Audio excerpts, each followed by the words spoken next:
Time Warner Audiobooks presents City of Bones, written by Michael Connelly and performed by Len Cariou.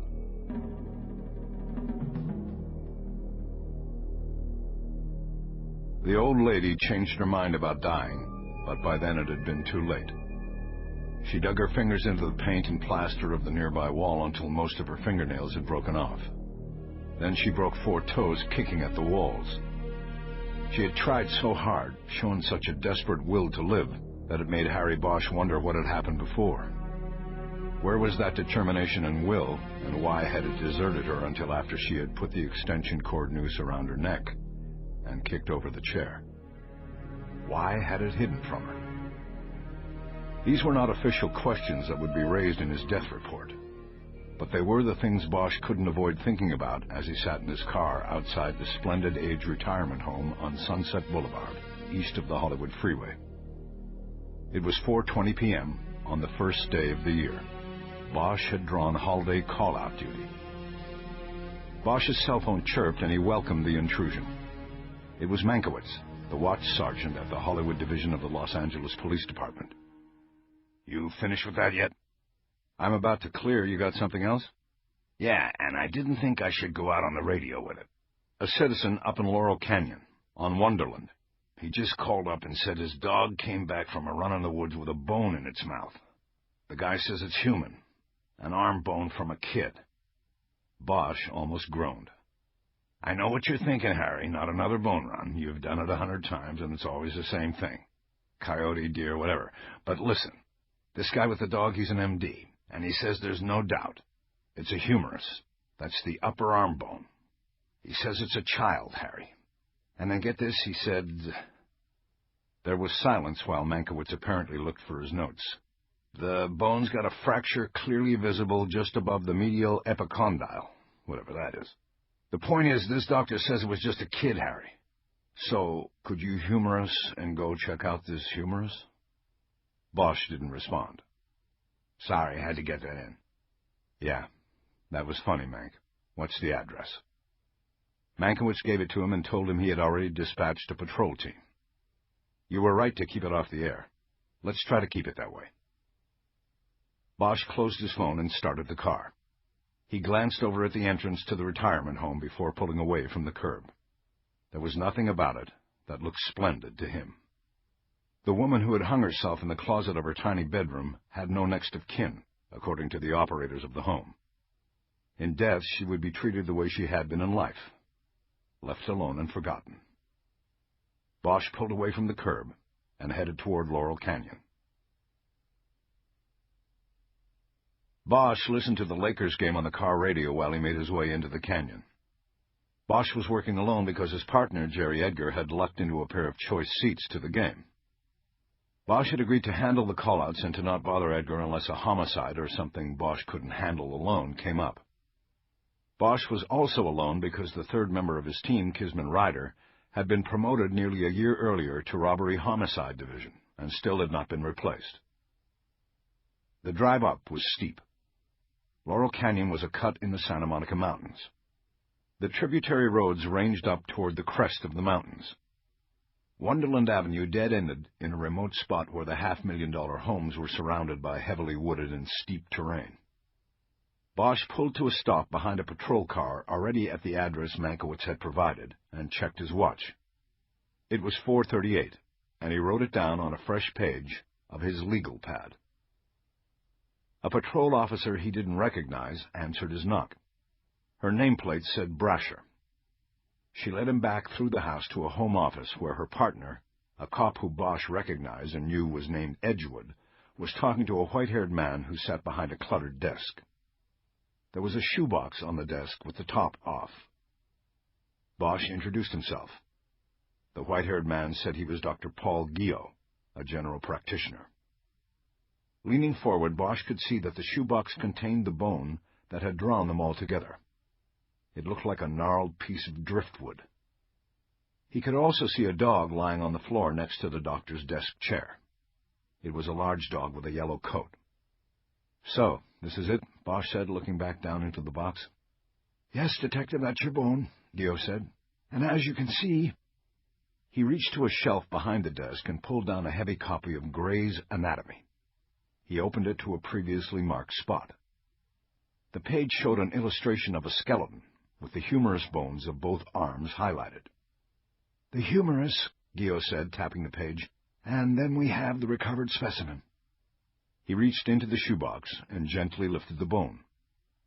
Holding it above the book's illustration, he went through a point-by-point comparison. "This bone is human, Detective, there's no doubt." Bosch looked at Gio's face. There was a slight quiver, perhaps the first showing of the tremors of Parkinson's. "Are you retired, Doctor?" "Yes, but it doesn't mean I don't know a bone when I see—" "I'm not challenging you, Dr. Gio." Bosch tried to smile. "You say it is human? I believe it. I'm just trying to get the lay of the land here. You can put that back into the box now if you want." Gio replaced the bone in the shoebox. "What's your dog's name?" "Calamity." Bosch looked down at the dog. It appeared to be sleeping. "When she was a pup, she was a lot of trouble." Bosch nodded. "So, if you don't mind telling it again, tell me what happened today." Gio reached down and ruffled the dog's collar. The dog looked back up at him for a moment, and then put its head back down and closed its eyes. "I took Calamity out for her afternoon walk. Usually when I get up to the circle, I take her off the leash and let her run up into the woods. She likes it." "What kind of dog is she?" Bosch asked. "Yellow lab," Brasher answered quickly from behind him. Bosch turned and looked at her. She realized she had made a mistake by intruding, and nodded and stepped back toward the door of the room where her partner was. "You guys can clear if you have other calls," Bosch said. "I can take it from here." Edgewood nodded and signaled his partner out.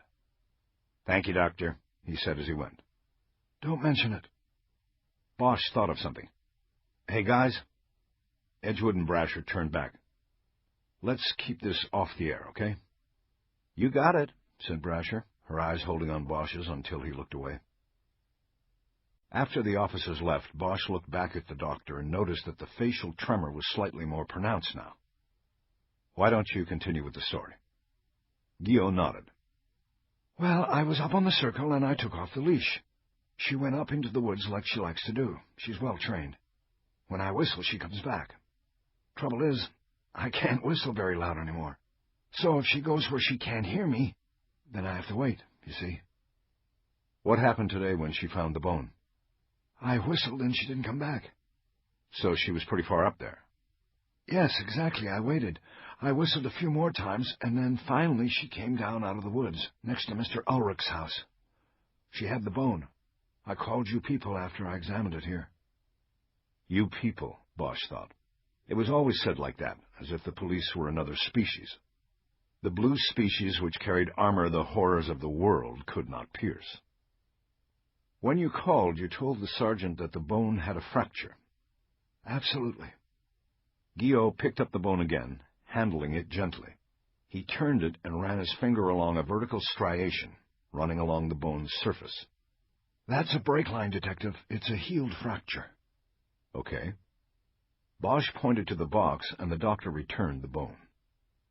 "Doctor, do you mind putting your dog on a leash and taking a walk up to the circle with me?" "Not at all. I just need to change my shoes." "I need to change, too. How about if I meet you out front?"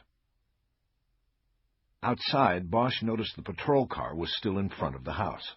The two officers sat inside it, apparently writing out reports. He went to his car and placed the shoebox on the front passenger seat. Since he had been on call-out, he had not dressed in a suit. He had on a sport coat with blue jeans and a white Oxford shirt. He stripped off his coat, folded it inside out, and took his shirt off next, revealing a white T-shirt beneath. He then opened the trunk to get out the pair of work boots from his crime scene equipment box.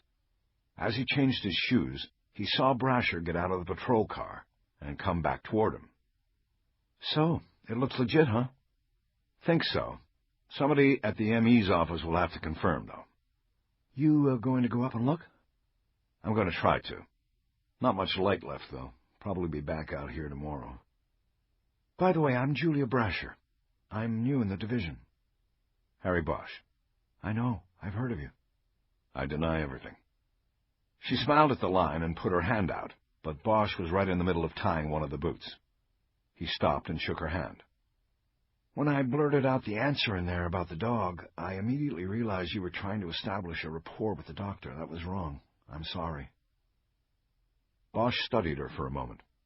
She was mid-30s with dark hair in a tight braid that left a short tail going over the back of her collar. Her eyes were dark brown. He guessed she liked the outdoors. Her skin had an even tan. Don't worry about it. You're alone? Bosch hesitated. My partner's working on something else while I check this out. He saw the doctor coming out the front door of the house with the dog on a leash. He decided not to get out the jumpsuit and put it on. He glanced over at Julia Brasher, who was now watching the approaching dog. You guys don't have calls? No, it's slow. Bosch looked down at the mag light in his equipment box.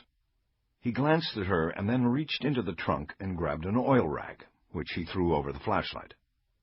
He took out a roll of yellow crime scene tape and the Polaroid camera, then closed the trunk and turned to Brasher. Then do you mind if I borrow your mag? I forgot mine. No problem. She slid the flashlight out of the ring on her equipment belt and handed it to him. The doctor and his dog came up then.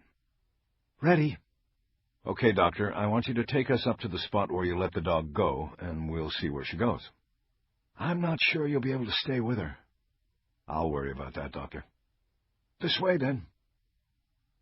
They walked up the incline toward the small turnaround circle where Wonderland reached a dead end. Brasher made a hand signal to her partner in the car and walked along with them. Dr. Gio walked with a strong step that belied his age and apparent condition. He let the dog set the pace, and soon moved several paces ahead of Bosch and Brasher.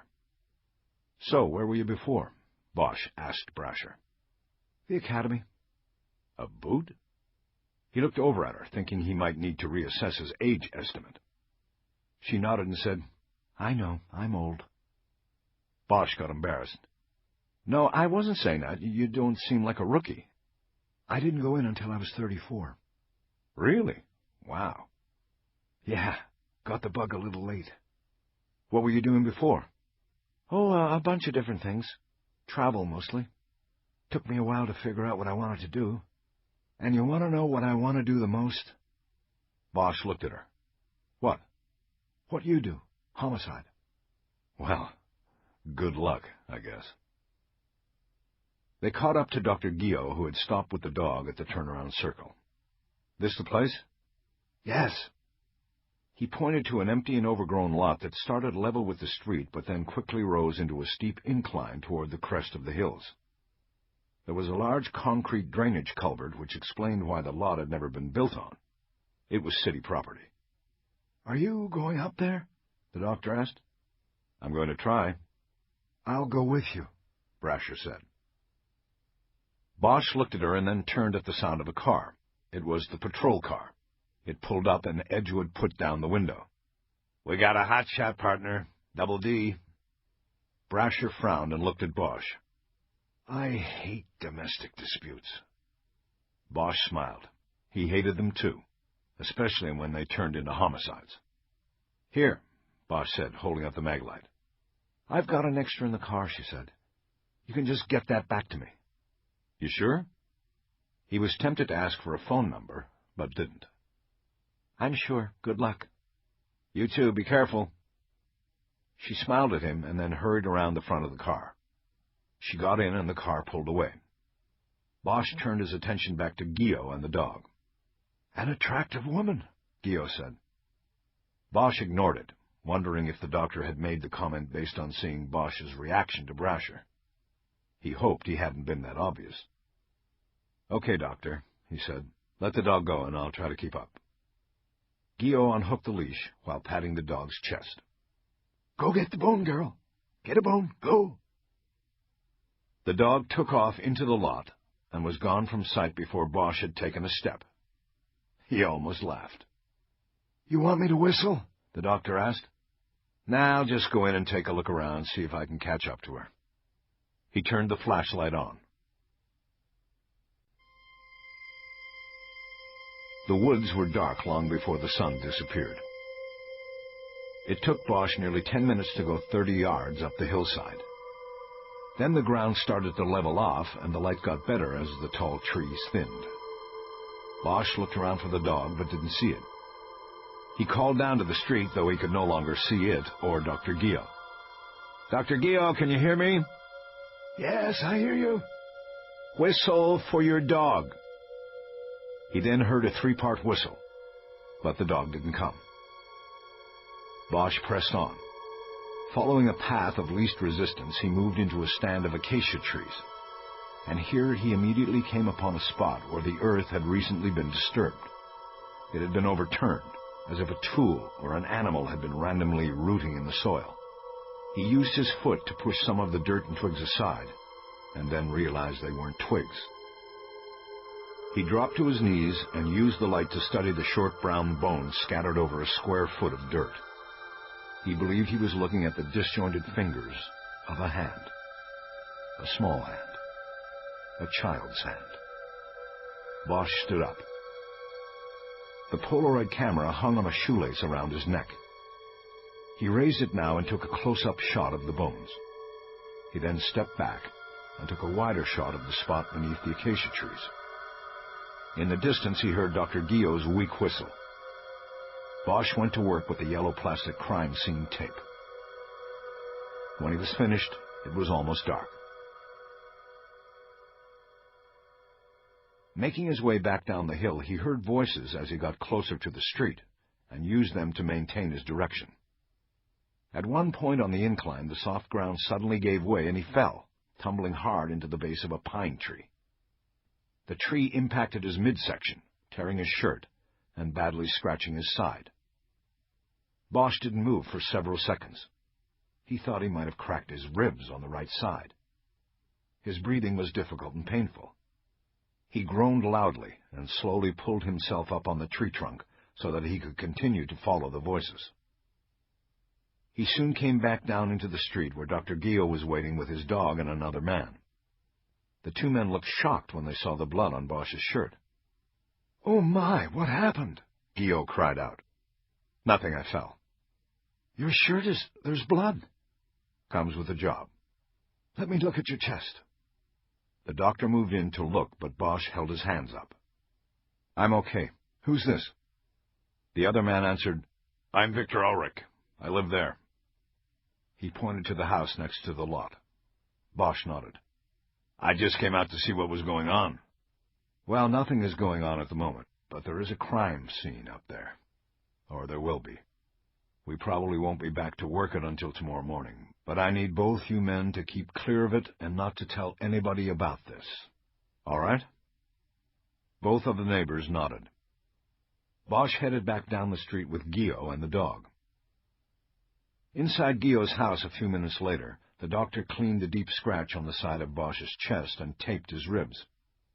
Gio said he could no longer write a prescription, but suggested Bosch not take anything more powerful than aspirin anyway.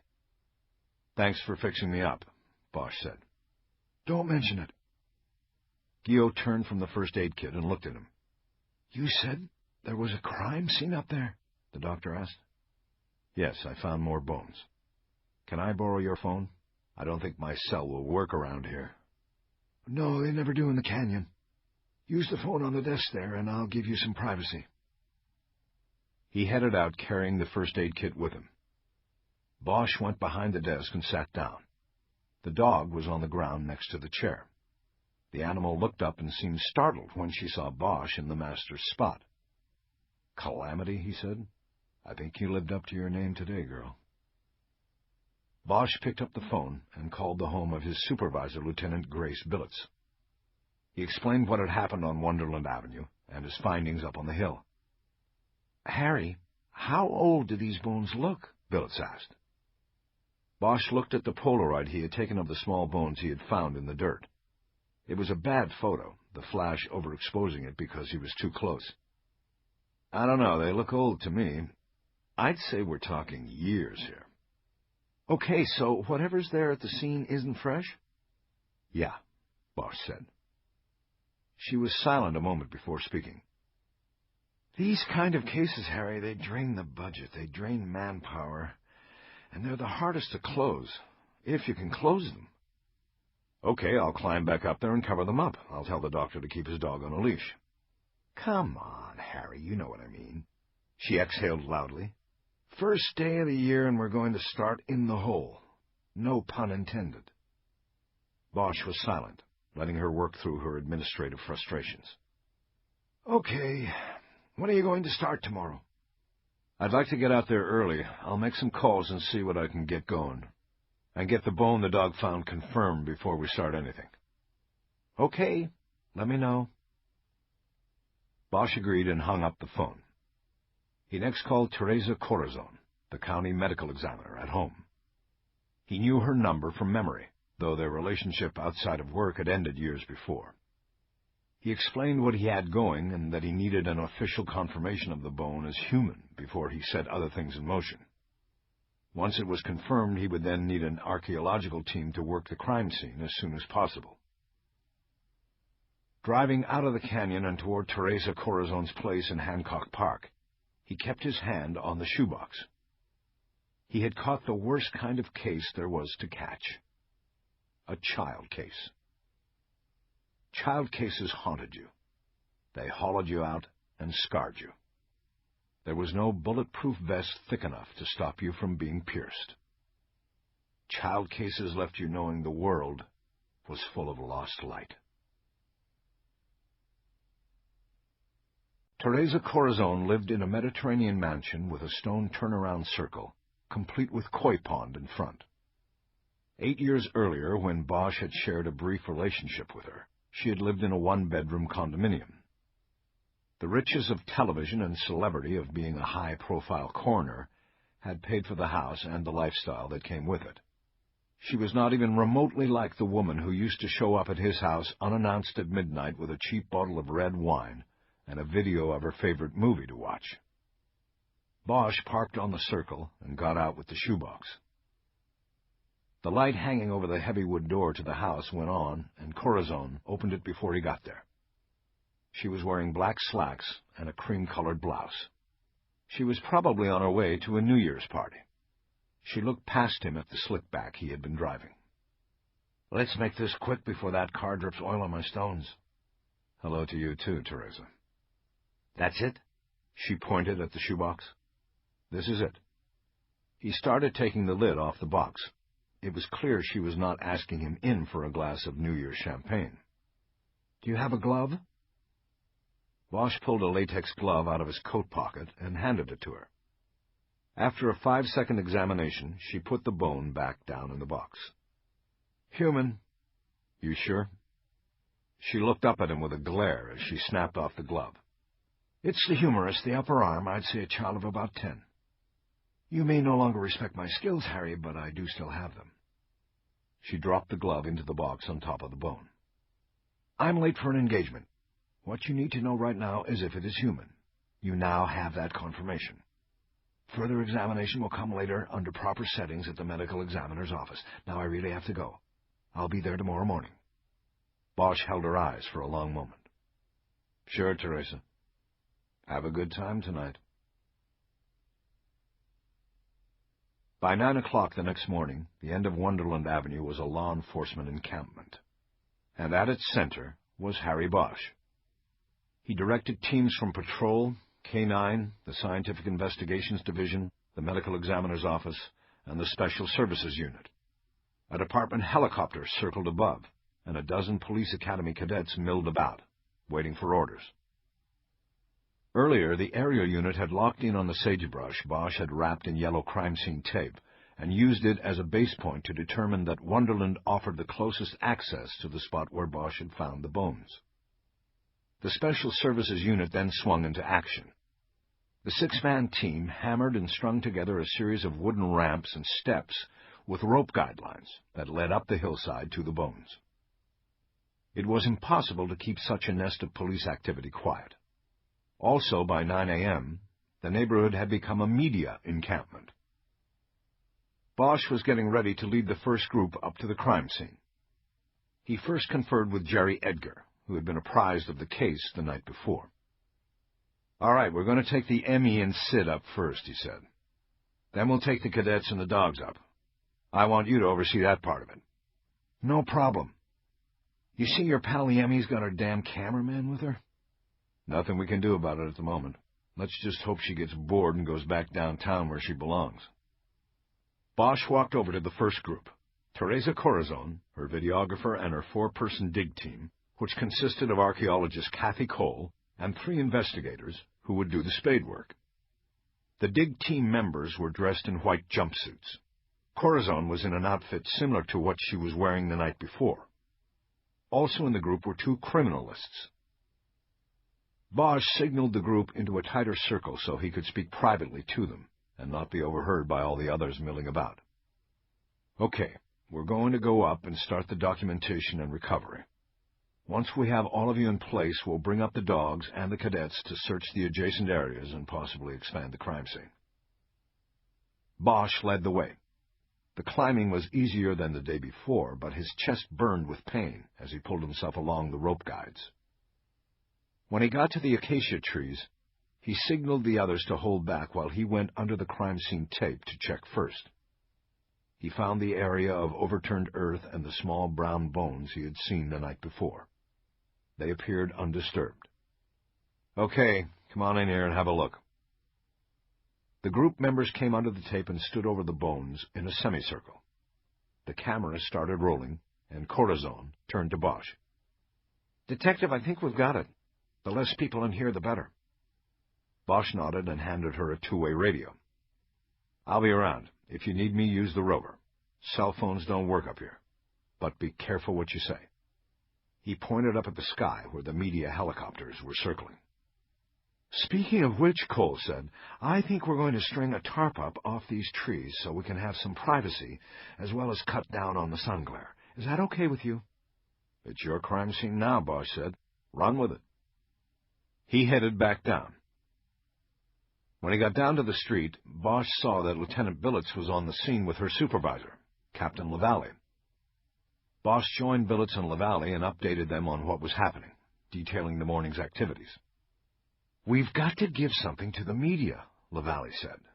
Media Relations wants to know if you want them to handle it from downtown or you want to take it here. I don't want to take it. What does Media Relations know about it? Almost nothing. So you have to call them and they'll work up the press release. Captain, I'm kind of busy here. Can I... Make the time, Detective. Keep them off our backs. When Bosch looked away from the captain to the reporters gathered a half-block away at the roadblock, he noticed Julia Brasher showing her badge to a patrol officer and being allowed through. She was in street clothes. All right, I'll make the call. He started down the street to Dr. Guillot's home. He was headed toward Brasher, who smiled at him as she approached. I've got your mag. It's in my car down here. I have to go down to Dr. Guillot's house anyway. Oh, don't worry about it. That's not why I'm here. She changed direction and continued with Bosch. He looked at her attire, faded blue jeans and a T-shirt from a 5K charity run. You're not on the clock, are you? No, I work the 3 to 11. I just thought you might need a volunteer. I heard about the Academy call-out. You want to go up there and look for bones, huh? I want to learn. Bosch nodded. They walked up the path to Guillot's door. It opened before they got there, and the doctor invited them in.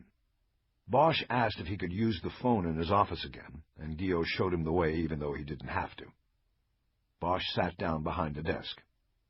How are the ribs? The doctor asked. Fine. Brasher raised her eyebrows, and Bosch picked up on it. Had a little accident when I was up there last night. What happened? Oh, I was just sort of minding my own business when a tree trunk suddenly attacked me for no reason. She grimaced and somehow managed to smile at the same time. Bosch dialed Media Relations from memory and told an officer about the case in very general terms. At one point, he put his hand over the phone and asked Guillot if he wanted his name put in the press release. The doctor declined. A few minutes later, Bosch was finished and hung up. He looked at Guillot. Once we clear the scene in a few days, the reporters will probably stick around. They'll be looking for the dog that found the bone, is my guess. So if you want to stay out of it, keep Calamity off the street, or they'll put 2 and 2 together. Good advice, Guillot said. And you might want to call your neighbor, Mr. Ulrich, and tell him not to mention it to any reporters either.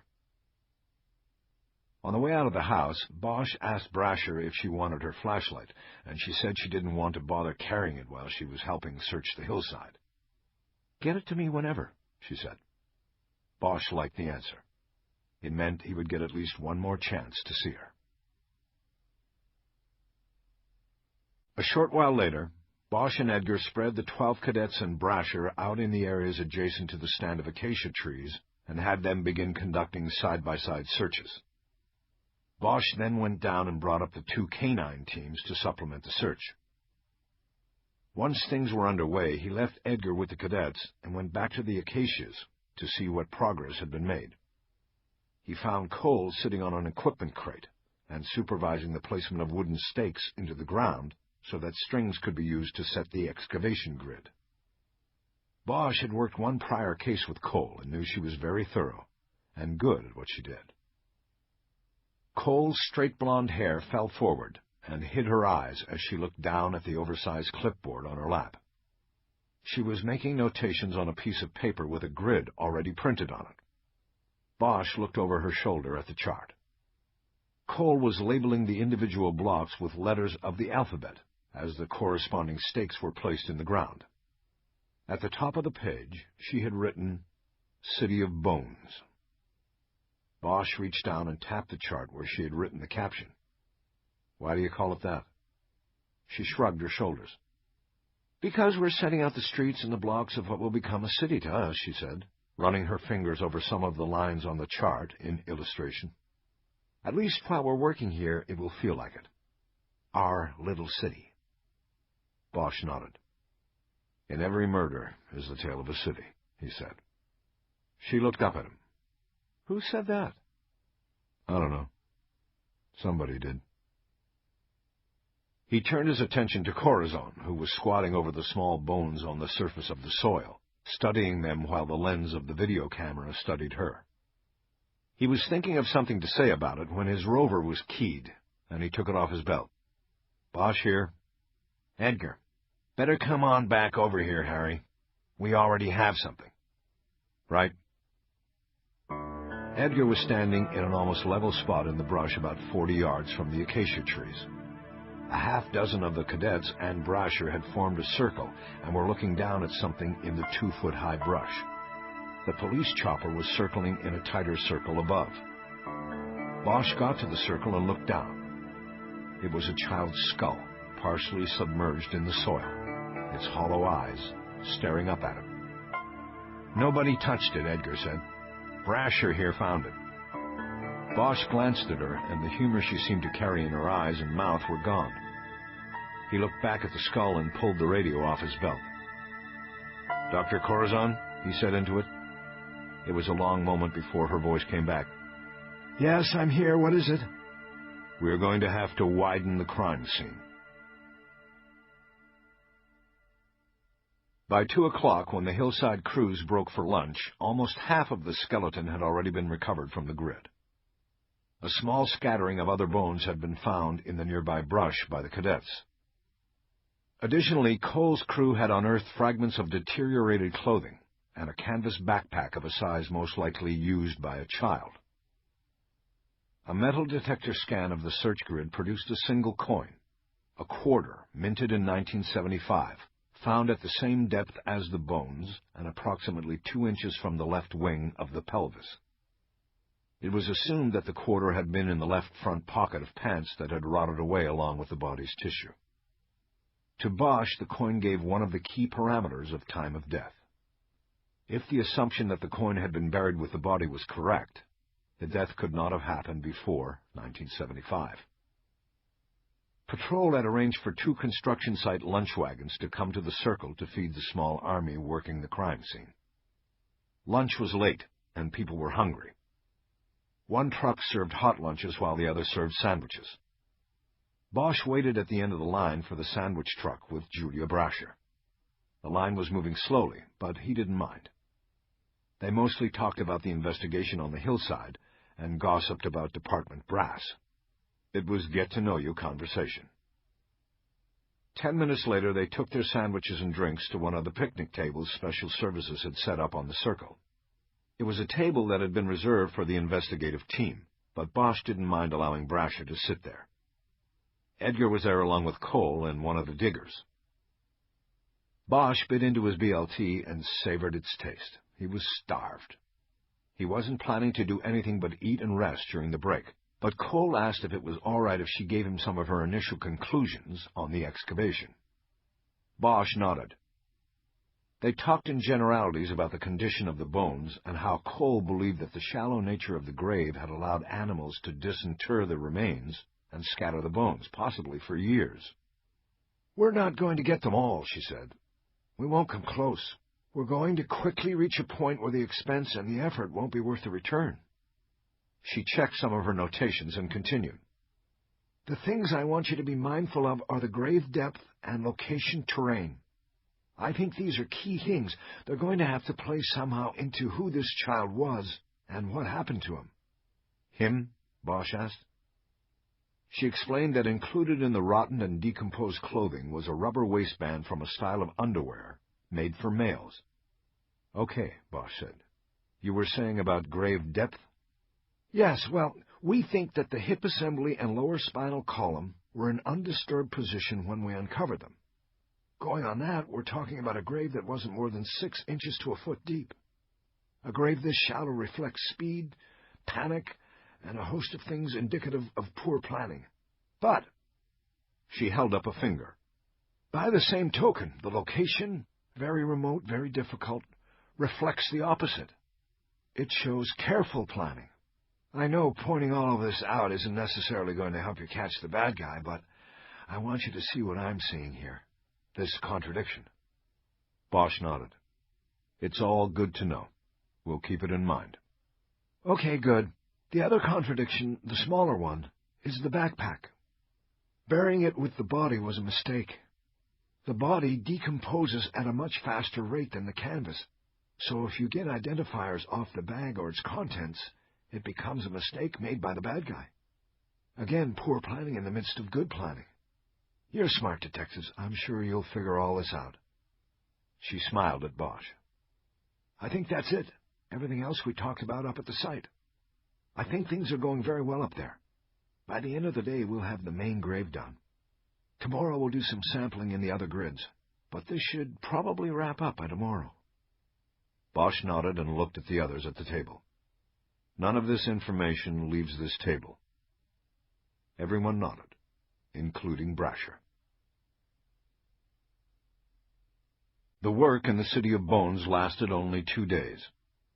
The majority of the pieces of the skeleton had been located and removed from the spot beneath the acacia trees by the end of the first day. Other bones had been found nearby in the brush in a scatter pattern, indicative of disinterment over time by foraging animals.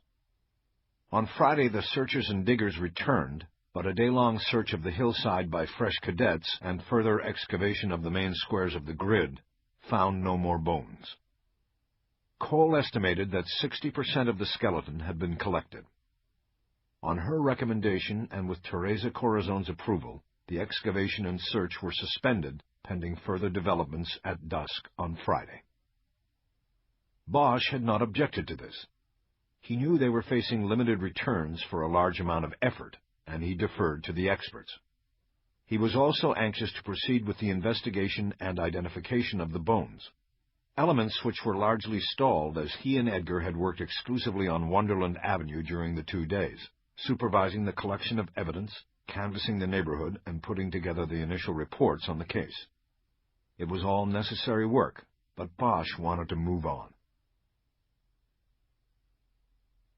On Saturday morning, he and Edgar met in the lobby of the medical examiner's office and told the receptionist they had an appointment with Dr. William Gallagher, the forensic anthropologist on retainer from UCLA.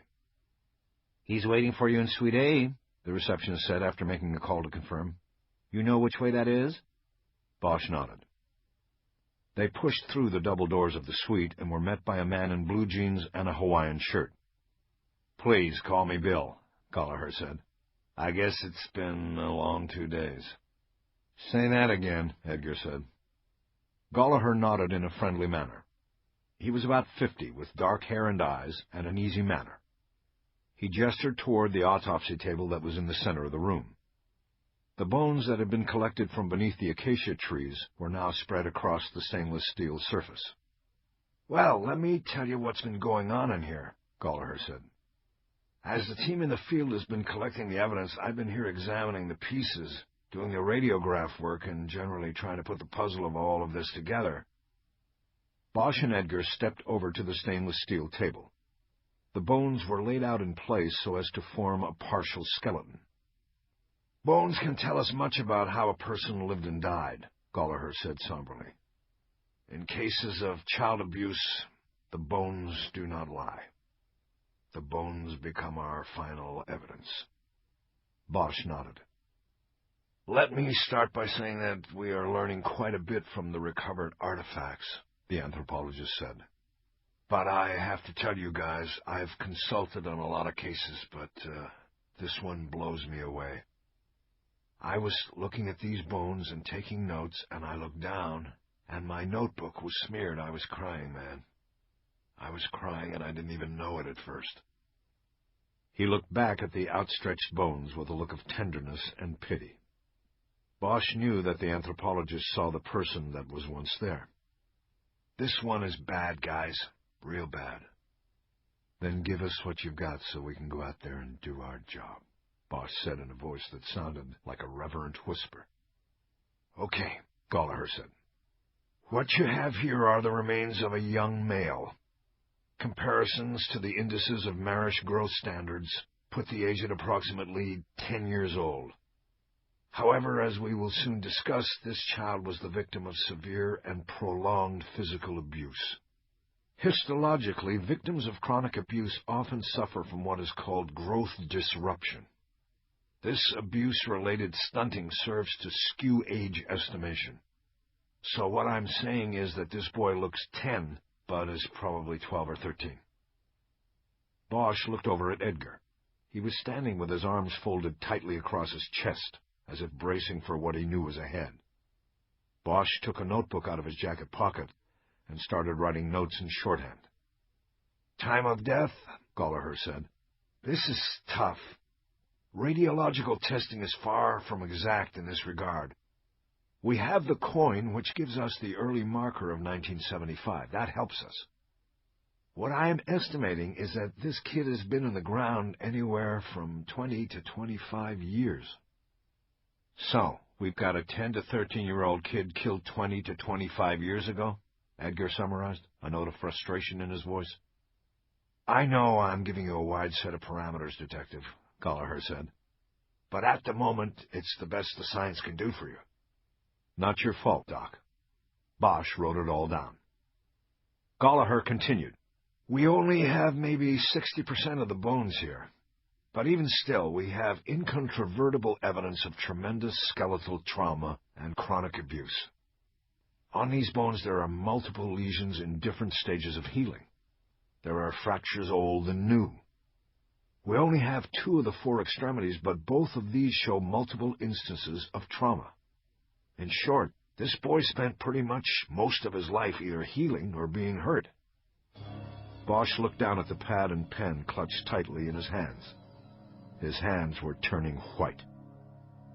"You will be getting a written report from me by Monday, but for now, if you want a number, I will tell you that I found 44 distinct locations indicating separate trauma in various stages of healing. And these were just his bones, detectives. It doesn't cover the damage that could have been inflicted on vital organs and the tissue. But it is without a doubt that this boy lived probably day in and day out with a lot of pain. Take a look at this," Gallagher said. Gallagher went to the X-ray box on the wall and flipped on the light. "The ribs," Gallagher said. "Nearly 24 fractures in various stages of healing. A healed fracture on rib 12, I believe, may date to infancy. Rib 9 shows a callus indicative of trauma only a few weeks old at the time of death. The fractures are primarily consolidated near the angles. In infants, this is indicative of violent shaking. In older children, this is usually indicative of blows to the back." Bosch thought of the pain he was in, of how he had been unable to sleep well because of the injury to his ribs. He thought of a young boy living with that kind of pain year in and year out. Bosch's face was red. "I'm going to get this guy." He almost said it out loud. Gallagher asked if he was all right. "Yeah, fine," he said. "If it is any help to you," Gallagher said, "I've consulted on cases all over the world, even Chile and Kosovo. And this case, it's one of those where you have to think that maybe the boy was better off leaving this world. That is, if you believe in a God and a better place than this." "And what if you don't?" Bosch asked. "Well, you see, this is why you must believe. If this boy did not go from this world to a higher plane to something better, then I think we're all lost." Bosch nodded. "What about cause of death?" he said. "We can jump ahead, Detective," Gallagher said. "All injuries discussed and not discussed here will be outlined in my report." He picked up the skull. He brought it over to Bosch, holding it in one hand, close to his chest. "In the skull we have the bad and possibly the good," Gallagher said. "The skull exhibits 3 distinct cranial fractures, showing mixed stages of healing. Here is the first." He pointed to an area at the lower rear of the skull. "This fracture is small and healed. You can see here that the lesions are completely consolidated. Then next we have this more traumatic injury on the right parietal extending to the frontal. This injury required surgery, most likely for a subdural hematoma." He outlined the injury area with a finger, circling the forward top of the skull. He then pointed to 5 small and smooth holes which were linked by a circular pattern on the skull. "This is a trephine pattern. A trephine is a medical saw used to open the skull for surgery or to relieve pressure from brain swelling. In this case, it was probably swelling due to the hematoma. Now, the fracture itself and the surgical scar show the beginning of bridging across the lesions. New bone. I would say this injury and subsequent surgery occurred approximately 6 months prior to the boy's death." "It's not the injury causing death?" Bosch asked. "No, this is." Gallagher turned the skull one more time and showed them another fracture. This one in the lower left rear of the skull. "Tight spider web fracture with no bridging, no consolidation. This injury occurred at the time of death. The tightness of the fracture indicates a blow with tremendous force from a very hard object. A baseball bat, perhaps. Something like that." Bosch nodded and stared down at the skull. Gallagher had turned it so that its hollow eyes were focused on Bosch.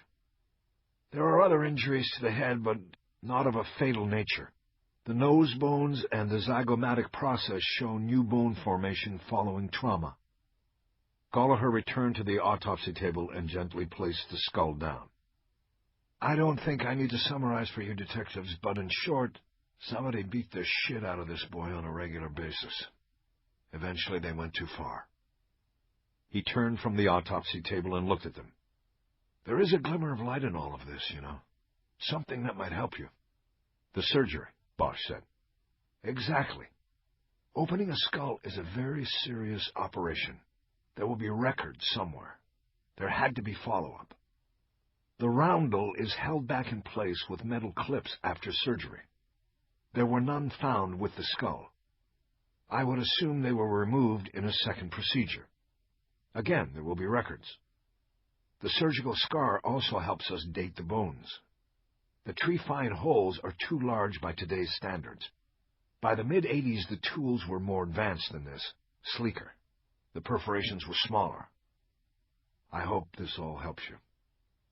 Bosch nodded and looked at his partner.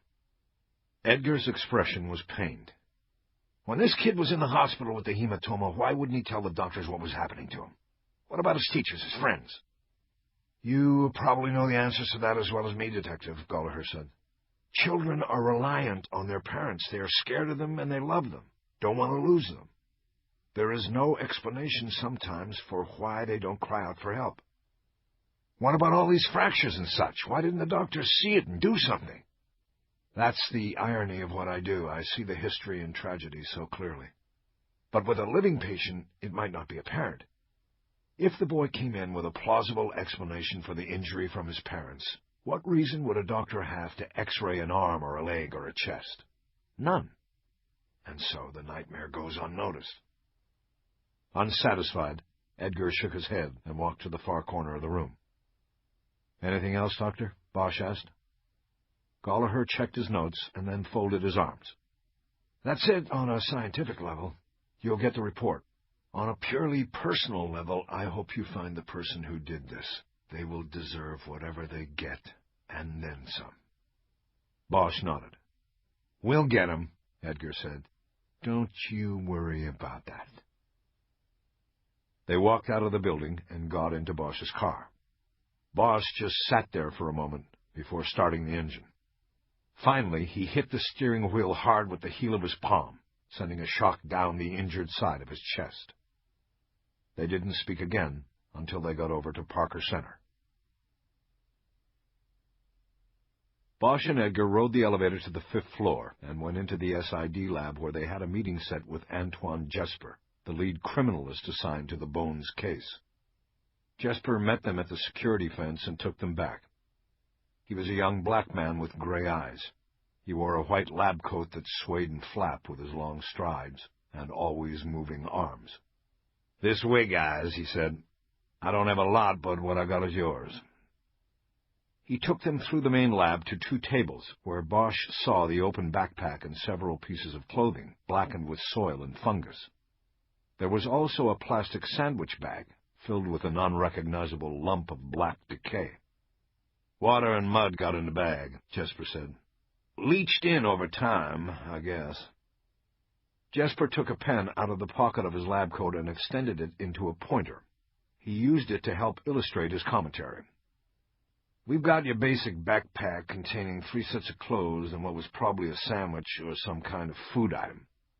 More specifically, 3 T-shirts, 3 underwear, 3 sets of socks, and the food item. There was also an envelope or what was left of an envelope. You don't see that here because Documents has it. But don't get your hopes up, guys. Fungus and mold made it unrecoverable." Bosch nodded. "Any identifiers?" he asked. Jesper shook his head. "No personal identifiers, but 2 things to note. First, this shirt here has a brand name identifier. Solid Surf. Says it across the chest. Might help, might not. If you are not familiar with the term Solid Surf, I can tell you that it is a skateboarding reference." "Got it," Bosch said. "Next is the outside flap of the bag. The bag was made of blue canvas. On the flap was a clear demarcation of color forming a large letter B at center. It looks like there was some kind of adhesive applique at one time on the bag," Jesper said. "It was peeled off." Bosch stepped back from the table and wrote a few lines in his notebook. He then looked at Jesper. "Okay, Antoine, good stuff. Anything else?" "That's all." Near the back entrance to the Hollywood Division Station is a bench with large sand-filled ashtrays on either side. It was called the Code 7, after the radio call for out of service or on break. At 11:15 p.m. on Saturday night, Bosch was the only occupant on the Code 7 bench. He wasn't smoking, though he wished he was. He was waiting. Bosch watched as the patrol units came in from the 3 to 11 shift, and the officers went into the station to change out of uniforms, shower, and call it a night if they could. He looked down at the maglite he held in his hands and rubbed his thumb over the end cap and felt the scratchings where Julia Brasher had etched her badge number. Bosch watched a patrol car come into the lot and park by the motor pool garage. A cop he recognized as Julia Brasher's partner, Edgewood, emerged from the passenger side and headed into the station carrying the car's shotgun. Bosch waited and watched, suddenly unsure of his plan and wondering if he could abandon it and get into the station without being seen. Before he decided on a move, Brasher got out of the driver's side and headed toward the station door. She walked with her head down, the posture of someone tired and beat from a long day. Bosch knew the feeling. He also thought something might be wrong. "I brought you something," Bosch said. He held out the flashlight. Brasher smiled tiredly as she took it. "Thank you, Harry. You didn't have to wait here to—" "I wanted to." There was an awkward silence for a moment. "Were you, working the case tonight?" she asked. "More or less. Started the paperwork. And we sort of got the autopsy earlier today, if you could call it an autopsy." "I can tell by your face it was bad." Bosch nodded. "I can tell by the way you looked that you had a tough one, too." "Aren't they all?" Before Bosch could say anything, 2 cops, fresh from showers and in street clothes, came out of the station and headed toward their personal cars. "Cheer up, Julie," one of them said. "Okay, Kiko," she said back. She turned and looked back down at Bosch. "You look like you could use a drink or something."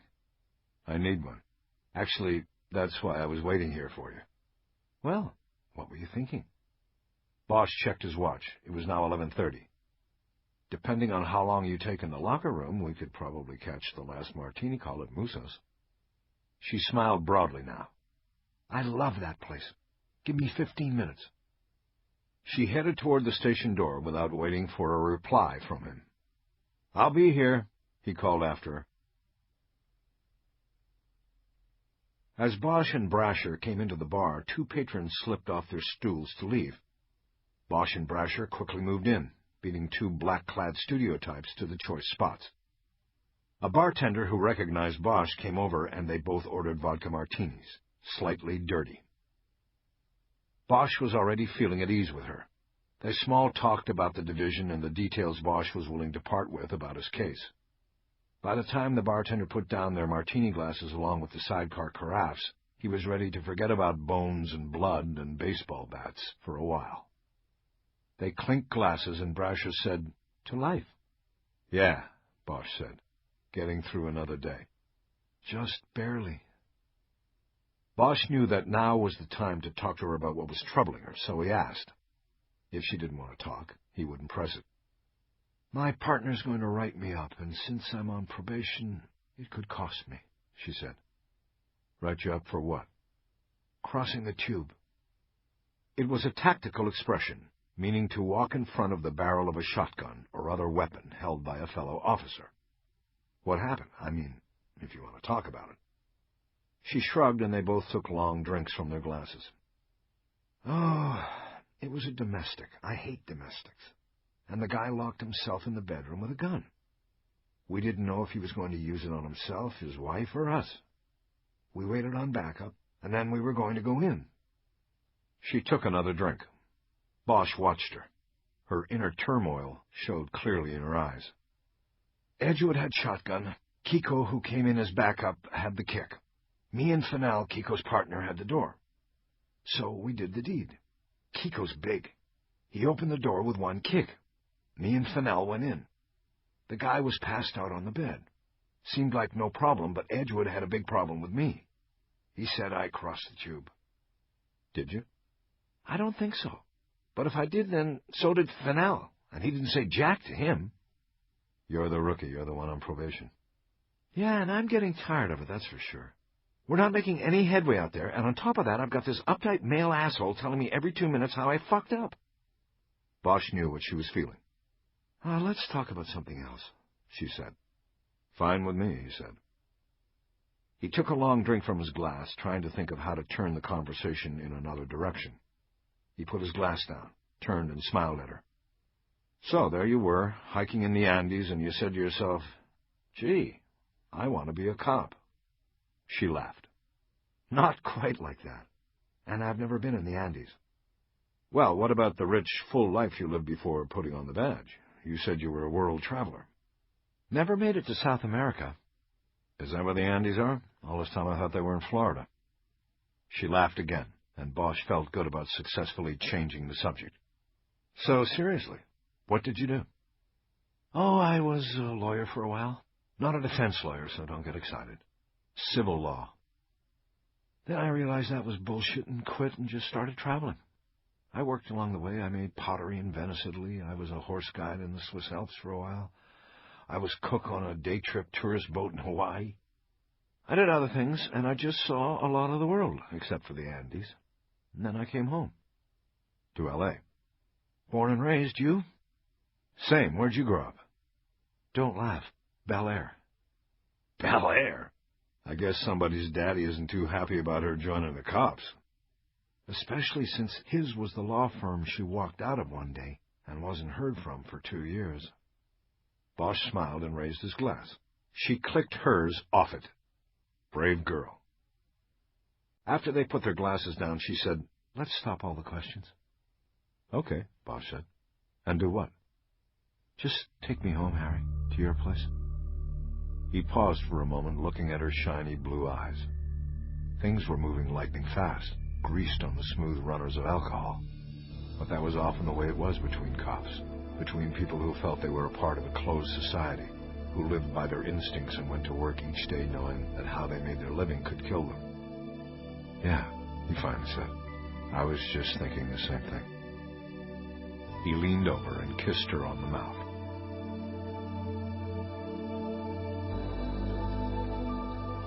Bosch was tracing the outline of the flaming sun tattooed on the small of her back and thinking about how comfortable and yet strange she felt to him. He knew almost nothing about her. Like the tattoo, there seemed to be a surprise with every angle of view he had on her. "What are you thinking about?" she asked. "Nothing. Just wondering about the guy who got to put this on your back. I wish it had been me, I guess." "How come?" "It's beautiful. You're beautiful." She turned on her side, revealing her breasts and her smile.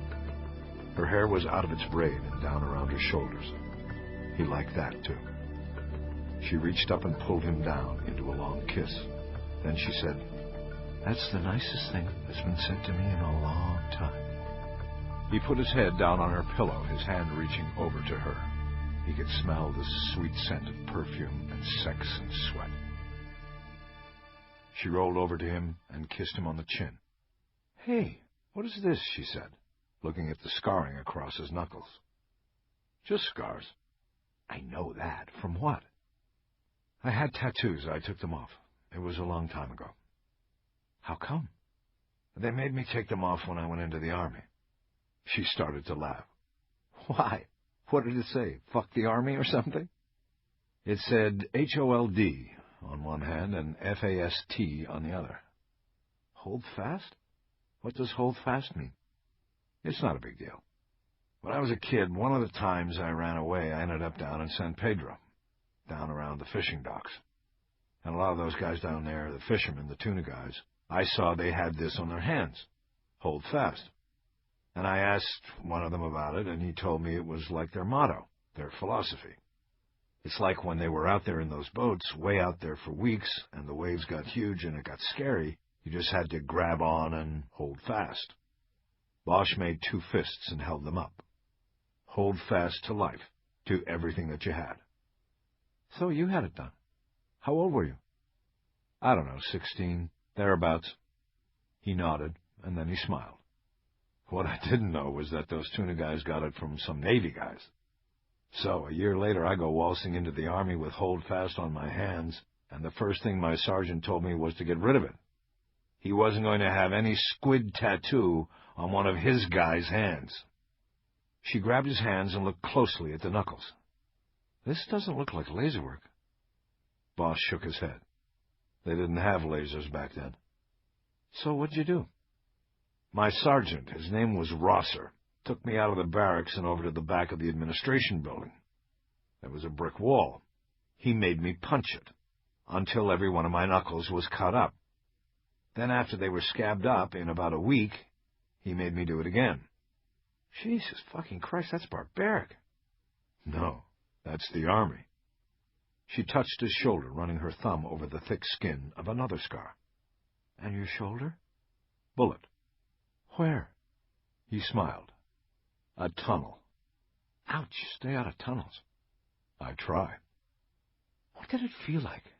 Being shot, I mean." Bosch shrugged his shoulders. "It hurt like hell, and then everything sort of went numb." "How long were you down?" "About 3 months." "You didn't get a disability out?" "It was offered. I declined." "How come?" "I don't know. I liked the job, I guess. And I thought that if I stuck with it, that someday I'd meet this beautiful young cop who'd be impressed by all my scars." She jammed him in the ribs, and the pain made him grimace. "Oh, Poor baby, she said in a mocking voice. That hurt. She touched the tattoo on his shoulder. What's that supposed to be? Mickey Mouse on acid? Sort of. It's a tunnel rat.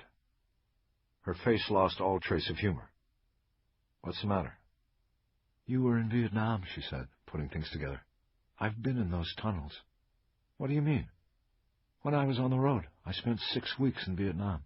The tunnels, they're like a tourist thing now. You pay your money and you can go down into them. It must have been... What you had to do must have been so frightening. It was more scary afterwards, thinking about it. They have them roped off so they can sort of control where you go. But nobody really watches you, so I went under the rope and went further in. It got so dark in there, Harry. Bosch studied her eyes. And did you see it? He asked quietly. The lost light? She held his eyes for a moment and nodded. I saw it. My eyes adjusted, and there was light, almost like a whisper, but it was enough for me to find my way. Lost light, we called it lost light. We never knew where it came from, but it was down there, like smoke hanging in the dark. Some people said it wasn't light, that it was the ghosts of everybody who died in those things, from both sides. They spoke no more after that. They held each other, and soon she was asleep. Bosch realized he had not thought about the case for more than 3 hours. At first this made him feel guilty, but then he let it go, and soon he too was asleep. He dreamed he was moving through a tunnel, but he wasn't crawling. It was as if he were underwater and moving like an eel through the labyrinth. He came to a dead end, and there was a boy sitting against the curve of the tunnel's wall. He had his knees up and his face down, buried in his folded arms. Come with me, Bosch said. The boy peeked his eyes over one arm and looked up at Bosch. A single bubble of air rose from his mouth. He then looked past Bosch as if something was coming up behind him. Bosch turned around, but there was only the darkness of the tunnel behind him. When he looked back at the boy, he was gone.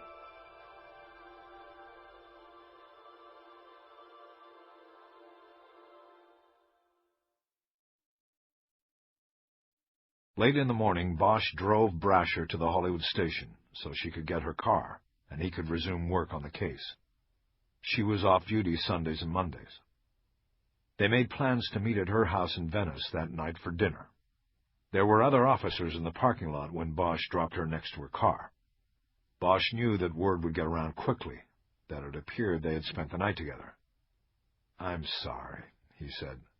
I should have thought it out better last night. I don't really care, Harry. I'll see you tonight. It was Sunday morning deserted in the squad room, which was what he was hoping for. He wanted time alone with the case.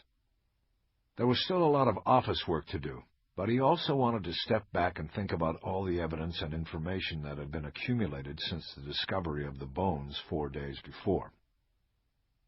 The first thing to do was put together a list of what needed to be done. The murder book, the blue binder containing all written reports pertaining to the case, had to be completed. He had to draw up search warrants seeking medical records of brain surgeries at local hospitals. He had to run routine computer checks on all the residents living in the vicinity of the crime scene on Wonderland. He also had to read through all the call-in tips spawned by the media coverage of the bones on the hill and start gathering missing person and runaway reports that might match the victim. He knew it was more than a day's work if he labored by himself, but decided to keep with his decision to allow Edgar the day off. His partner, the father of a 13-year-old boy, had been greatly upset by Gallagher's report the day before, and Bosch wanted him to take a break.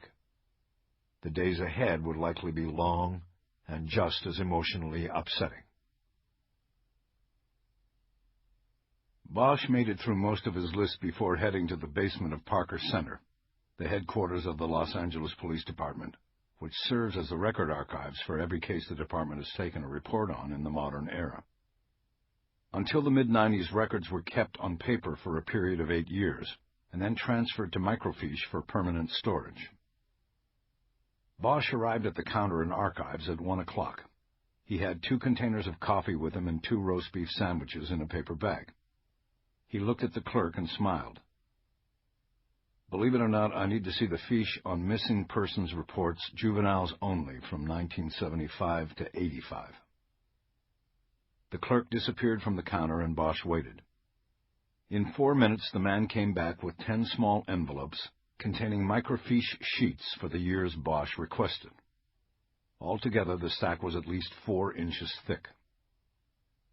Bosch went to a microfiche reader and copier, set out a sandwich and the 2 coffees, and took the second sandwich back to the counter. The clerk took it without hesitation. Despite his speed at the task, it took Bosch more than 3 hours to go through all the reports for the 10 years he had requested. He had hard copies of more than 300 reports in the tray to the side of the machine when he was finished, and he had no idea whether his effort had been worth the time or not. Bosch rubbed his eyes and pinched the bridge of his nose. He had a headache from staring at the machine's screen and reading tale after tale of parental anguish and juvenile angst. He looked over and realized he hadn't eaten his sandwich either. He returned the stack of microfiche envelopes to the clerk and decided to do the computer work in Parker Center rather than drive back to Hollywood. From Parker Center, he could jump on the 10 freeway and shoot out to Venice for dinner at Julia Brasher's house. It would be easier.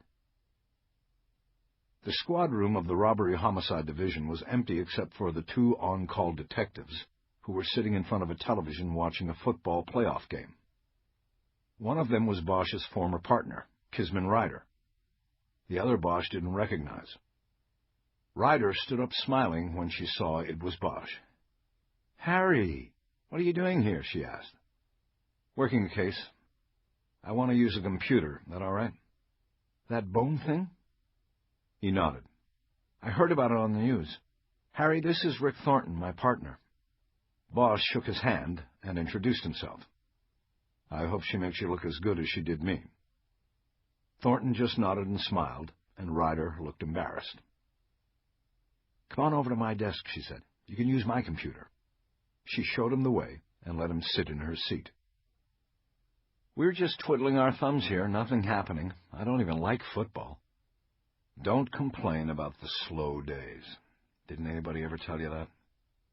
"Yeah, my old partner. Only thing he ever said that made any sense." "I bet." "Anything I can do to help?" "I'm just running the names, the usual." He opened his briefcase and took out the murder book. He opened it to a page where he had listed the names, addresses, and birth dates of residents on Wonderland Avenue who had been interviewed during the neighborhood canvass. It was a matter of routine and due diligence to run the name of every person investigators came across in an investigation. He started typing in the commands for entering the National Crime Index computer. Immediately, Ryder made a sound of derision. "Harry, you're still typing with 2 fingers?" "It's all I know, Kiz. I've been doing it this way for almost 30 years. You expect me to suddenly know how to type with 10 fingers? I'm still not fluent in Spanish, and I don't know how to dance either." "You've only been gone a year." "Just get up, dinosaur. Let me do it. You'll be here all night." Bosch raised his hands in surrender and stood up. She sat down and went to work. Behind her back, Bosch secretly smiled. "Just like old times," he said. "Don't remind me. I always get the shit work, and stop smiling." She hadn't looked up from her typing. Her fingers were a blur above the keyboard. Bosch watched in awe. "Tell me about the rookie you're seeing." Bosch was stunned. "How the hell do you know about it already?" "I'm a highly skilled gatherer of information, and I still have sources in Hollywood." Bosch shook his head. "Well, is she nice? That's all I wanted to know. I don't want to pry." "Yes, she's nice. I hardly know her. You seem to know more about her and me than me." "You having dinner with her tonight?" "Yeah, I'm having dinner with her." "Hey, Harry." Ryder's voice had lost any note of humor. "What?" "You got a pretty good hit here." Bosch leaned down and looked at the screen. After digesting the information, he said, "I don't think I'm going to make it to dinner tonight." Bosch pulled to a stop in front of the house and studied the darkened windows and porch. "Figures," Edgar said. "The guy ain't even going to be home, probably already in the wind." Edgar was annoyed with Bosch, who called him in from home. "No, he's home," Bosch said. "How do you know?" "I just know. Let's go," he said. "You talked to him the first time, so you take the lead.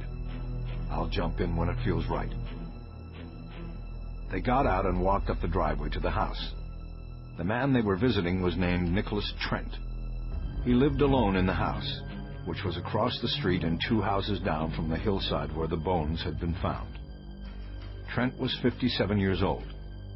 He had told Edgar during his initial canvass of the neighborhood that he was a set decorator for a studio in Burbank. He was unmarried and had no children. He knew nothing about the bones on the hill and could offer no clues or suggestions that were helpful.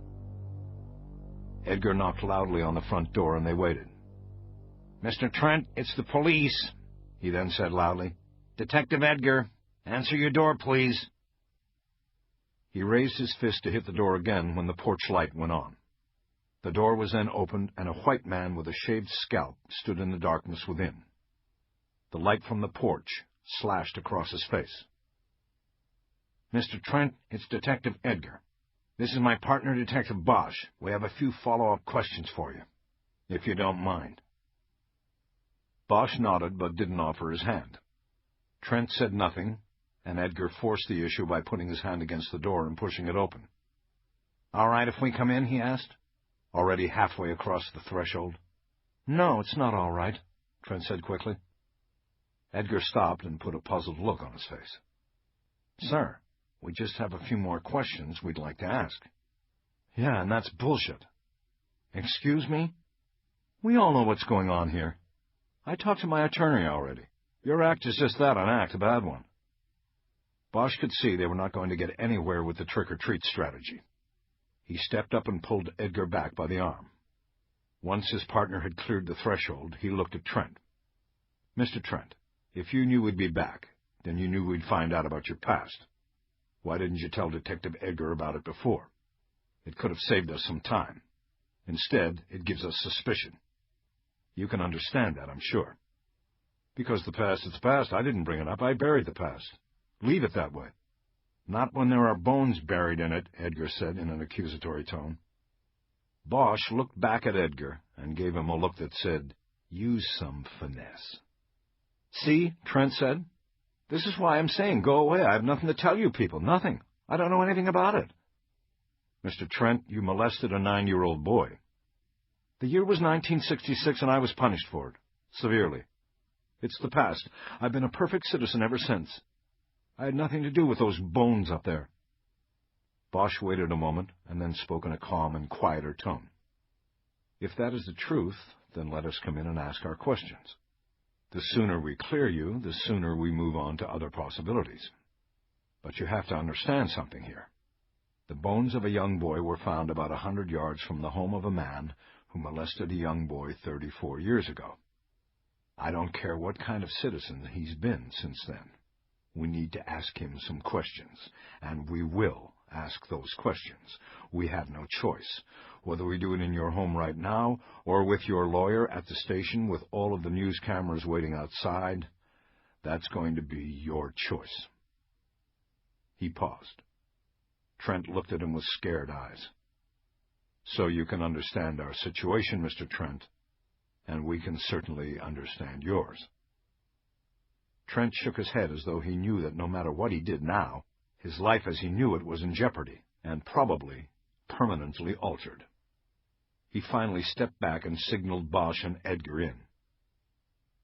Trent was barefoot and wearing baggy black shorts that showed off thin ivory legs with no hair on them. He wore a flowing silk shirt over his thin upper body. He had the same build as a ladder, all hard angles. He led them to a living room cluttered with antiques. He sat down in the center of a couch. Bosch and Edgar took the 2 leather club chairs opposite. Bosch decided to keep the lead. "To be cautious and careful, I'm going to read you your constitutional rights," he said. "Then I'll ask you to sign a waiver form. This protects you as well as us. I am also going to record our conversation so that nobody ends up putting words in anybody else's mouth. If you want a copy of the tape, I will make it available." Trent shrugged, and Bosch took it as reluctant agreement. When Bosch had the form signed, he slipped it into his briefcase and took out a small recorder. Once he started it and identified those present as well as the time and date, he nodded to Edgar to assume the lead again. This was because Bosch thought that observations of Trent and his surroundings were going to be more important than his answers now. "Mr. Trent, how long have you lived in this house?" "Since 1984. "Rent or own?" "Own. At first I rented, then I bought the house in '87 from the landlord." "Okay, and you are a set designer in the entertainment industry?" "Set decorator. There's a difference." "What is the difference?" "The designer plans and supervises the construction of the set. The decorator then goes in and puts in the details, the little character strokes, the character's belongings or tools, like that." "How long have you done this?" 26 years. "Did you bury that boy up on the hillside?" Trent stood up indignantly. "Absolutely not. I've never even set foot on that hill. And you people are making a big mistake if you waste your time on me when the true killer of that poor soul is still out there somewhere." Bosch leaned forward in his chair. "Sit down, Mr. Trent," he said. Something about the fervent way in which Trent delivered the denial made Bosch instinctively think he was either innocent or one of the better actors he had come across on the job. Trent slowly sat down on the couch again. "You're a smart guy," Bosch said, deciding to jump in. "You know exactly what we're doing here. We have to bag you or clear you. It's that simple. So why don't you help us out? Instead of dancing around with us, why don't you tell us how to clear you?" Trent raised his hands wide. "I don't know anything about the case. How can I help you when I don't know the first thing about it?" "Well, right off the bat, you can let us take a look around here." Trent stood up and threw one hand out in a gesture toward the interior of the house. "Fine, be my guest." Bosch looked at Edgar and nodded, the signal being that he should keep Trent occupied while Bosch took a look around. "Thank you, Mr. Trent," Bosch said as he stood up. As he headed into a hallway that led to the rear of the house, he heard Edgar asking if Trent had ever seen any unusual activity on the hillside where the bones had been found. "I just remember kids used to play up." He stopped, apparently when he realized that any mention he made of kids would only further suspicion about him. Bosch glanced back to make sure the red light of the recorder was still on. "Did you like watching the kids play up there in the woods, Mr. Trent?" Edgar asked. Bosch stayed in the hallway, out of sight, but listening to Trent's answer. "No, I couldn't see them if they were up in the woods. On occasion I'd be driving up or walking my dog when he was alive, and I would see the kids climbing up there.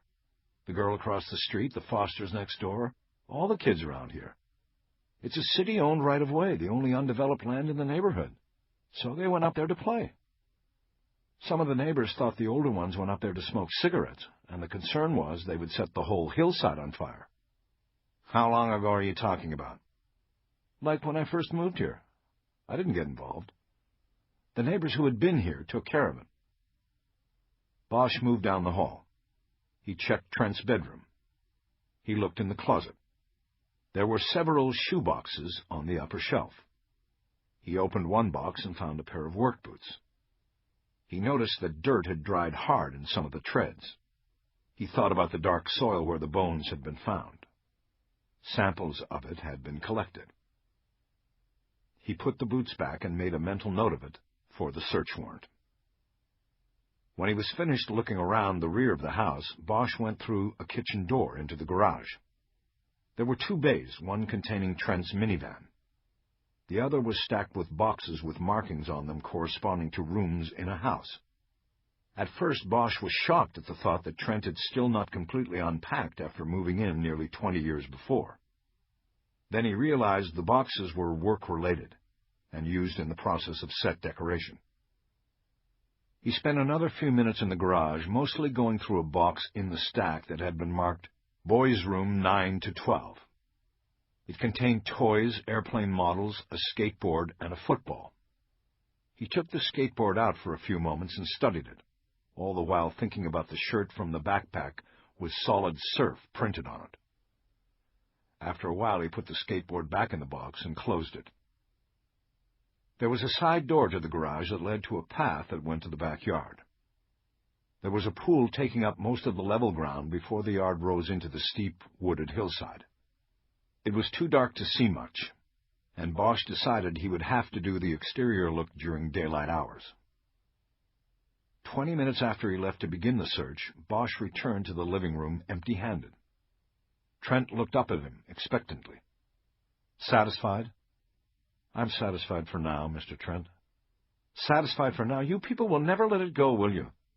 I mean, if I was a drug dealer or a bank robber, my debt would be cleared and you people would leave me alone. But because I touched a boy 34 years ago, I'm guilty for life."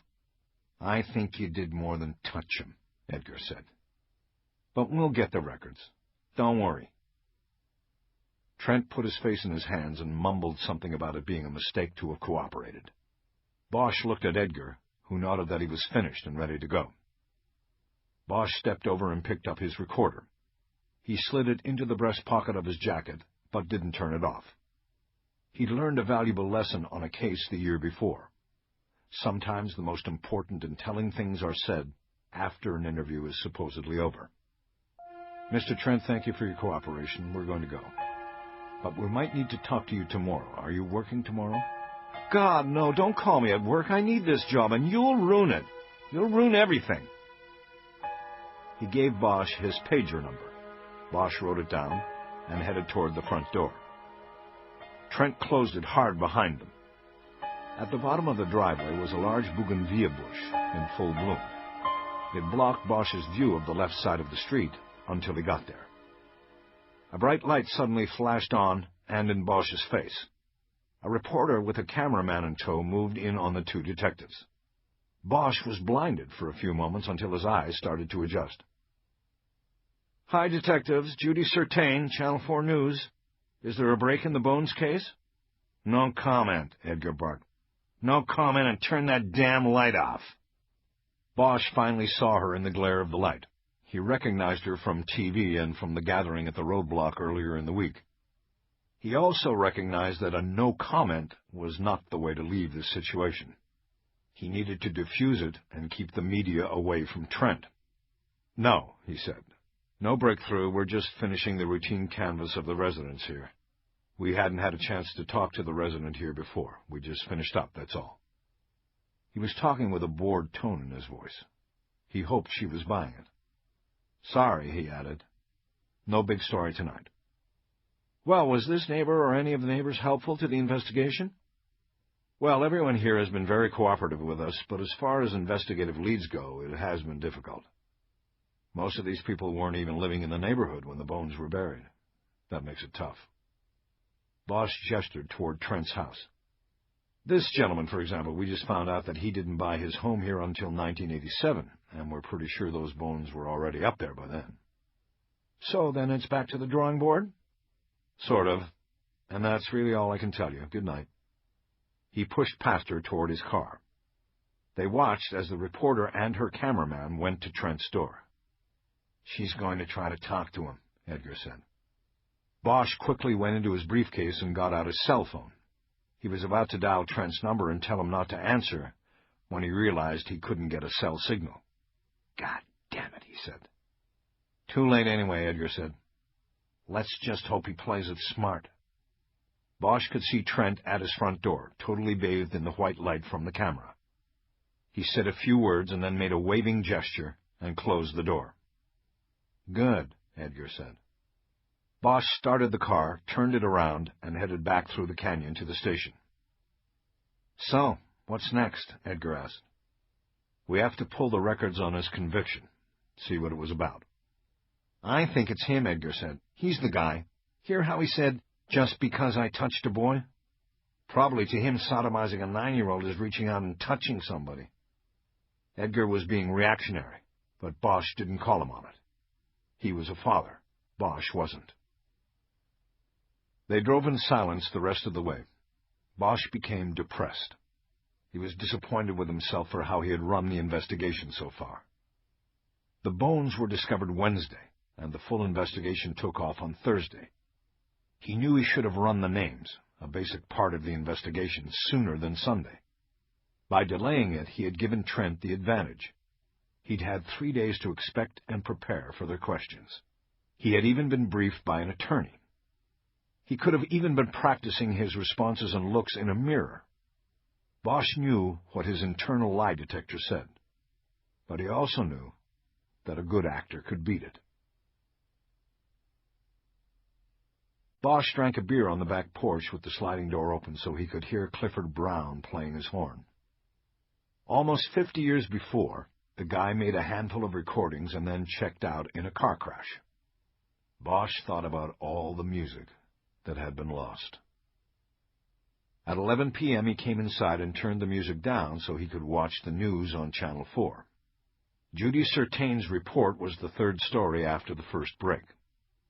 The anchor said, "New developments in the Laurel Canyon dogbone case. We go to Judy Certain at the scene." "Ah, shit," Bosch said.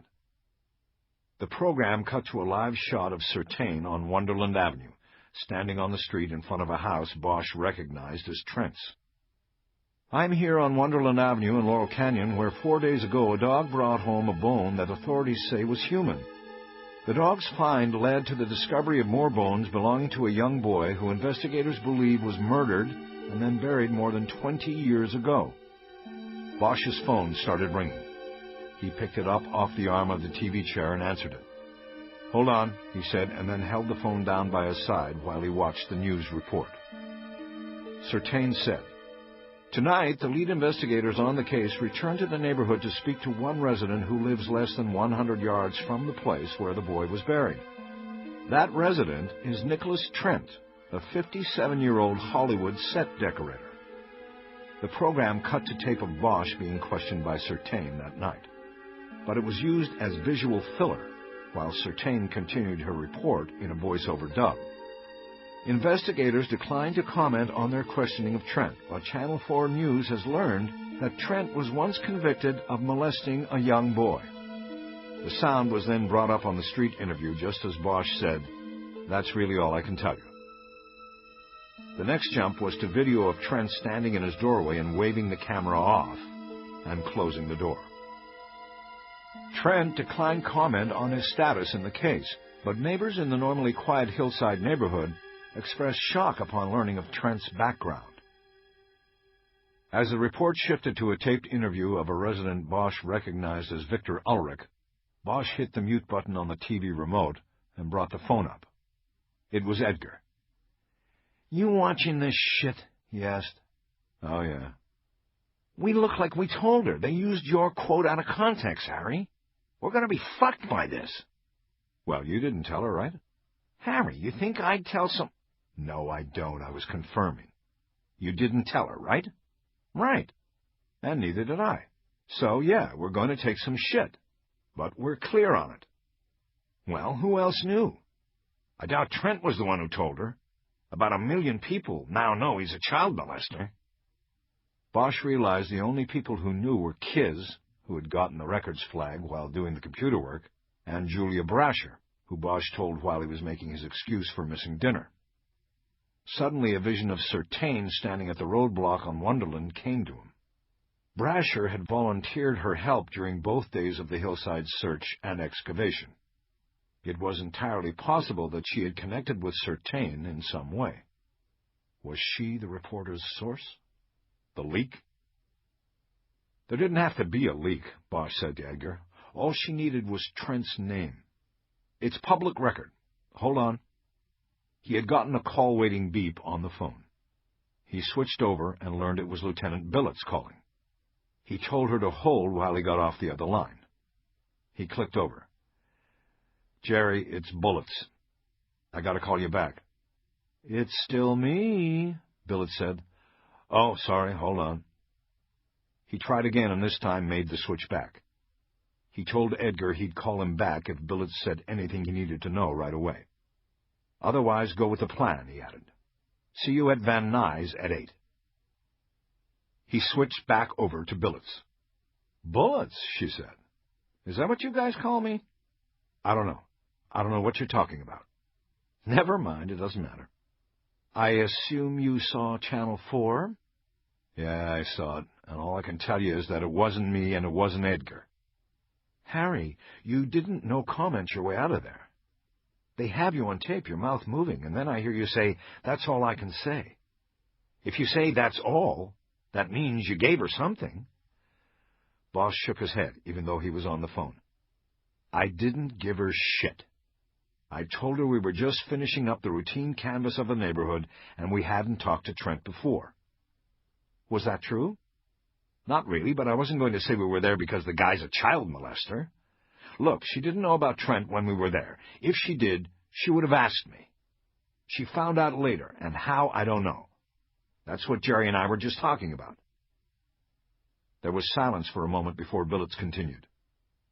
Well, you better have your shit together on this tomorrow, because I want a written explanation from you that I can send up the line. Before that report on 4 was even over, I got a call from Captain LaValle, and she said she had already gotten a call from Deputy Chief Irving. Yeah, typical. Right on down the food chain. Look, you know that leaking the criminal record of a citizen is against departmental policy. I'm not trying to downplay the leak, but I'm trying to solve a murder here, Lieutenant. It was well after midnight by the time Bosch got to Venice. Parking on the little streets near the canals was non-existent. He drove around looking for 10 minutes and ended up parking in the lot by the library out on Venice Boulevard, and then walking back in. Julia Brasher lived in a house at the corner of the Howland and Eastern Canals. Bosch expected it to be one of the new structures.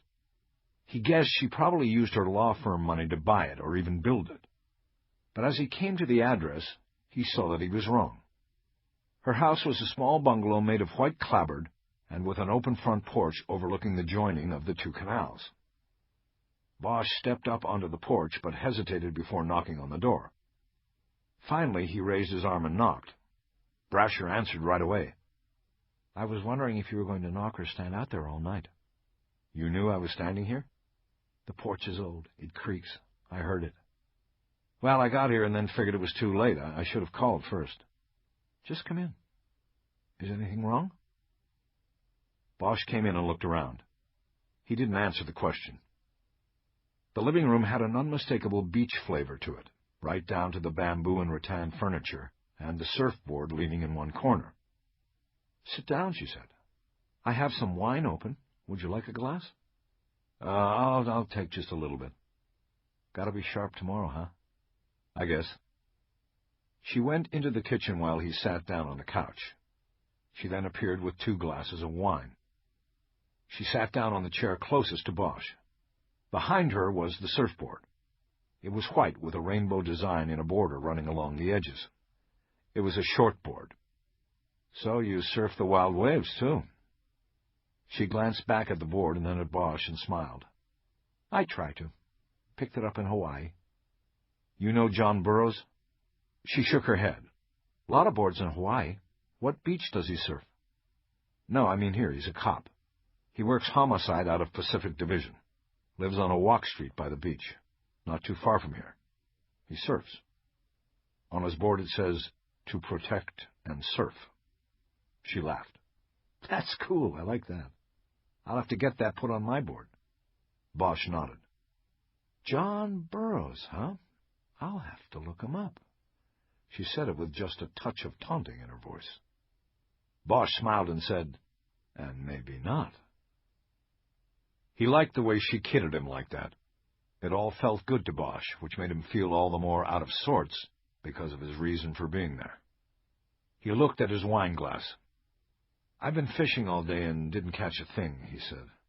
Microfiche, mostly. I saw you on the news tonight, she said. Are you trying to put the squeeze on that guy, the child molester? Bosch sipped his wine to give him time to think. She had opened the door. He now just had to step through very carefully. What do you mean? He asked. Well, giving that reporter his criminal background, I figured you must be making some kind of play. You know, turning up the heat on him, to make him talk or something. It seems kind of risky. Why? Well, first of all, trusting a reporter is always risky. I know that from back when I was a lawyer and got burned. And second, you never know how people are going to react when their secrets are no longer secrets. Bosch studied her for a moment and then shook his head. I didn't give it to her. Somebody else did. He studied her eyes for any kind of tell. There was nothing. There's going to be trouble over it, he added. She raised her eyebrows in surprise. Still no tell. Why? If you didn't give her the information, why would there... She stopped. And now Bosch could see her put it together. He saw the disappointment fill her eyes. Oh, Harry. He tried to back out through the door. What? Don't worry about it. I'll be fine. It wasn't me, Harry. Is that what you're here about? To see if I'm the leak? She abruptly put her wine glass down on the coffee table. Look, only 4 people knew, and I was one of them. So you thought you'd come here undercover and find out if it was me? She waited for a response. Finally, all Bosch could do was nod. Well, it wasn't me. And I think you should go now. Bosch nodded and put down his glass. He stood up. Look, I'm sorry. I screwed it up. I thought the best way to not mess anything up, between you and me was to, He made a helpless gesture with his hands as he headed to the door. Was to do the undercover thing, he continued. I just didn't want to mess it up, that's all, but I had to know. I think if you were me, you would have felt the same way about it. He opened the door and looked back at her. I'm sorry, Julia. Thanks for the wine. He turned to go. Harry? He turned back. She came to him and reached up and grabbed the lapels of his jacket with both hands. She slowly pulled him forward and then pushed him backward, as if roughing up a suspect in slow motion. Her eyes dropped to his chest as her mind worked, and she came to a decision. She stopped shaking him but kept her grasp on his jacket. I can get over it, she said. I think. She then looked up to his eyes and pulled him forward. She kissed him hard on the mouth for a long time, and then pushed him back. She let go. Call me tomorrow. Bosch just nodded and stepped through the door. She closed it. Bosch went down the porch to the sidewalk next to the canal. He looked at the reflection of the lights of all the houses on the water. An arched footbridge lighted by the moon and nothing else crossed the canal 20 yards away, its reflection perfect on the water.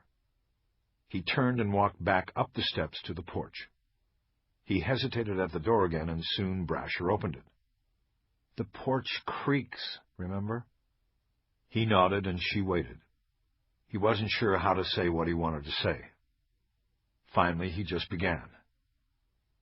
One time, when I was in one of those tunnels we were talking about last night, I came up head-on with some guy. He was VC. Black pajamas, greased face. We sort of looked at each other for a split second, and I guess instincts took over.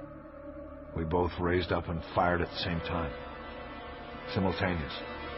And then we fucking ran in opposite directions. Both of us scared shitless, screaming in the dark. Anyway, I thought he had to have hit me. It was point blank. Too close to miss. I thought my gun had backfired and jammed or something. The kick had felt wrong. When I got up top, the first thing I did was check myself. No blood, no pain, nothing. He had missed. Point blank. And somehow the guy had missed. She stepped through the door's threshold and leaned against the front wall beneath the porch light. She didn't say anything, and he pressed on.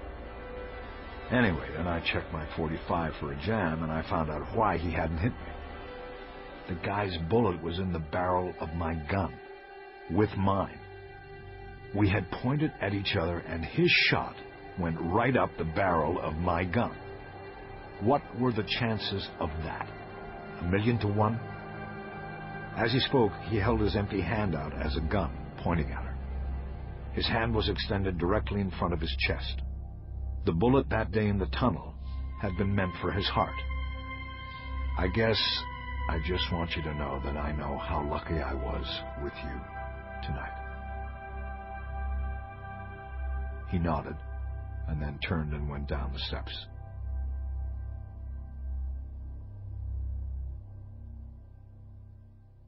Death investigation is a pursuit with countless dead ends, obstacles, and colossal chunks of wasted time and effort. Bosch knew this every day of his existence, but was reminded of it once again when he got to the homicide table shortly before noon Monday and found his morning's time and effort had most likely been wasted while a brand new obstacle awaited him.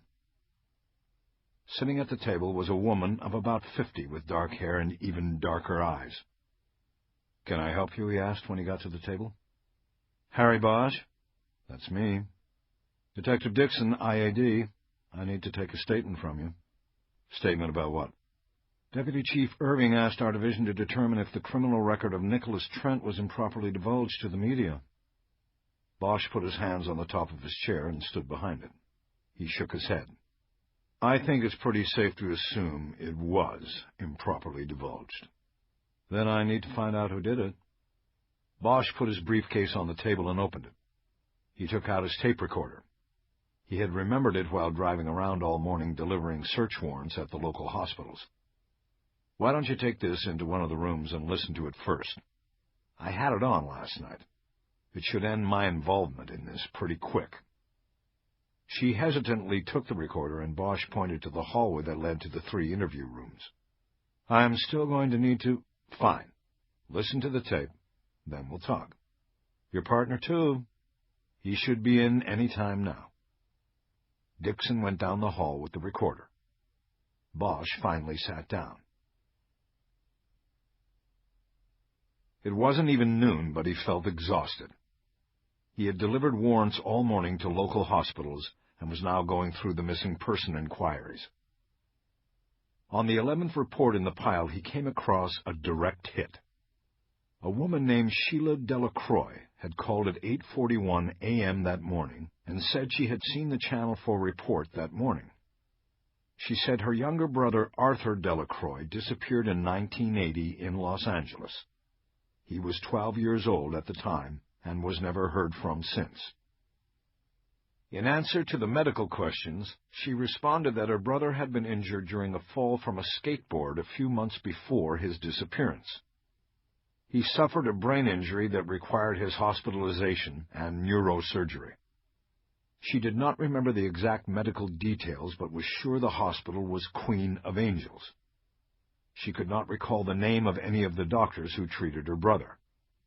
Other than an address and callback number for Sheila Delacroix, that was all the information on the report. Bosch circled the word skateboard on the sheet. Just then, Bosch got a call from Kiz Ryder. "Kiz, what's up?" "I feel awful, Harry. I think I fucked up." Bosch leaned back in his chair. He would have never guessed it was her. "Channel 4? "Yeah, Yesterday, after you left Parker and my partner stopped watching the football game, he asked what was up with you being in there. So I told him. I'm still trying to establish the relationship, Harry, you know? I told him I ran the names for you and there was a hit. One of the neighbors had a molestation record. That's all I told him, Harry, I swear." Bosch breathed out heavily. She was not the leak.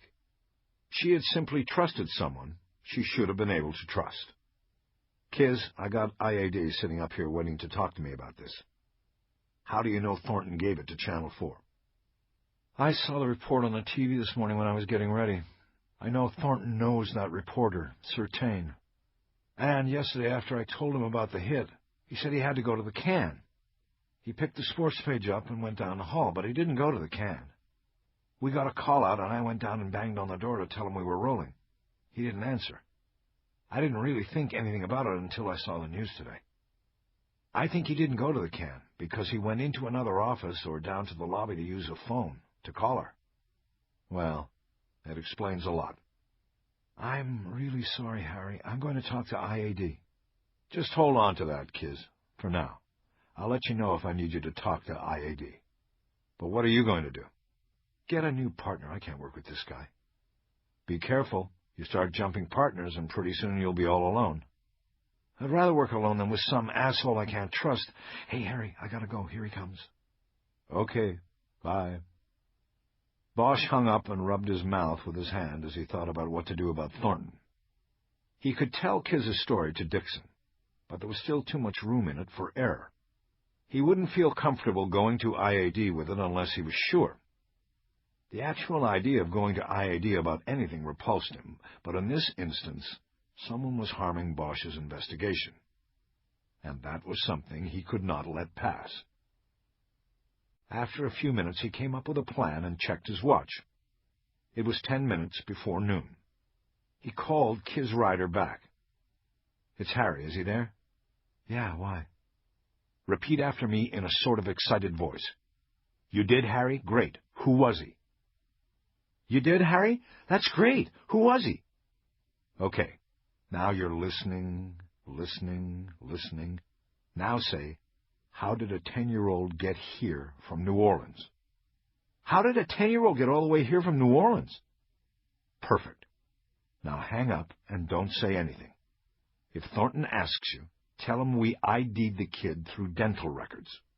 He was a 10-year-old runaway from New Orleans, last seen in 1975. His parents are on a plane heading here now, and the chief is going to have a press conference about it all today at 4. Okay, Harry, good luck. You too. Bosch hung up and looked up. Edgar was standing across the table from him. He had heard the last part of the conversation, and his eyebrows were up. No, it's all bullshit, Bosch said. I'm setting up the leak, and that reporter. Bosch filled him in on all of it and the call-in sheet on Arthur Delacroix. 1980, that's not going to work with Trent. I checked the reverses and property records. He wasn't on that street until 84, like he said last night. Something tells me he isn't our guy. He thought about the skateboard again. It wasn't enough to alter his gut feeling. Tell that to Channel 4. Bosch looked at Edgar. By the way, IAD is in one of the rooms back there. We're under investigation. Edgar's jaw dropped. Like most cops, he resented internal affairs, because even when you do a good and honest job, the IAD could still be on you for any number of things. It was like the Internal Revenue Service, the way just seeing a letter with the IRS return address in the corner was enough to pull your guts into a knot. Relax. It's about the Channel 4 thing. We should be clear of it in a few minutes. Come with me. They went into Lieutenant Billett's office, where there was a small television on a stand. She was doing paperwork at her desk. You mind if we check out Channel 4's noon report? Bosch asked. Be my guest. I'm sure Captain LaValle and Chief Irving are going to be watching as well. The news program opened with a report on a 16-car pileup in the morning fog on the Santa Monica Freeway. It wasn't that significant of a story. No one was killed, but they had good video, so it led the program. But the dog bone case had moved up to second billing. The anchor said they were going to Judy Certain with another exclusive report. The program cut to Certain sitting at a desk in the Channel 4 newsroom. Channel 4 has learned that the bones found in Laurel Canyon have been identified as those of a 10-year-old runaway from New Orleans.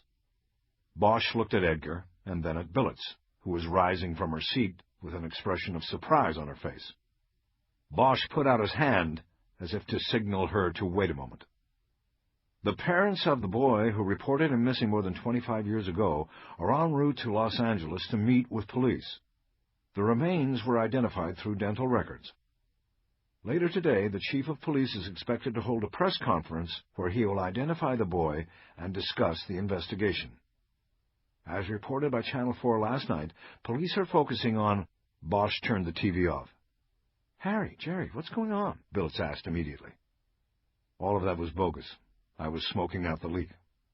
Who? Kiz's new partner, a guy named Rick Thornton. Bosch explained what Ryder had explained to him earlier. He then outlined the scam he had just pulled. Where's the IAD detective? Billets asked. One of the interview rooms. She's listening to a tape I had of me and the reporter last night. A tape? Why didn't you tell me about it last night? I forgot about it last night. All right, I'll take it from here. You feel Kiz is clean on this? Bosch nodded. She has to trust her partner enough to tell him anything. He took that trust and gave it to Channel 4. I don't know what he's getting in return, but it doesn't matter. He's fucking with my case. All right, Harry, I said I would handle it. You go back to the case. Anything new I should know about? We've got a possible ID, this one legit, that we'll be running down today. What about Trent? We're letting that sit until we find out if this is the kid. If it is, the timing is wrong. The kid disappeared in 1980. Trent didn't move into the neighborhood until 4 years later. Great. Meantime, we've taken his buried secret and put it on TV. Last I heard from patrol, the media was camped in his driveway. Bosch nodded. Talk to Thornton about it. Oh, we will. She sat down behind her desk and picked up the phone. It was their cue to leave. On the way back, Bosch asked Edgar if he had pulled the file on Trent's conviction. Yeah, I got it. It was a weak case. Nowadays, the DA probably wouldn't have even filed on it. The guy worked as a teacher at an elementary school in Santa Monica. He was caught by another teacher in a stall in the bathroom holding an 8-year-old's penis while he urinated. He said he was teaching the kid how to aim it, that the kid kept pissing on the floor. What it came down to is the kid's story was all over the place, but didn't back his. And the parents said the boy already knew how to aim by the time he was 4. Trent was convicted and got a 2+1. He served 15 months, up at Wayside. Bosch thought about all of this. It's a long-ass jump from that to beating a kid to death with a baseball bat. Yeah, Harry, I'm beginning to like your mojo better all the time. I wish I did. There was a small gathering of television reporters in the street in front of Nicholas Trent's house.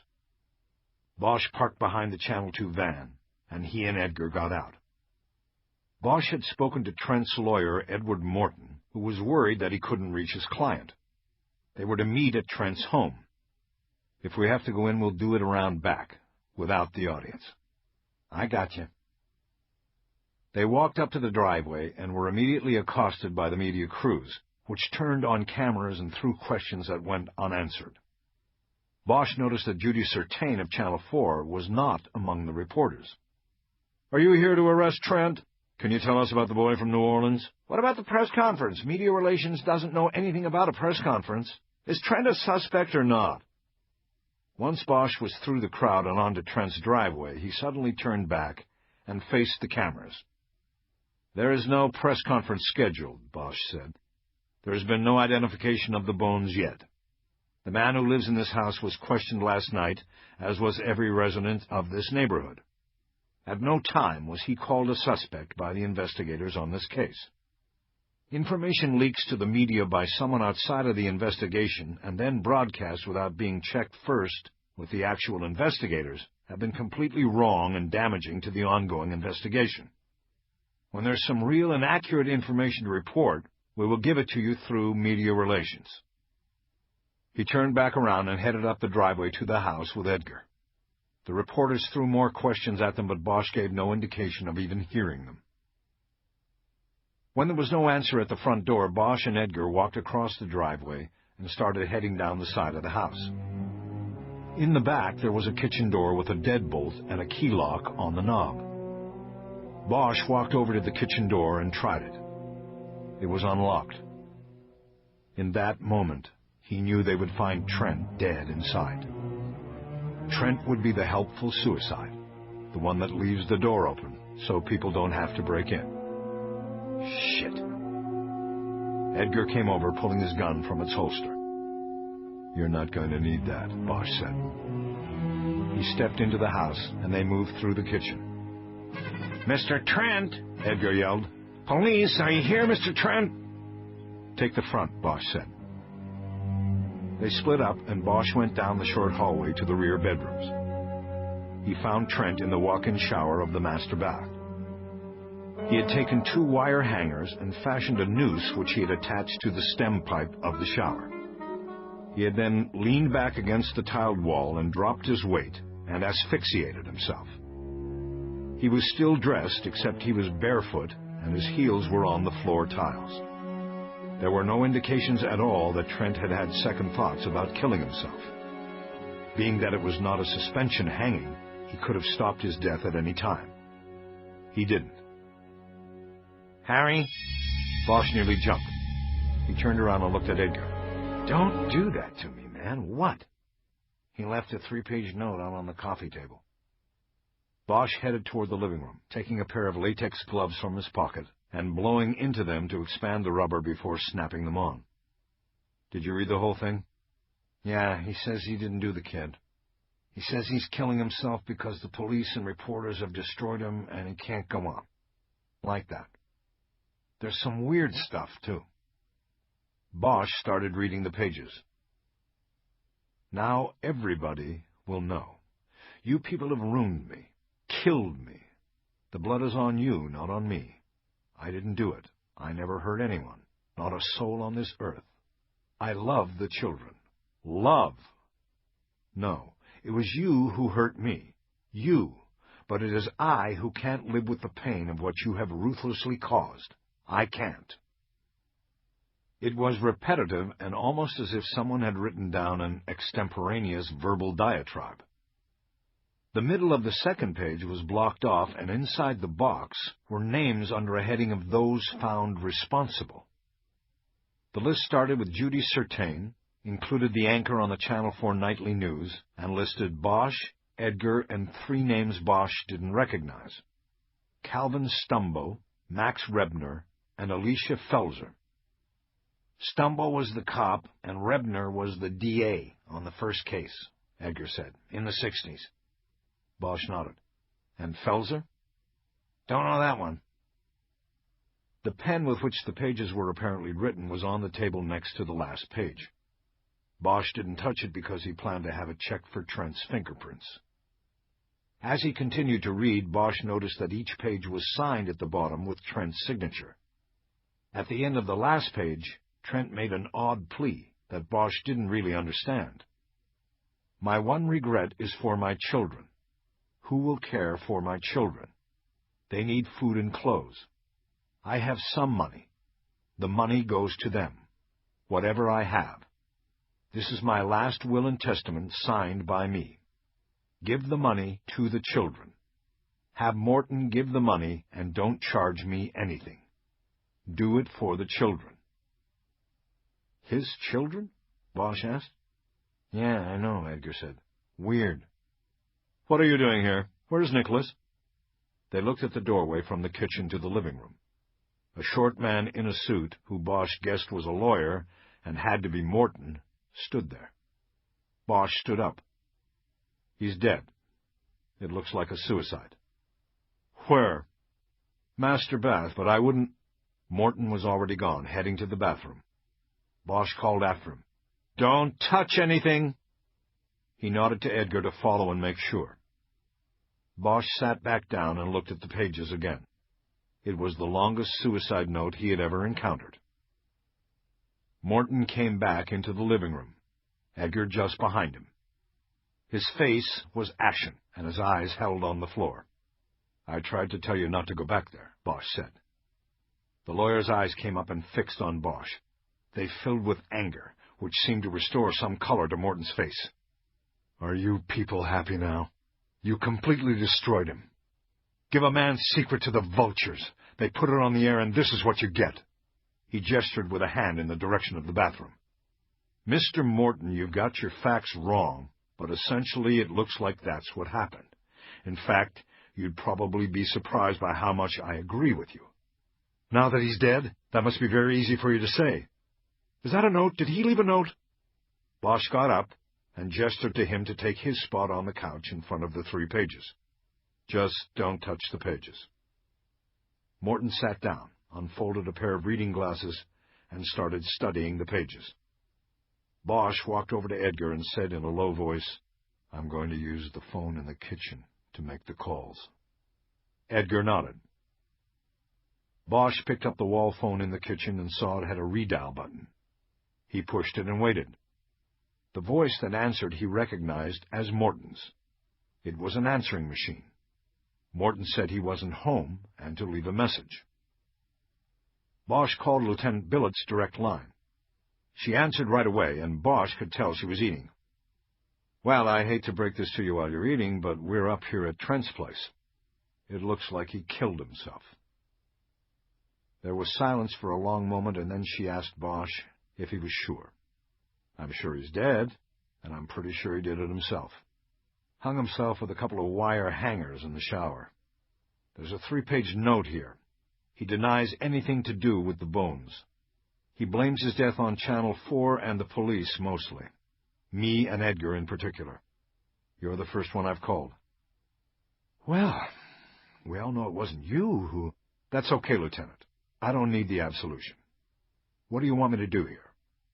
You handle the routine call-outs. I'll call Chief Irving's office and tell him what has transpired. This is going to get hot. Yes. What about media relations? There's already a gang of reporters out on the street. I'll call them. Did you do anything about Thornton yet? Already in the pipeline. The woman from IAD, Dixon, is running with it.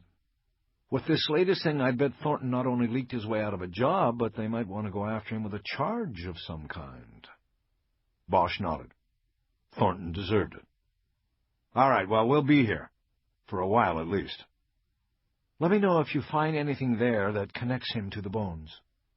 Bosch thought of the boots with the dirt and the treads and the skateboard. You got it, he said. Bosch clicked off the call and then immediately made calls to the coroner's office and SID. In the living room, Morton had finished reading the note. Mr. Morton, when was the last time you talked to Mr. Trent? Last night. He called me at home after the news on Channel 4. His boss had seen it and called him. Bosch nodded. That accounted for the last call. You know his boss's name? Morton pointed to the middle page on the table. Right here on the list. Alicia Felser. She told him she was going to seek his termination. The studio makes movies for children. She couldn't have him on a set with a child. You see? The leaking of his record to the media destroyed this man. You recklessly took a man's existence and... Let me ask the questions, Mr. Morton. You can save your outrage for when you go outside and talk to the reporters. What about that last page? He mentions the children. What does that mean? I have no idea. He obviously was emotionally distraught when he wrote this. It may mean nothing. Bosch remained standing, studying the attorney. Why did he call you last night? Why do you think? To tell me you had been here. That it was all over the news. That his boss had seen it and wanted to fire him. Did he say whether he buried that boy up there on the hill? Morton put on the best indignant look he could muster. He certainly said that he did not have a thing to do with it. He believed he was being persecuted for a past mistake, a very distant mistake. And I'd say he was correct about that. Bosch nodded. Okay, Mr. Morton. You can leave now. Morton stood up and left with a huff. Bosch walked over to the front windows and pulled the curtain back a few inches. When Morton came down the side of the house to the driveway, he immediately walked to the center of the knot of reporters and started talking angrily. Bosch couldn't hear what was said. He didn't need to. When Edgar came back into the room, Bosch told him to call the watch office and get a patrol car up to Wonderland for crowd control. He had a feeling that the media mob, like a virus replicating itself, was going to start growing bigger and hungrier by the minute. They found Nicholas Trent's children when they searched his home following the removal of his body. Filling the entire 2 drawers of a small desk in the living room, a desk Bosch had not searched the night before, were files, photographs, and financial records, including several thick bank envelopes containing canceled checks. Trent had been sending small amounts of money on a monthly basis to a number of charitable organizations that fed and clothed children. From Appalachia to the Brazilian rainforest to Kosovo, Trent had been sending checks for years. Bosch found no check for an amount higher than $12. He found dozens and dozens of photographs of the children he was supposedly helping, as well as small handwritten notes from them. He picked up one shot of a young white boy and turned it over. The information said the boy had been orphaned during the fighting in Kosovo. He had been injured in the mortar blast that killed his parents. His name was Milos Fedor, and he was 10 years old. Bosch had been orphaned at age 11. He looked into the boy's eyes and saw his own. "Man," Edgar said as he surveyed the contents of the desk. "This guy, it's like, I think he was paying a penance or something, sending all his cash to these outfits." "Yeah, a penance for what?" "We may never know."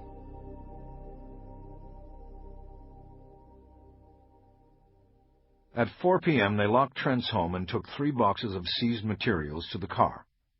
A small group of reporters lingered outside during the whole afternoon, despite word from media relations that all information on the day's events would be distributed through Parker Center. The reporters approached them with questions, but Bosch quickly said that he was not allowed to comment on the investigation. They put the boxes in the trunk and drove off, heading to downtown where a meeting had been called by Deputy Chief Irvin Irving. Bosch was uncomfortable with himself as he drove. "I'm just thinking about things. This guy might be alive today if we had handled things differently." "Come on, Harry. If anybody's responsible, it's Thornton, and he's going to get his due." Bosch sighed. "What's your gut say about Trent?" he asked Edgar. "You mean, like, did he do the boy on the hill?" Bosch nodded. "I don't know," Edgar said. "Have to see what the lab says about the dirt and the sister says about the skateboard. If it is the sister and we get an ID. What about you, Harry?" Bosch thought of the photos of all the children Trent thought he was caring for. His act of contrition. His chance at redemption. "I'm thinking we're spinning our wheels," he said. "He isn't the guy." Deputy Chief Irvin Irving sat behind his desk in his spacious office on the 6th floor of Parker Center. Also seated in the room were Lieutenant Grace Billets, Bosch and Edgar, and an officer from the Media Relations Unit named Sergio Medina. Irving's adjutant, a female lieutenant named Simonton, stood in the open doorway of the office in case she was needed. Irving had a glass-top desk. There was nothing on it except for 2 pieces of paper, with printing on them that Bosch could not read from his spot to the front of Irving's desk and to the left. "Now then," Irving began, "what do we know as fact about Mr. Trent? We know he was a pedophile with a criminal record of abusing a child. We know that he lived a stone's throw from the burial site of a murdered child. And we know that he committed suicide on the evening he was questioned by investigators in regard to the first 2 points just stated." Irving picked up one of the pages on his desk and studied it without sharing its contents with the room. Finally, he spoke. "I have here a press release that states those same 3 facts and goes on to say, Mr. Trent is the subject of an ongoing investigation. Determination of whether he was responsible for the death of the victim found buried near his home is pending lab work and follow-up investigation." He looked at the page silently again, and then finally put it down. "Nice and succinct, but it will do little to quell the thirst of the media for this story, or to help us avert another troubling situation for this department." Bosch cleared his throat. Irving seemed to ignore it at first, but then spoke without looking at the detective. "Yes, Detective Bosch?" "Well, it sort of seems as though you're not satisfied with that. The problem is, what is on that press release is exactly where we stand. I'd love to tell you I think the guy did the kid on the hill. I'd love to tell you I know he did it. But we're a long way from that, and if anything, I think we're going to end up concluding the opposite." "Based on what?" Irving snapped. It was becoming clear to Bosch what the purpose of the meeting was. He guessed that the second page on Irving's desk was the press release the deputy chief wanted to put out. It probably pinned everything on Trent and called his suicide the result of his knowing he would be found out. This would allow the department to handle Thornton, the leaker, quietly outside of the magnifying glass of the press. It would spare the department the humiliation of acknowledging that a leak of confidential information from one of its officers caused a man to kill himself. It would also allow them to close the case of the boy on the hill. Bosch understood that everyone sitting in the room knew that closing a case of this nature was the longest of long shots. The case had drawn growing media attention, and Trent, with his suicide, had now presented them with a way out. Suspicions could be cast on the dead pedophile, and the department could call it a day and move on to the next case, hopefully one with a better chance of being solved. Bosch could understand this, but not accept it. Detective Bosch, I asked based on what? Based on the timing. We don't think Trent moved into that neighborhood until after that boy was in the ground, and on the analysis of the bones. This kid was physically abused over a long period of time, almost from when he was an infant. It doesn't add up to Trent. Analysis of both the timing and the bones will not be conclusive, Irving said. No matter what they tell us, there is still a possibility, no matter how slim, that Nicholas Trent was the perpetrator of this crime. A very slim possibility. What about the search of Trent's home today? We took some old work boots with dried mud in the treads. It will be compared to soil samples taken where the bones were found, but they'll be just as inconclusive. Even if they match up, Trent could have picked up the dirt hiking behind his house. It's all part of the same sediment, geologically speaking. What else? Not much. We've got a skateboard. A skateboard? Bosch explained about the call-in tip he had not had time to follow up on because of the suicide. As he told it, he could see Irving warming to the possibility that a skateboard in Trent's possession could be linked to the bones on the hill. I want that to be your priority, he said. I want that nailed down, and I want to know it the moment you do. Bosch only nodded. Irving went silent and studied the 2 pages on his desk. Finally, he picked up the one he had not read from, the page Bosch guessed was the loaded press release, and turned in his desk. He slid it into a shredder, which whined loudly as it destroyed the document. He then turned back to his desk and picked up the remaining document. Officer Medina, you may put this out to the press. He handed the document to Medina, who stood up to receive it. Irving checked his watch. Just in time for the 6 o'clock news, he said.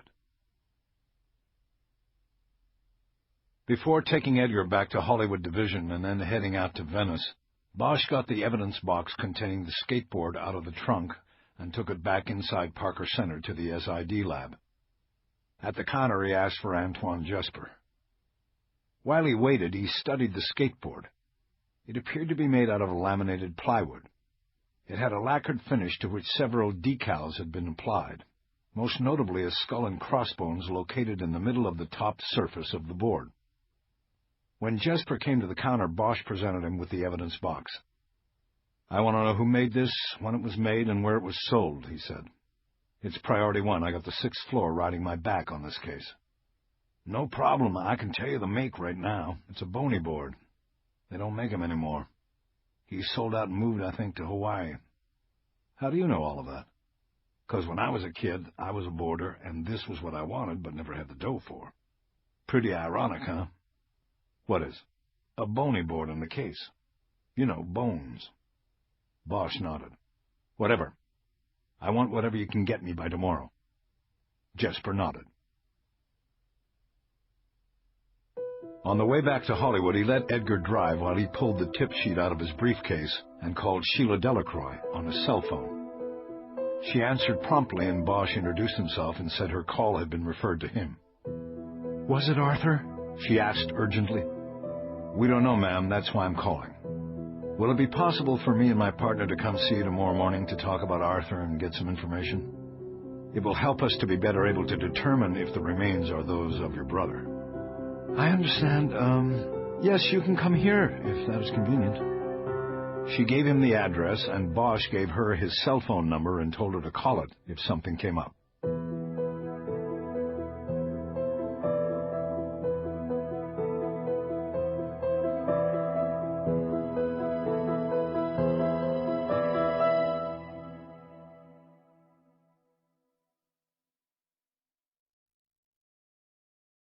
It was a brutal drive to Venice, and Bosch arrived more than a half-hour late.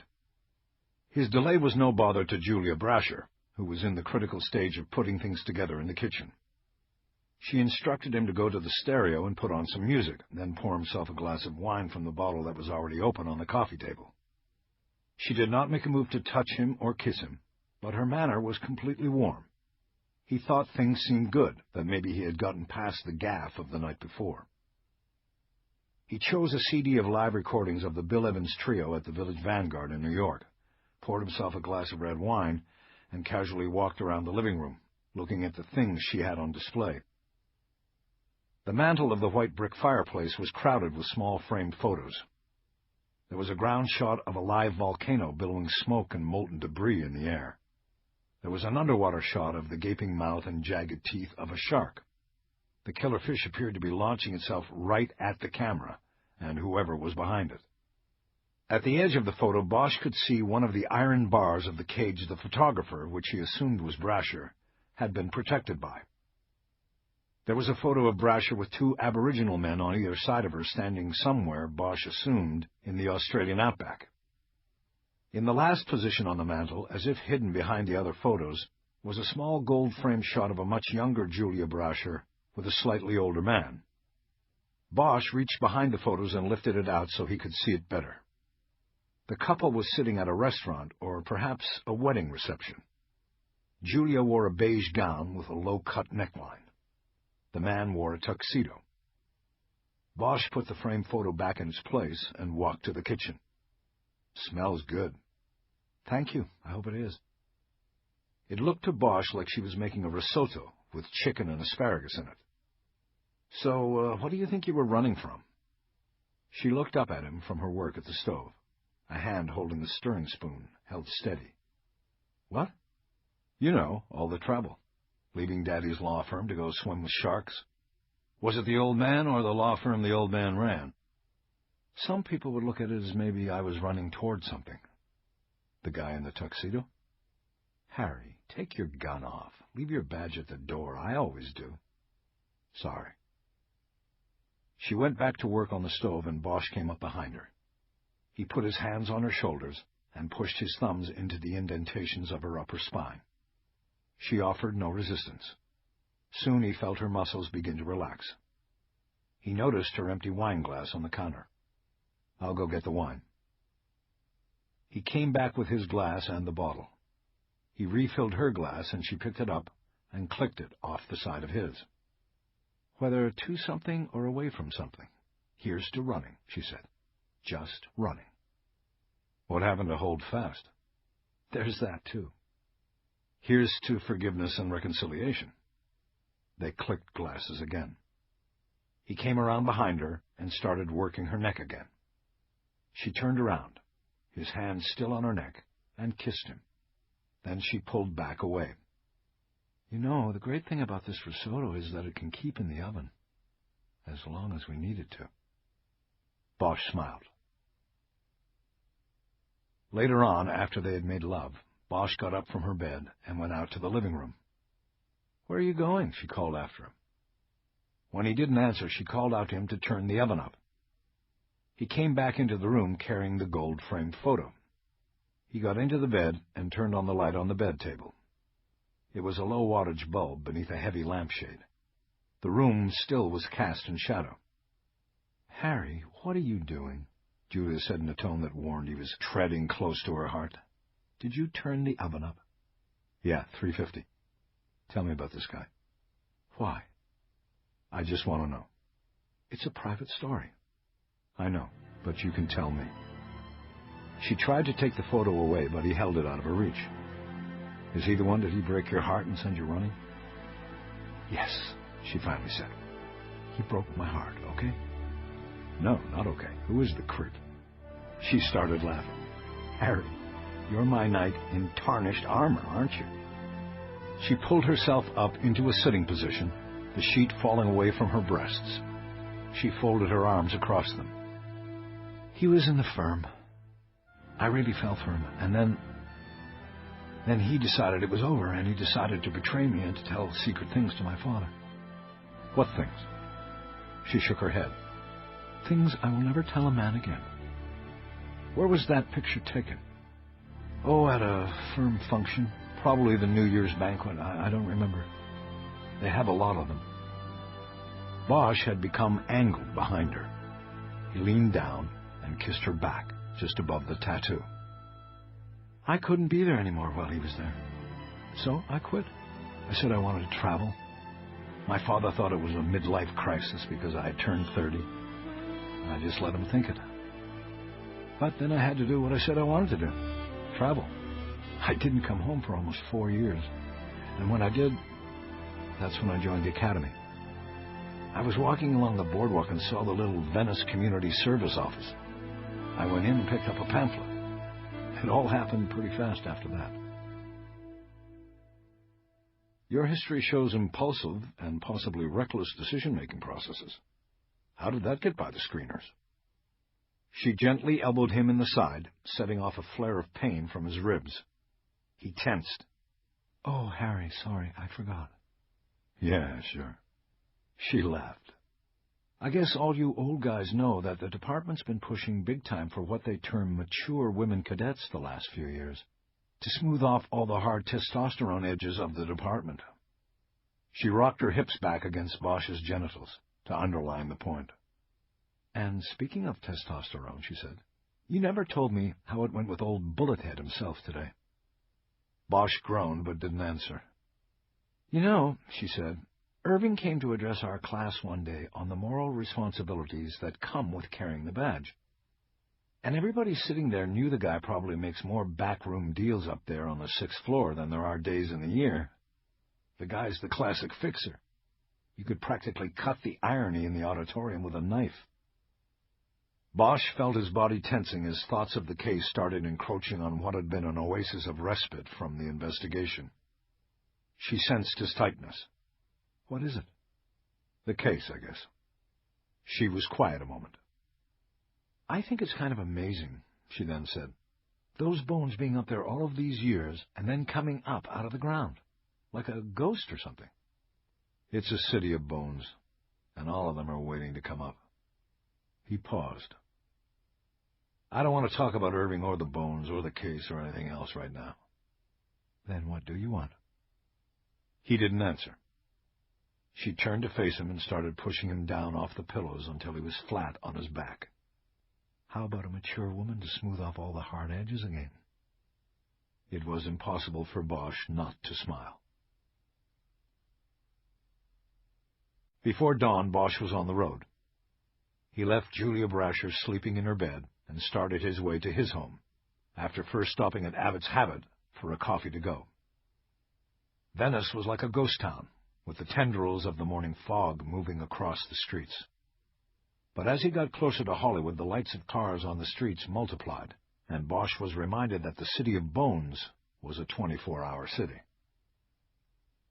At home, he showered and put on fresh clothes.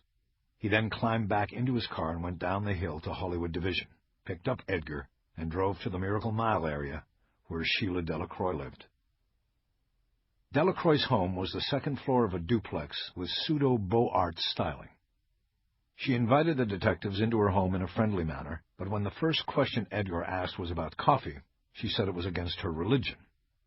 She offered tea, and Edgar reluctantly accepted. Bosch passed. He wondered which religion outlawed coffee. They took seats in the living room while the woman made Edgar's tea in the kitchen. She called out to them, saying she only had an hour and then had to leave for work. "What is it you do?" Bosch asked as she came out with a mug of hot tea, the tag from the tea bag looped over the side. She put it down on a coaster on a side table next to Edgar. She was a tall woman. She was slightly overweight, with blonde hair cut short. "I'm a casting agent," she said as she took a seat on the couch.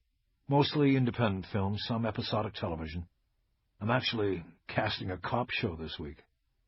Bosch watched Edgar sip some tea and make a face. "Mrs. Delacroix, if you're in the entertainment business, did you by any chance know Nicholas Trent?" "Please, I'm not married. Just call me Sheila." "Now, that name, Nicholas Trent.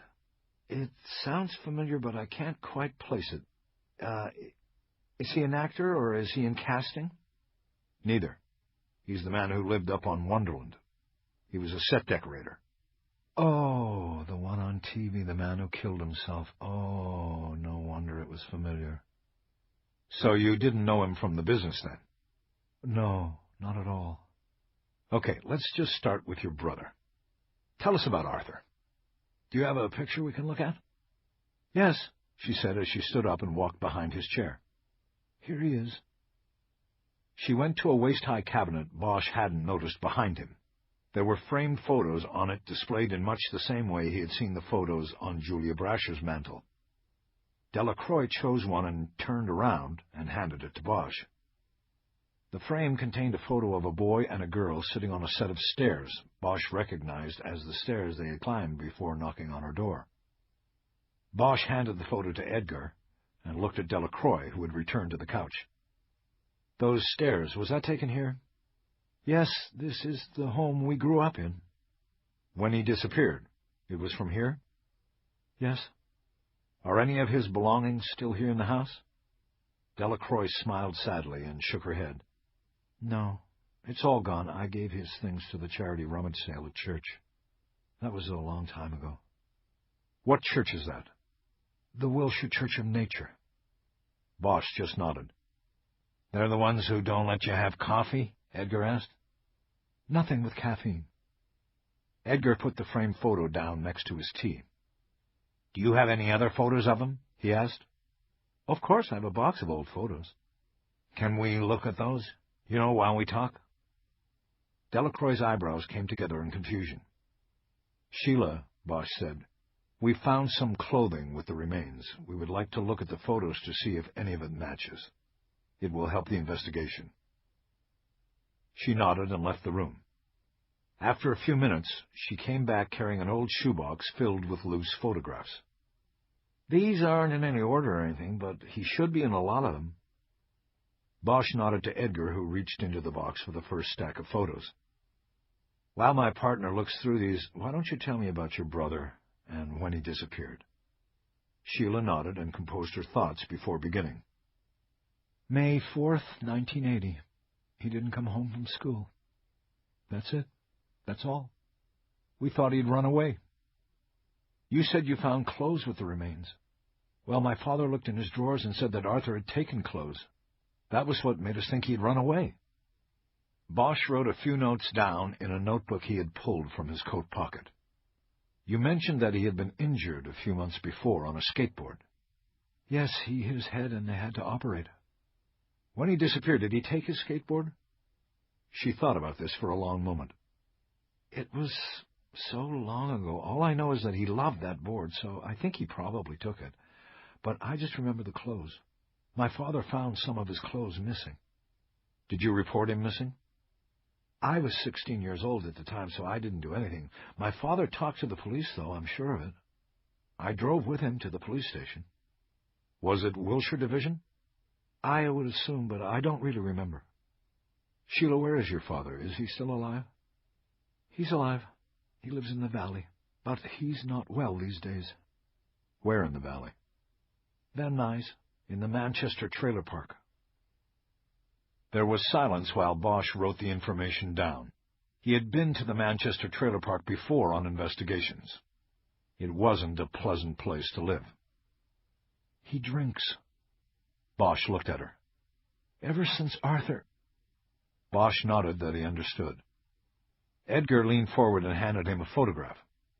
It was a yellowed 3x5. It showed a young boy, his arms raised in an effort to maintain balance, gliding on the sidewalk on a skateboard. The angle of the photograph showed little of the skateboard other than its profile. Bosch could not tell if it carried a bone design on it or not. "Can't see much there," he said as he started to hand the photo back. "No, the clothes, the shirt." Bosch looked at the photo again. Edgar was right. The boy in the photo wore a gray T-shirt with "Solid Surf" printed across the chest. Bosch showed the photo to Sheila. "This is your brother, right?" She leaned forward to look at the photo. "Yes, definitely." "That shirt he is wearing, do you remember if it is one of the pieces of clothing your father found missing?" Delacroix shook her head. I can't remember. It's been... I just remember that he liked that shirt a lot." Bosch nodded and gave the photo back to Edgar. It wasn't the kind of solid confirmation they could get from X-rays and bone comparison, but it was one more notch. Bosch was feeling more and more sure that they were about to identify the bones. He watched Edgar put the photo in a short stack of pictures he intended to borrow from Sheila's collection. Bosch checked his watch and looked back at Sheila. "What about your mother?" Sheila immediately shook her head. "Nope, she was long gone by the time all of this happened." "You mean she died?" "I mean she took a bus the minute the going got tough. You see, Arthur was a difficult child. Right from the beginning. He needed a lot of attention, and it fell to my mother. After a while, she couldn't take it any longer. One night, she went out to get some medicine at the drugstore, and she never came back. We found little notes from her under our pillows." Bosch dropped his eyes to his notebook. It was hard to hear this story and keep looking at Sheila Delacroix. "How old were you? How old was your brother?" "I was 6, so that would make Artie 2. Bosch nodded. "Did you keep the note from her?" "No, there was no need. I didn't need a reminder of how she supposedly loved us, but not enough to stay with us." "What about Arthur? Did he keep his?" "Well, he was only 2, so my father kept it for him. He gave it to him when he was older. He may have kept it, I don't know." "Do you know what happened to her, or if she's still alive?" "I haven't the faintest idea. And to tell you the truth, I don't care if she is alive or not." "What is her name?" "Christine Dorset Delacroix. Dorset was her maiden name." "Do you know her birth date or her social security number?" Sheila shook her head. "Do you have your own birth certificate handy here?" "It's somewhere in my records. I could go look for it." She started to get up. "No, wait. We can look for that at the end. I'd like to keep talking here." "Okay." Bosch decided to move on to an area of discussion that would be less difficult for her. "What school did your brother go to?" At the end, he was going to the Brethren. Bosch didn't say anything. He wrote the name of the school down on his pad, and then a large letter B beneath it. He circled the letter, thinking about the backpack. Sheila continued, unbidden. "It was a private school for troubled boys. My dad paid to send him there. It's off of Crescent Heights near Pico. It's still there." "Why did he go there? I mean, why was he considered troubled?" "Because he got kicked out of his other schools for fighting, mostly." "Fighting?" Edgar said. "That's right." Edgar picked the top photograph off his keeper file and studied it for a moment. "This boy looks like he was as light as smoke. Was he the one starting these fights?" "Most times. He had trouble getting along. All he wanted to do was be on his skateboard. I think that by today's standards he would be diagnosed as having attention deficit disorder, or something similar. He just wanted to be by himself all the time." "Did he get hurt in these fights?" Bosch asked. "Sometimes, black and blue mostly." "Broken bones?" "Not that I remember, just schoolyard fights." Bosch felt agitated. The information they were getting could point them in many different directions. He had hoped a clear-cut path might emerge from the interview. "You said your father searched the drawers in your brother's room and found clothes missing." "That's right, not a lot, just a few things." "What did he take the clothes in?" "I think he took his school bag, took out the books and put in some clothes." "Do you remember what that looked like?" "No, just a backpack. Everybody had to use the same thing at the Brethren. I still see kids walking on Pico with them, the backpacks with the B on the back." Bosch glanced at Edgar and then back at Delacroix. "Let's go back to the skateboard. Are you sure he took it with him?" She paused to think about this, then slowly nodded. "Yes, I'm pretty sure he took it with him." Bosch decided to cut off the interview and concentrate on completing the identification. Once they confirmed the bones came from Arthur Delacroix, then they could come back to his sister. He thought about Gallagher's take on the injuries to the bones. Chronic abuse. Could it all have been injuries from schoolyard fights and skateboarding? He knew he needed to approach the issue of child abuse, but did not feel the time was appropriate. "Okay, we're going to wrap things up here pretty quickly, Sheila. Just a few more questions. Did Arthur have some friends? Maybe a best friend? Someone he might confide in?" "There was one boy he'd go boarding with. His name was Johnny Stokes. He was bigger and a little bit older than Arthur, but they were in the same class at the Brethren.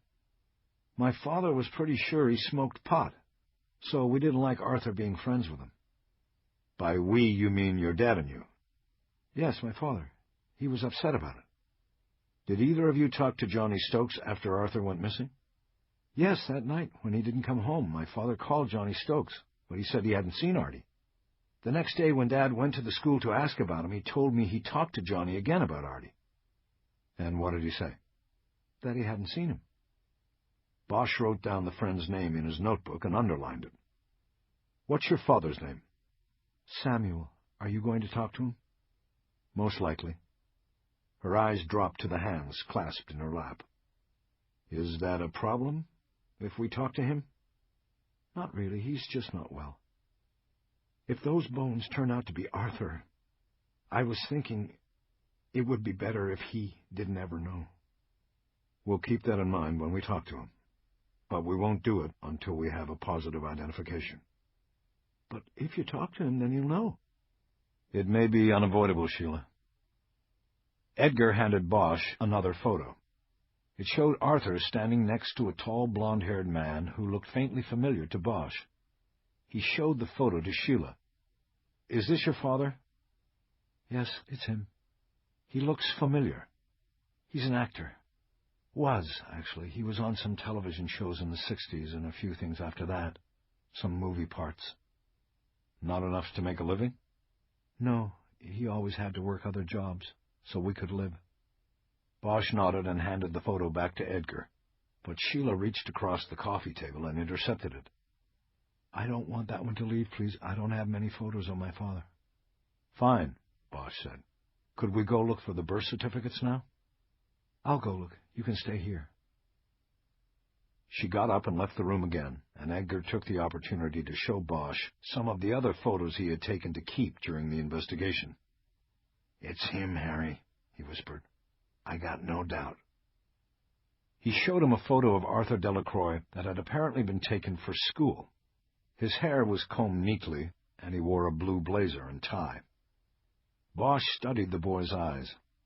They reminded him of the photo of the boy from Kosovo he had found in Nicholas Trent's house, the boy with the 1,000-yard stare. I found mine, but not Arthur's. Sheila Delacroix came into the room carrying an envelope and unfolding a yellowed document. Bosch looked at it for a moment and then copied down the names, birth dates, and social security numbers of her parents. Okay, Sheila, thank you. We're going to go. We'll call you as soon as we know something for sure. He stood up, and so did Edgar. All right if we borrow these photos? Edgar asked. I will personally see that you get them back. Okay, if you need them. They headed to the door, and she opened it. While still in the threshold, Bosch asked her one last question. Sheila, have you always lived here? She nodded. All my life. I've stayed here in case he comes back, you know. In case he doesn't know where to start and comes here. She smiled, but not in any way that imparted humor. Bosch nodded and stepped outside behind Edgar. Bosch walked up to the museum ticket window and told the woman sitting behind it his name and that he had an appointment with Dr. William Gallagher in the anthropology lab. She picked up a phone and made a call. A few minutes later, she rapped on the glass with her wedding band until it drew the attention of a nearby security guard. He came over, and the woman instructed him to escort Bosch to the lab. He did not have to pay the admission. When Bosch had called Gallagher's cell phone after receiving the medical records on Arthur Delacroix, the anthropologist had said he was already working on another case and couldn't get downtown to the medical examiner's office until the next day. Bosch said he couldn't wait. Gallagher said he did have copies of the X-rays and photographs from the Wonderland case with him. If Bosch could come to him, he could make the comparisons and give an unofficial response. Bosch took the compromise and headed to the tar pits, while Edgar remained at Hollywood Division, working the computer to see if he could locate Arthur and Sheila Delacroix's mother, as well as run down Arthur's friend, Johnny Stokes. "Detective Bosch, how are you?" Gallagher said, shaking Bosch's hand. "Doing okay." "Do you have the hospital records?" Bosch brought his briefcase up onto the work table and opened it. He handed Gallagher a file. Then from his pocket he pulled the stack of photos he and Edgar had borrowed from Sheila Delacroix. "I don't know if these help," he said, "but this is the kid." Gallagher picked up the photos. He went through them quickly, stopping at the close-up of the posed shot of Arthur Delacroix in a jacket and tie. He went over to a chair where a backpack was slung over the armrest. He pulled out his own file and came back to the work table. He opened the file and took out an 8x10 photo of the skull from Wonderland Avenue. For a long moment he held the photos of Arthur Delacroix and the skull side by side and studied them. Finally he said, "The malar and superciliary ridge formation looks similar." "I'm not an anthropologist, Doc." Gallagher put the photos down on the table. He then explained by running his finger across the left eyebrow of the boy and then down around the outside of his eye. "The brow ridge and the exterior orbit," he said, "it's wider than usual on the recovered specimen. Looking at this photo of the boy, his facial structure is in line with what we see here." Bosch nodded. "Let's look at the X-rays. There's a box back here." Gallagher gathered the files and led Bosch to another work table where there was a light box built into the surface. He opened the hospital file, picked up the X-rays, but began reading the patient history report. Bosch had already read the document. The hospital reported that the boy was brought into the emergency room at 5:40 p.m. on February 11, 1980, by his father, who said he was found in a dazed and unresponsive state following a fall from a skateboard in which he struck his head. Neurosurgery was performed in order to relieve pressure inside the skull caused by swelling of the brain. The boy remained in the hospital under observation for 10 days and was then released to his father.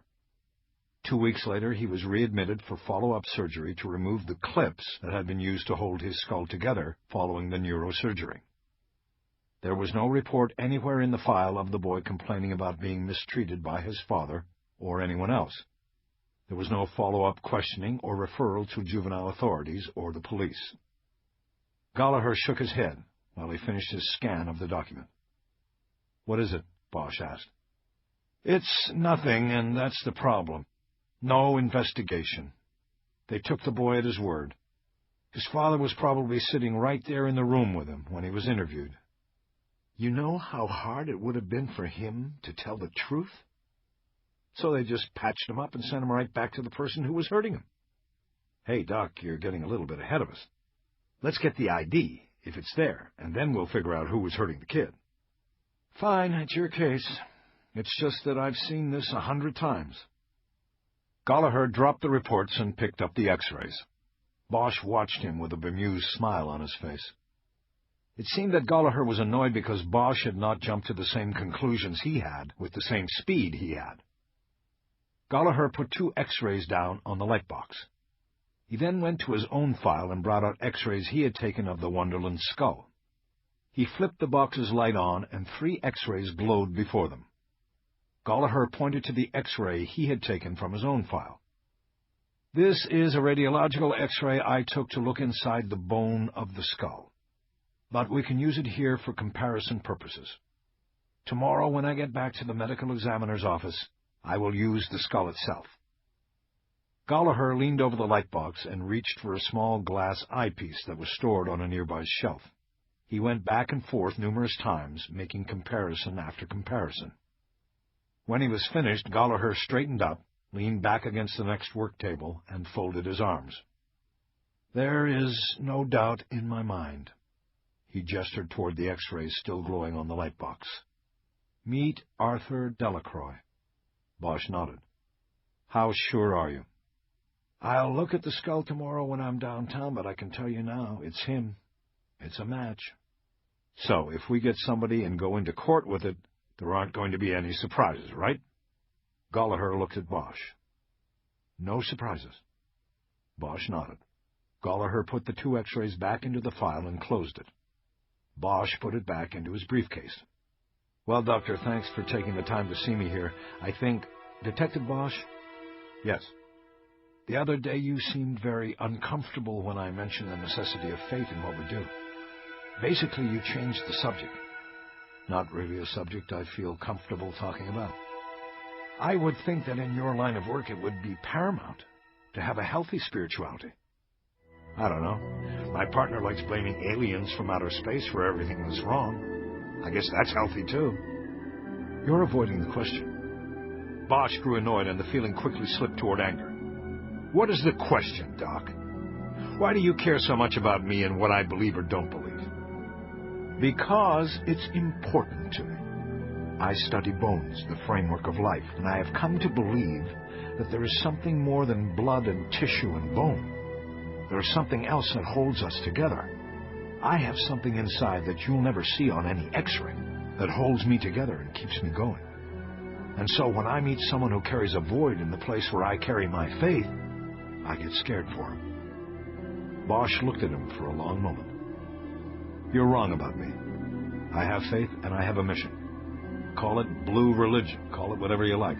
It's the belief that this won't just go by. That those bones came out of the ground for a reason. That they came out of the ground for me to find, and for me to do something about. And that's what holds me together and keeps me going, okay? He stared at Gallagher, waiting for a reply. But the anthropologist said nothing. I gotta go, Doctor, Bosch finally said. Thanks for your help. When Bosch got back to the squad room, he went to the homicide table and sat down. Edgar spoke first.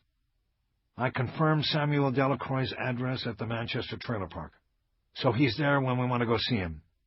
In the last 10 years, he's had 2 DUIs. He drives on a restricted license at the moment. I also ran his social and came up with a hit. He works for the city. Bosch's face showed his surprise. Doing what? He works part-time at a driving range at the municipal golf course right next to the trailer park. Delacroix drives the cart that collects all the balls. Okay. Next, Sally Dorset Delacroix, the name of the mother on Sheila's birth certificate. I ran her social and got her now listed as a Sally Dorset Waters. Address is in Palm Springs. Must have gone there to reinvent herself. New name, new life, whatever. Bosch nodded. You pulled the divorce? Got it. She filed on Samuel Delacroix in '73. The boy would have been about 5 at the time. Cited mental and physical abuse. Details of what that abuse consisted of were not included. It never went to trial, so the details never came out. He didn't contest it? It looks like a deal was made. He got custody of the 2 kids and didn't contest. Okay. What about the skateboard friend? Got him, too. Still alive, still local. But there's a problem. I ran all the usual data banks and came up with 3 John Stokes in L.A. that fall into the right age range. 2 are in the valley, both clean. The 3rd's a player. Multiple arrests for petty theft, auto theft, burglary, and possession, going back to a full juvie jacket. 5 years ago, he finally ran out of second chances and got sent to Corcoran to iron out a nickel. Did 2.5 to parole. You talked to his agent? Is Stokes still on the line? Talked to his agent, yes. No, Stokes isn't on the hook. He cleared parole 2 months ago. The agent doesn't know where he is. Damn. Yeah, but I got him to pull a look at the client bio. It has Stokes growing up mostly in mid-Wilshire, in and out of foster homes, in and out of trouble. He's got to be our guy. The agent think he's still in L.A.? Yeah, he thinks so. We just got to find him. I already had patrol go by his last known. He moved out of there as soon as he cleared parole. So he's in the wind. Beautiful. Edgar nodded. We have to put him on the box, Bosch said. Did it, Edgar said. I also typed up a roll call notice and gave it to Mankiewicz a while ago. He promised to get it read at all calls. I'm having a batch of visor photos made, too. Good. Bosch was impressed. Getting photos of Stokes to clip to the sun visors of every patrol car was the sort of extra step Edgar usually didn't bother to make. We'll get him, Harry. I'm not sure what good he'll do us, but we'll get him. Bosch looked at his watch. It was almost 2. What do you have going tonight? He asked Edgar. Tonight, nothing much. You got your kid tonight? No, Thursdays. Why? I'm thinking about going out to the Springs. Now? Yeah, talk to the ex-wife. He saw Edgar check his watch. He knew that even if they left that moment, they still wouldn't get back until late. It's all right. I can go by myself. Just give me the address. Nah, I'm going with you. They were more than halfway across the desert to Palm Springs before either one of them spoke. Harry, I heard about you in the boot. It's getting around. Bosch nodded. All I'm saying, man, is be careful with that. You got rank on her, okay? Yeah, I know. I'll figure something out. From what I hear and have seen, she's worth the risk, but you still got to be careful. Bosch didn't say anything. After a few minutes, they passed a road sign that said Palm Springs was coming up in 9 miles. The address Edgar came up with for Sally Waters corresponded with a mansion of contemporary Spanish design that sat at the end of a cul-de-sac at the terminus of Mountain Gate Estates. It was most definitely the development's premier lot. The house was positioned on a promontory that afforded it a view of all the other homes in the development, as well as a sweeping view of the golf course that surrounded it. The property had its own gated drive, but the gate was open. This is going to be interesting, Edgar said as they pulled into a parking circle made of interlocking paving stones. Just remember, people can change their addresses, but they can't change who they are. Right. They got out and walked under the portico that led to the double-wide front door. It was opened by a woman in a black and white maid's uniform before they got to it. In a thick Spanish accent, the woman told them that Mrs. Waters was in the living room. The room was the size and had the feel of a small cathedral, with 25-foot ceilings with exposed roof beams. Sitting in the middle of a cream-colored couch was a woman with blonde hair and a tight face. Her pale blue eyes followed the men as they walked in and took in the size of the room. Mrs. Waters, Bosch said, I'm Detective Bosch, and this is Detective Edgar. We're from the Los Angeles Police Department. He held out his hand, and she took it, but didn't shake it.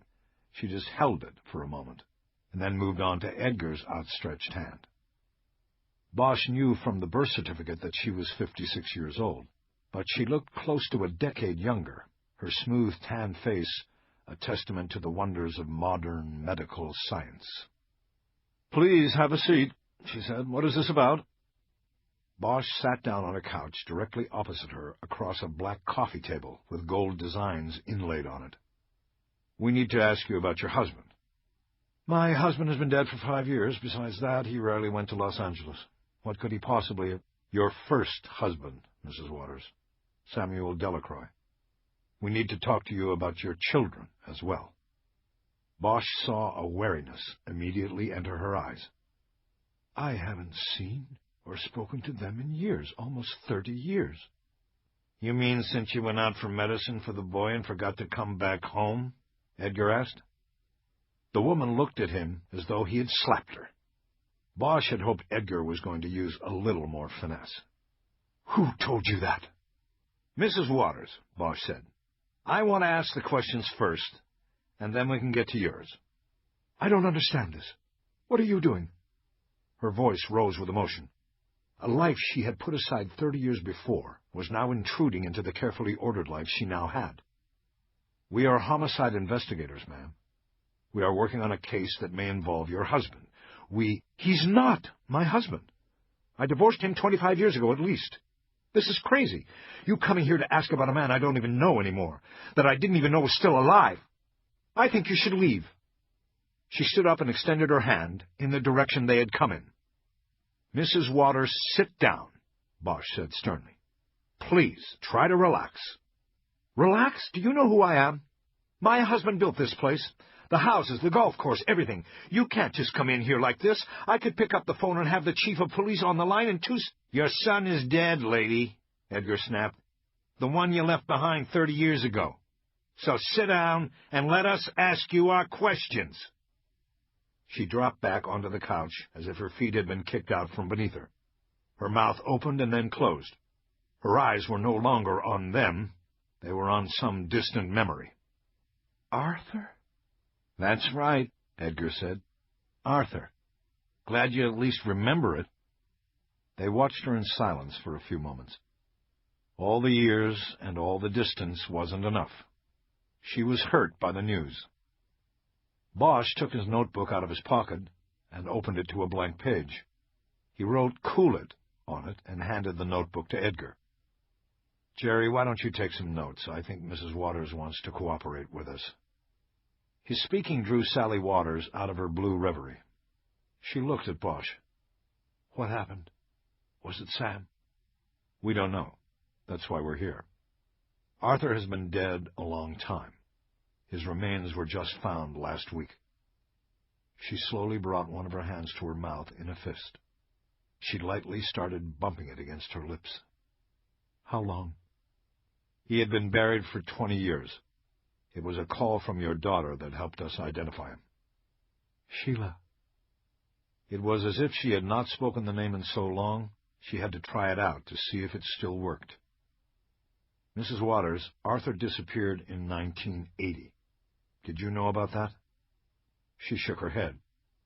"I was gone. I left almost 10 years before that." "And you had no contact with your family at all?" "No. I couldn't take them with me. I was young. I couldn't handle the responsibility. I ran away, I admit that. I thought that it would be best for them to not hear from me, to not even know about me." Bosch nodded in a way he hoped conveyed that he understood, and agreed with her thinking at the time. It didn't matter that he did not. It didn't matter that his own mother had faced the same hardship of having a child too soon, and under difficult circumstances, but had clung to and protected him with a fierceness that inspired his life. "You wrote them letters before you left. Your children, I mean." "How did you know that?" "Sheila told us." "What did you say in the letter to Arthur?" I just told him I loved him, and I'd always think about him, but I couldn't be with him. I can't really remember everything I said. Is it important?" Bosch shrugged his shoulders. "I don't know. Your son had a letter with him. It might have been the one from you. It's deteriorated. We probably won't ever know." "In the divorce petition you filed a few years after leaving the home, you cited physical abuse as a cause of action. I need you to tell us about that. What was the physical abuse?" She shook her head again, this time in a dismissive way. "What do you think? Sam liked to bat me around. He'd get drunk, and it was like walking on eggshells. Anything could set him off, the baby crying, Sheila talking too loud, and I was always the target." "He would hit you?" "Yes, he would hit me. He'd become a monster. It's one of the reasons why I had to leave." "But you left the kids with the monster," Edgar said. This time she didn't react as if struck. She fixed her pale eyes on Edgar with a deathly look that made Edgar turn his indignant eyes away. She spoke very calmly to him. "Who are you to judge anyone? I had to survive, and I could not take them with me. If I had tried, none of us would have survived." "I'm sure they understood that," Edgar said. The woman stood up again. "I don't think I'm going to talk to you anymore. I'm sure you can find your way out." She headed toward the arched doorway at the far end of the room. "Mrs. Waters," Bosch said as he stood up and followed her, "if you don't talk to us now, we will go get that court order. Just tell us about your ex-husband." "The whole sordid story?" she asked rhetorically. "I'll give you the short version. I met him in an acting class. I was 18. He was 7 years older, had already done some film work, and to top it off was very, very handsome. You could say I quickly fell under his spell, and I was pregnant before I was 19. Bosch checked Edgar to see if he was writing any of this down. Edgar caught the look and started writing. "We got married, and Sheila was born. I didn't pursue a career." "How did your husband do with the acting?" "At first, very well. He got a recurring role on 1st Infantry. Did you ever watch it?" Bosch nodded. It was a World War II television drama that ran in the mid to late 60s, until public sentiments over the Vietnam War and war in general led to declining ratings, and it was canceled. The show followed an army platoon as it moved behind German lines each week. Bosch had liked the show as a kid and always tried to watch it, depending on whether he was in a foster home or the youth hall. Sam was one of the Germans, his blonde hair and Aryan looks. He was on it the last 2 years, right up until I got pregnant with Arthur. She let some silence punctuate that. Then the show got canceled and Sam had trouble finding work. He was typecast as this German. He really started drinking then, and hitting me. He'd spend his days going to casting calls and getting nothing. He'd then spend his nights drinking and being angry at me. Why you? Because I was the one who had gotten pregnant. First with Sheila and then with Arthur. Neither was planned, and it all added up to too much pressure on him. He took it out on whoever was close. Did you ever see him strike the children? It was the key question they had come to ask. Everything else was window dressing. Not specifically, Sally Waters said. When I was carrying Arthur, he hit me once. In the stomach. It broke my water. I went into labor about 6 weeks before my due date. Arthur didn't even weigh 5 pounds when he was born. Bosch waited. She was talking in a way that hinted that she would say more, as long as he gave her the space. Arthur was small right up through that first year and very sickly. We never talked about it, but I think we both knew that what Sam had done had hurt that boy. He just wasn't right. Aside from that incident where he struck you, you never saw him strike Arthur or Sheila? He might have spanked Sheila. I don't really remember. I mean, he had me there to hit. Bosch nodded, the unspoken conclusion being that once she was gone, who knows who became the target. Bosch thought of the bones laid out on the autopsy table and all the injuries Dr. Gallagher had catalogued. Is Sam under arrest? No, we're in the fact-finding stage here. The indication from your son's remains is that there is a history of chronic physical abuse. We're just trying to figure things out. And Sheila? Was she? We haven't specifically asked her. We will. Mrs. Waters, when you were struck by your husband, was it always with his hand? Sometimes he would hit me with things, a shoe once, I remember. He held me on the floor and hit me with it. She shook her head. What? Nothing. Just that briefcase. He carried it with him to all his auditions, like he was so important and had so much going on, and all he ever had in it was a few headshots and a flask. Bitterness burned in her voice, even after so many years.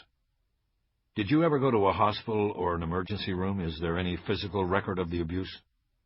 She shook her head. He never hurt me enough so that I had to go, except when I had Arthur, and then I lied. I said I fell. Bosch nodded.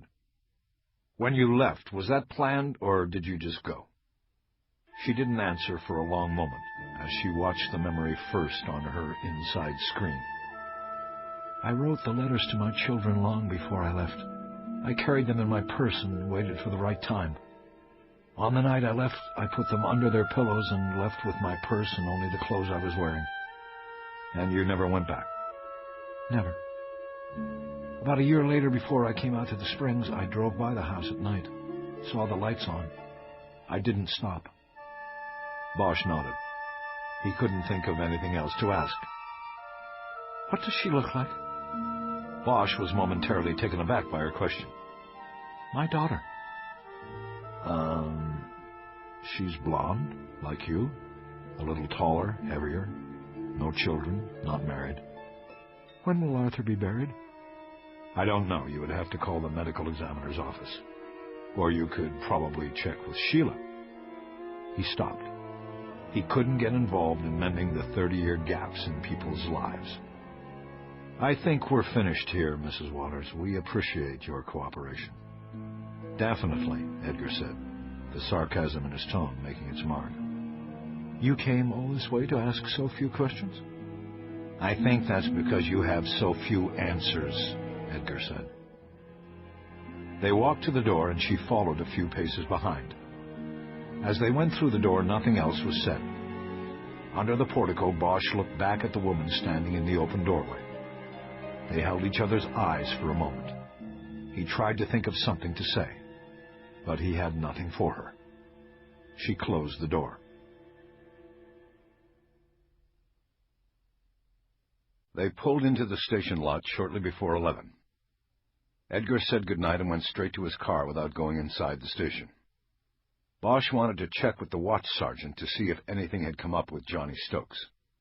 He also wanted to check for messages and knew that if he hung around until 11, he might see Julia Brasher when she got off shift. He wanted to talk to her. The station was quiet. The midnight shift cops were up in roll call. The incoming and outgoing watch sergeants would be up there as well. Bosch went down the hallway to the detective bureau. Bosch flicked on the row of lights that went over the homicide table and went to his spot. There was an intra-department mail envelope. He picked it up, seeing that it was from SID, and remembering that he had forgotten to call Antoine Jesper about the skateboard. He was about to open it when he noticed it had been dropped on top of a folded piece of paper on his calendar blotter. He unfolded it and read the short message. He knew it was from Julia, though she had not signed it. "Where are you, tough guy?" He refolded the page and put it in his drawer. The dispatch envelope from SID contained a one-page evidence analysis report from Jesper. Bosch read the report quickly. Jesper had confirmed that the board was made by Boneyard Boards Incorporated, a Huntington Beach manufacturer. The model was called a Boney board. The particular model at hand was made from February 1978 until June 1986, when design variations created a slight change in the board's nose. Bosch slid the report back into the dispatch envelope and dropped it on the desk. In the morning, he would type up a report and give it to Lieutenant Billets to send up the chain to Deputy Chief Irving's office. Bosch flicked off the light and headed back down the hallway to the watch office. There were two sergeants in the small office. Neither had anything on Johnny Stokes. Bosch thought about asking if Julia Brasher had come in to end her shift yet, but thought better of it. Bosch walked out the back door and into the parking lot. He had no idea whether Julia was in the station locker room, still out on patrol, or had come and gone already. He found her car in the parking lot and knew he hadn't missed her. He walked back toward the station to sit down on the Code 7 bench. But when he got to it, Julia was already sitting there. Her hair was slightly wet from the locker room shower. She wore faded blue jeans and a long-sleeved pullover with a high neck. "I heard you were in the house," she said. "I checked and saw the light out and thought maybe I'd missed you." Bosch sat down next to her. He wanted to touch her, but didn't. "I wanted to talk to you. Can you get a drink?" "Sure." "Let's walk over to the Cat and Fiddle.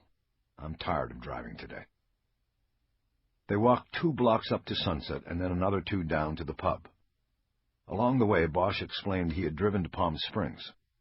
She was very quiet as they walked, mostly just nodding her head at his explanations. When they reached the pub, they both ordered pints of Guinness. Then Julia folded her arms on the table and fixed Bosch with a hard stare. "Okay, Harry, I've got my drink coming. You can give it to me. But I have to warn you, if you're going to say you want to just be friends, well, I already have enough friends." Bosch couldn't help but break into a broad smile. He loved her boldness, her directness. He started shaking his head. "Nah, I don't want to be your friend, Julia. What I want is to be with you, just like we've been." "Good. So do I. But we have to be careful. No more meeting at the bench, no more notes, no more anything like that. We meet outside the division. We talk outside the division." "You make it sound like we're a couple of spies or something." Bosch picked up his glass, clicked it off hers, and drank deeply from it. "That's not too far off. You forget, I've been in this department more than 25 years. You're just a boot, a baby. I've got more enemies inside the wire than you've got arrests under your belt. Some of these people would take any opportunity to put me down if they could.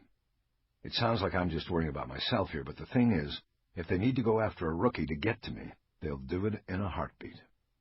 I mean that. A heartbeat." She turtled her head down and looked both ways.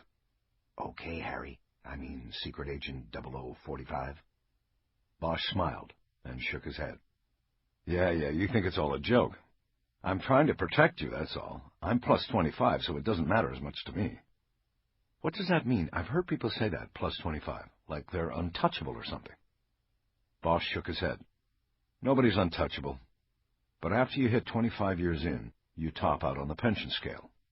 You don't like what they're doing to you, you can always pull the pin and say, have a nice day. Because you're not in it for the check and the bennies anymore. Then, what are you in it for? Bosch shrugged his shoulders and looked down at his glass. The job, I guess. Nothing big, nothing heroic. Just the chance to maybe make things right every now and then in a fucked-up world. He continued speaking without taking his eyes off the glass. Do you remember that commercial that used to be on TV, where there's this old lady who's on the ground or something and she says, I've fallen and I can't get up, and everybody used to make fun of it? I remember. Yeah, well, sometimes you can't go the distance without screwing up from time to time. You fall down, Julia, and sometimes you feel like you can't get up. He nodded to himself. But then you get lucky and a case comes along and you say to yourself, this is the one. You just feel it. This is the one I can get back up with. It's called redemption, Harry. Something like that, yeah. And this case is your shot? I hope so. Then, here's to redemption. She picked up her glass and banged it off of his. Some of her beer sloshed into his almost empty glass. Sorry, I need to practice that. He raised his glass and drained it. He put it back down and wiped his mouth with the back of his hand. So, are you coming home with me tonight? He asked. She shook her head. No, I'm following you home tonight, she said. Remember? Can't leave the car at the division. He smiled. Bosch and Edgar spent the morning updating reports and the murder book and calling hospitals all over the city to cancel the record searches they had requested. Just after lunch, a call came through. It was Mankiewicz, the day shift watch sergeant. You found my guy? Bosch asked. We think so. Where? He's working at the washateria. You know, picking up some tips, loose change. The washateria was a car wash on La Brea. It employed day laborers to vacuum and wipe down cars. They worked mostly for tips and what they could steal out of the cars without getting caught. Who spotted them? Couple of guys from Vice. Tell them to sit tight and that we're on the way. And you know what, Mank? We think this guy's a rabbit. You got a unit we can use as an extra backup? There was silence, and Bosch guessed that Mankiewicz was checking his deployment chart. Well, you're in luck. I got a couple 311s starting early. They should be out of roll call in 15. That work for you? Perfect. Tell them to meet us in the parking lot of the Checkers at La Brea and Sunset. Have the Vice guys meet us there, too. Bosch signaled to Edgar that they were going to roll. One thing, Mankiewicz said. What's that? On the backup, one of them's Brasher. Is that going to be a problem? Bosch was silent a moment. He wanted to tell Mankiewicz to put somebody else on it, but knew it was not his place to. If he tried to influence deployment or anything else based on his relationship with Brasher, then he could leave himself open to criticism and the possibility of an IAD investigation. No problem. Look, I wouldn't do it, but she's green. She's made a few mistakes and needs this kind of experience. I said no problem. They planned the takedown of Johnny Stokes on the hood of Edgar's car. The Vice guys, Iman and Libby, drew the layout of the washateria on a legal pad and circled the spot where they had spotted Stokes working under the waxing canopy. The car wash was surrounded on three sides by concrete walls and other structures. The area fronting La Brea ran almost 50 yards with a 5-foot retention wall running the border, except for entry and exit lanes at each corner of the property. If Stokes decided to run, he could go to the retention wall and climb it, but it was more likely that he would go for one of the open lanes. The plan was simple. Iman and Libby would cover the car wash entrance, and Brasher and her partner, Edgewood, would cover the exit. Bosch and Edgar would drive Edgar's car in as customers and make the move on Stokes. They switched their radios to a tactical unit and worked out a code. Red meant Stokes had rabbited, and green meant he had been taken peaceably. Remember something, Bosch said. Almost every wiper, rubber, soaper, and vacuum guy on that lot is probably running from something, even if it's just La Migra. So even if we take Stokes without a problem, the others may rumble. Cops showing up at a car wash is like yelling fire in a theater. Everybody scatters till they see who's the one who's it. Everybody nodded, and Bosch looked pointedly at Brasher, the rookie. "You got that boot?" he said. She smiled. "Yeah, I got it." "All right, let's go." Edgar pulled into the car wash and drove into the service lane, where customers delivered their cars to the vacuum station and ordered the kind of wash or wax they wanted. Bosch's eyes immediately started moving among the workers, all of whom were dressed in identical orange jumpsuits and baseball caps. It slowed the identification process, but Bosch soon saw the blue wax canopy and picked out Johnny Stokes. "He's there," he said to Edgar, "on the black Beamer." Bosch knew that once they stepped out of the car, most of the cons on the lot would be able to identify them as cops. He looked over at Edgar. "Ready?" "Let's do it." They cracked the doors at the same time. Bosch got out and turned towards Stokes, who was 25 yards away with his back turned. He was crouched down and spraying something on the wheels of a black BMW. Bosch heard Edgar tell someone to skip the vacuum and that he'd be right back. Bosch and Edgar had covered half the distance to their target when they were made by other workers on the lot. From somewhere behind him, Bosch heard a voice call out, "50, 50, 50." Immediately alerted, Stokes stood up and started turning. Bosch started running. He was 15 feet from Stokes when the ex-con realized he was the target. His obvious escape was to his left and then out through the car wash entrance, but the BMW was blocking him. He made a move to his right, but then seemed to stop when he realized it was a dead end. "No, no," Bosch called out. "We just want to talk. We just want to talk." Stokes visibly slumped. Bosch moved directly toward him while Edgar moved out to the right in case the ex-con decided to make a break. Bosch slowed and opened his hands wide as he got close. One hand held his rover. "LAPD, we just want to ask you a few questions, nothing else." "Man, about what?" "About—" Stokes suddenly raised his arm and sprayed Bosch in the face with the tire cleaner. He then bolted to his left, seemingly toward the dead end, where the high rear wall of the car wash joined the side wall of a 3-story apartment building. Bosch instinctively brought his hands up to his eyes. He heard Edgar yell at Stokes, and then the scuffling sound of his shoes on concrete as he gave chase. Bosch couldn't open his eyes. He put his mouth to the radio and yelled, "Red, red, red, he's heading toward the back corner." He used the sleeves of his jacket to wipe at his burning eyes. He finally could open them for brief moments at a time. He spotted a hose coiled on a faucet near the rear of the BMW. He made his way to it, turned it on, and doused his face and eyes, not caring how wet his clothes got. His eyes felt like they had been dropped in boiling water. Bosch switched the rover to the Hollywood Patrol channel and spoke into it. "Hollywood units, officer in pursuit of assault suspect, La Brea and Santa Monica. Suspect, white male, 33, YOA, dark hair, orange jumpsuit. Suspect in the vicinity of Hollywood, Washateria." Bosch switched back to the tactical channel and asked for the others' locations. Only Edgar came back up on the radio. "There was a hole in the back corner. He went through to the alley. He's in one of these apartment complexes on the north side of the car wash." "Where are the others?" Edgar's return was broken up. He was moving into a radio void. "They're back. Spread out, I think. Garage. You all right, Harry?" "I'll make it. Backup's on the way." Bosch found the hole Stokes had slipped through. Behind a 2-high pallet of 55-gallon drums of liquid soap, the concrete wall was broken in. Bosch crouched down and slipped through. On the other side, he got up in an alley that ran behind rows of apartment buildings on either side for the length of the block.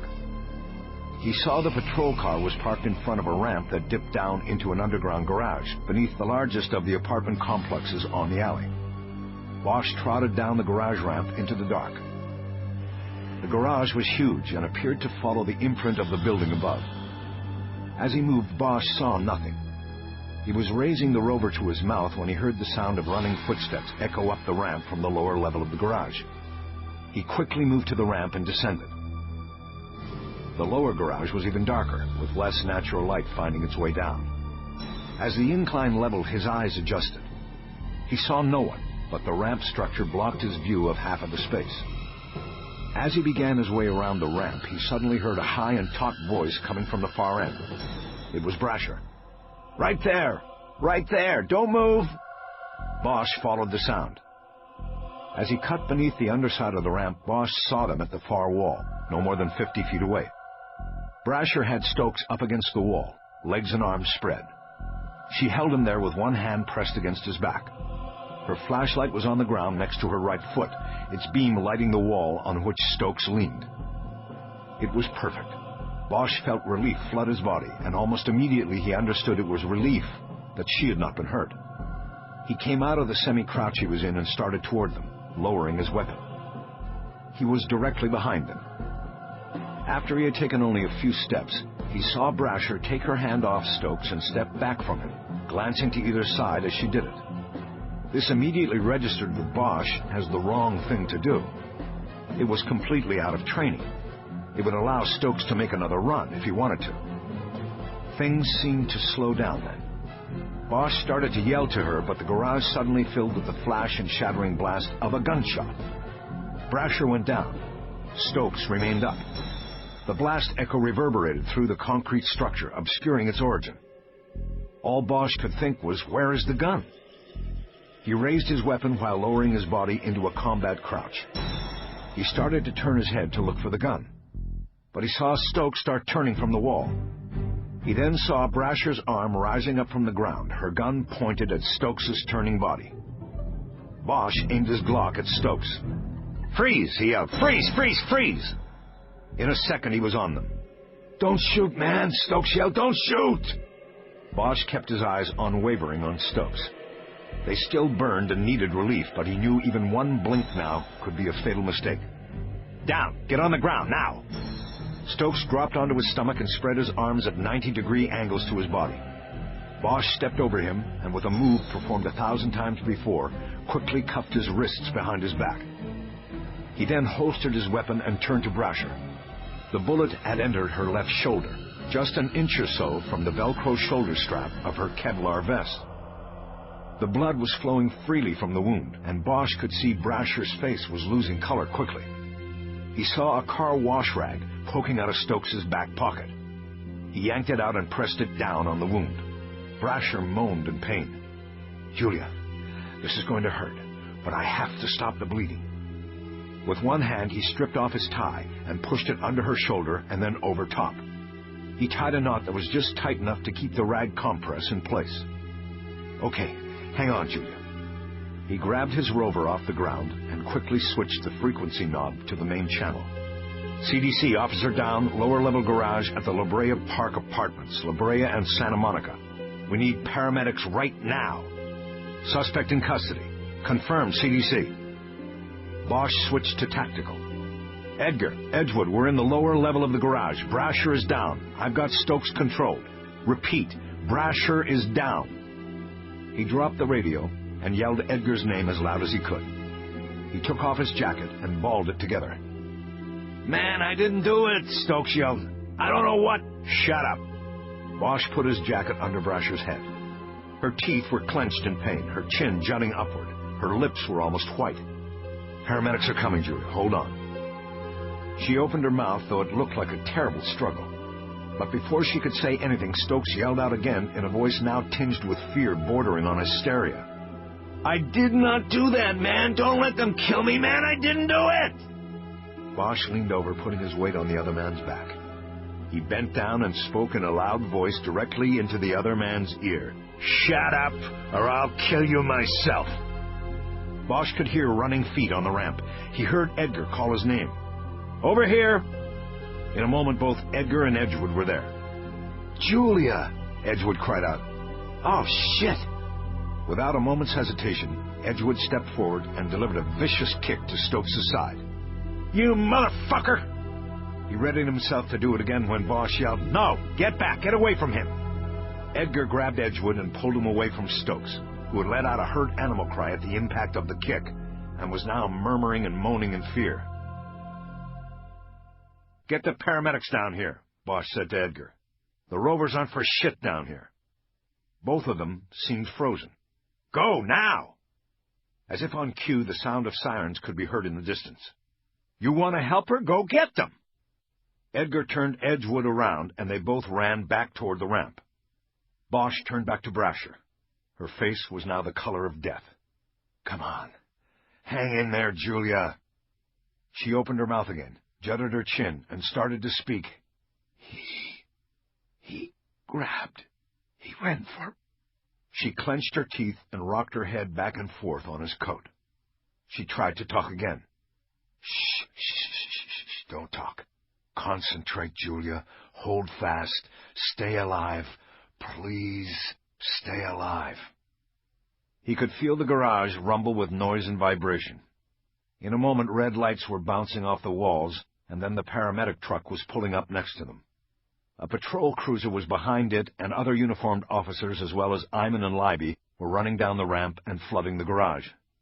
"Oh, God, oh, please," Stokes mumbled. "Don't let it happen." The first paramedic reached him, and the first thing he did was put a hand on Bosch's shoulder and gently push him back. Bosch went willingly, realizing he was only complicating things now. As he moved backward away from Brasher, her right hand suddenly grasped his forearm and pulled him back toward her. Her voice was now as thin as paper. "Harry, don't let them." The paramedic put a breathing mask over her face, and her words were lost. "Officer, please get back," the paramedic said firmly.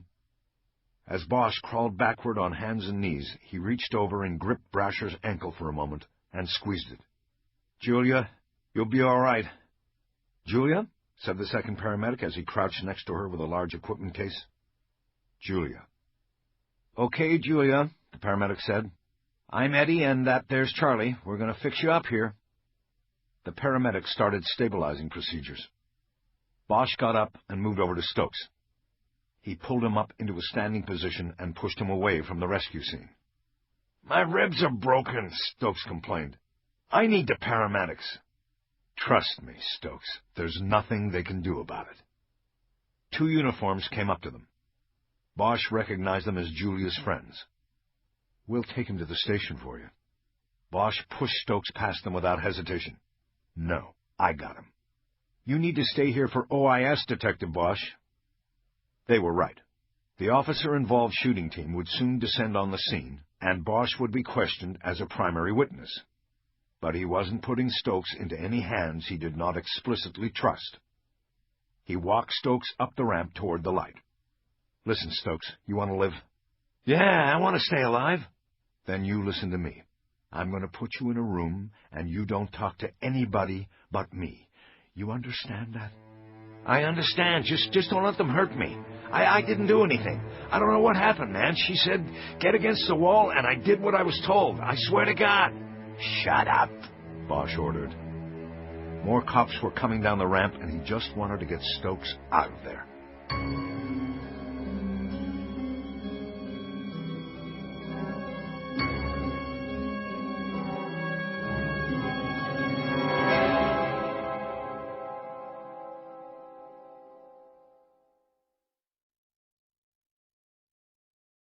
Bosch and Edgar walked Stokes through the squad room and down the short hallway leading to the interview rooms. They took him into room 3 and cuffed him to the steel ring bolted to the middle of the table. "We'll be back," Bosch said. "Hey, man, don't leave me in here," Stokes began. "They'll come in here, man." "Nobody's coming in but me," Bosch said. "Just sit tight." They left the room and locked it. Bosch went to the homicide table. Bosch picked up the phone and called the watch office. Mankiewicz answered. "What's the latest?" Bosch asked. "How is she?" "I don't know. I hear it's bad. Where are you?" "In the squad. I've got the guy here." "Harry, what are you doing? OIS is all over this. You should be at the scene, both of you." "Let's just say I was fearful of a deteriorating situation. Listen, let me know the minute you hear something about Julia, okay?" "You got it." He hung up and looked at Edgar. "What about Stokes?" Edgar said. "Harry, what the fuck happened in that garage?" "I'm not sure." Bosch went into the rear hallway and was about to enter room 3 when he realized he had not gotten his recorder back from Detective Dixon of IAD. He wanted to record his interview with Stokes. He walked past the door to room 3 and stepped into the adjoining video room. He turned on the room 3 camera and auxiliary recorder and then went back to room 3.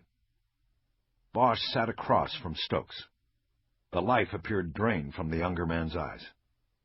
"Do yourself a big favor," Bosch said. "Calm the fuck down, and don't do anything stupid. If I wanted to hurt you, I would have done it in the garage." "My ribs are broke, man." My eyes still burn, man. The DA will be able to get assault on a police officer out of that faster than you can say 5 to 10 in Corcoran. You remember being in the Cork, don't you? Bosch let that sink in for a long moment. What difference is it going to make? They're going to say I shot her. But I know you didn't. Bosch saw a glimmer of hope returning to Stokes's eyes. And I will tell them exactly what I saw. Okay. Stokes's voice was barely a whisper. So, let's start at the start. Why'd you run? Stokes shook his head. Because it's what I do, man. I run. I'm a convict and you're the man. I run. What was the first thing I said to you? I said, I just want to talk. It was the truth. All of this could have all been avoided if you had just listened. Cops never want to talk. They always want something more. Bosch nodded. Tell me about Arthur Delacroix. Confusion tightened Stokes's eyes. What? Who? Arthur Delacroix, your skateboard buddy. From the Miracle Mile days. Remember? Jesus, man, that was a long time ago, I know. That's why I'm asking. Is he back? Is Artie back? Yeah, sort of. Tell me about him. Tell me about when he disappeared. Stokes looked down at his cuffed hands and slowly shook his head. That was a long time ago. I can't remember that. Try. Why did he disappear? I don't know. He just couldn't take no more of the shit and ran away. Did he tell you he was running away? No, man, he just left. One day he was just gone, and I never saw him again. Did he have trouble at home? Stokes laughed. Did he have trouble at home? Like, who didn't, man? Was he abused, physically abused, at home, is what I mean? Again, the laughter. Who wasn't? My old man, he'd rather take a shot at me than talk to me about anything. When I was 12, he hit me from across the room with a full can of beer, just because I ate a taco he wanted. They took me away from him for that. You know, that's a real shame, but we're talking about Arthur Delacroix here. Did he ever tell you his father hit him? He didn't have to, man. I saw the bruises. The guy always had a black eye, is what I remember. That was from skateboarding. He fell a lot. Stokes shook his head. Fuck that, man. Artie was the best. That's all he did. He was too good to get hurt. You remember when he was in the hospital? He'd hurt his head? Did he tell you that it was from a skateboarding accident? Stokes knitted his brow and looked down. I remember he had a shaved head and stitches like a fucking zipper. I can't remember what he... Someone tried the door from the outside, and then there was a harsh banging on the door. A muffled voice came through. Detective Bosch, this is Lieutenant Gilmore, OIS. Open the door. Stokes suddenly reared back, panic filling his eyes. No, don't let him. Shut up. Bosch leaned across the table, grabbed Stokes by the collar, and pulled him forward. Listen to me. This is important. There was another knock on the door. Are you saying that Arthur never told you his father hurt him? Look, man, take care of me here, and I'll say whatever the fuck you want me to say, okay? His father was an asshole. You want me to say Artie told me his father beat him with a goddamn broomstick? I'll say it. You want it to be a baseball bat? Fine, I'll say... I don't want you to say anything but the truth, goddammit. Did he ever tell you that or not? The door came open. They had gotten a key from the drawer at the front desk. 2 men in suits came in. Gilmore, who Bosch recognized, and another OIS detective Bosch didn't recognize. All right, this is over, Gilmore announced. Bosch, what the fuck are you doing? Did he? Bosch said to Stokes. The other OIS detective took keys from his pocket and started taking the cuffs off of Stokes' wrists. I didn't do anything, Stokes started to protest. I didn't. Did he ever tell you? Bosch yelled. Get him out of here, Gilmore barked to the other detective. Put him in another room. The detective physically lifted Stokes from his seat and half carried, half pushed him out of the room. Bosch's cuffs remained on the table. Bosch stared blankly at them, thinking of the answers Stokes had given him and feeling a terrible weight on his chest from the knowledge that the whole thing had been a dead end. Stokes added nothing to the case. Julia had been shot, and it was for nothing. He finally looked up at Gilmore, who closed the door and then turned to face Bosch. Now, like I said, what the fuck were you doing, Bosch?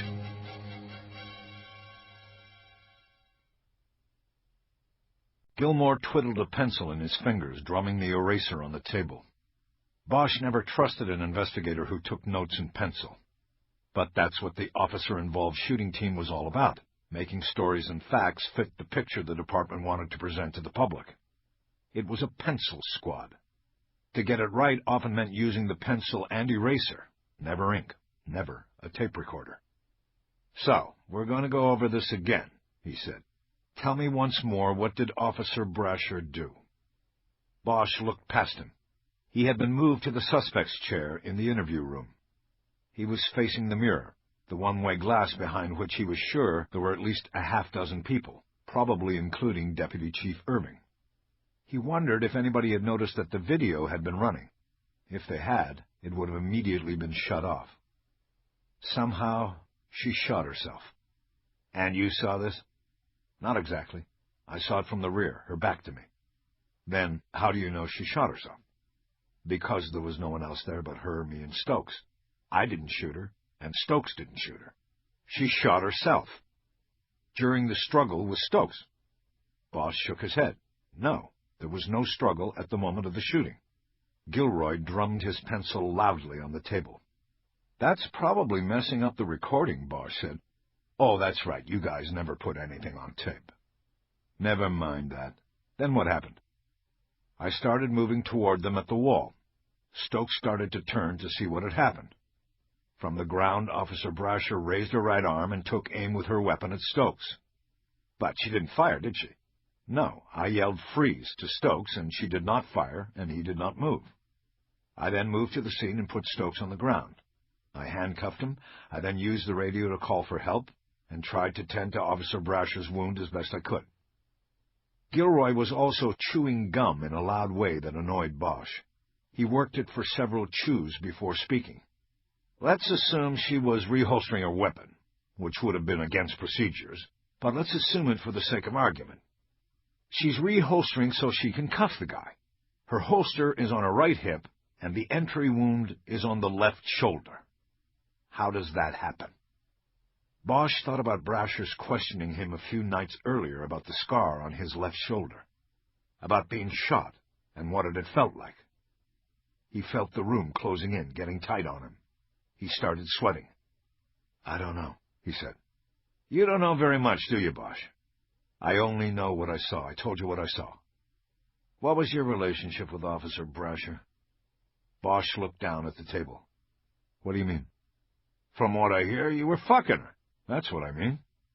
"What's it have to do with anything?" "I don't know. Maybe you tell me." He followed this with an extended drum roll while he looked at the few notes he had written on his pad. "How are your eyes?" Gilroy finally asked without looking up. "One of them still stings like a son of a bitch. They feel like poached eggs." "Now, you say that Stokes hit you in the face with a shot from his bottle of cleaner." "Correct."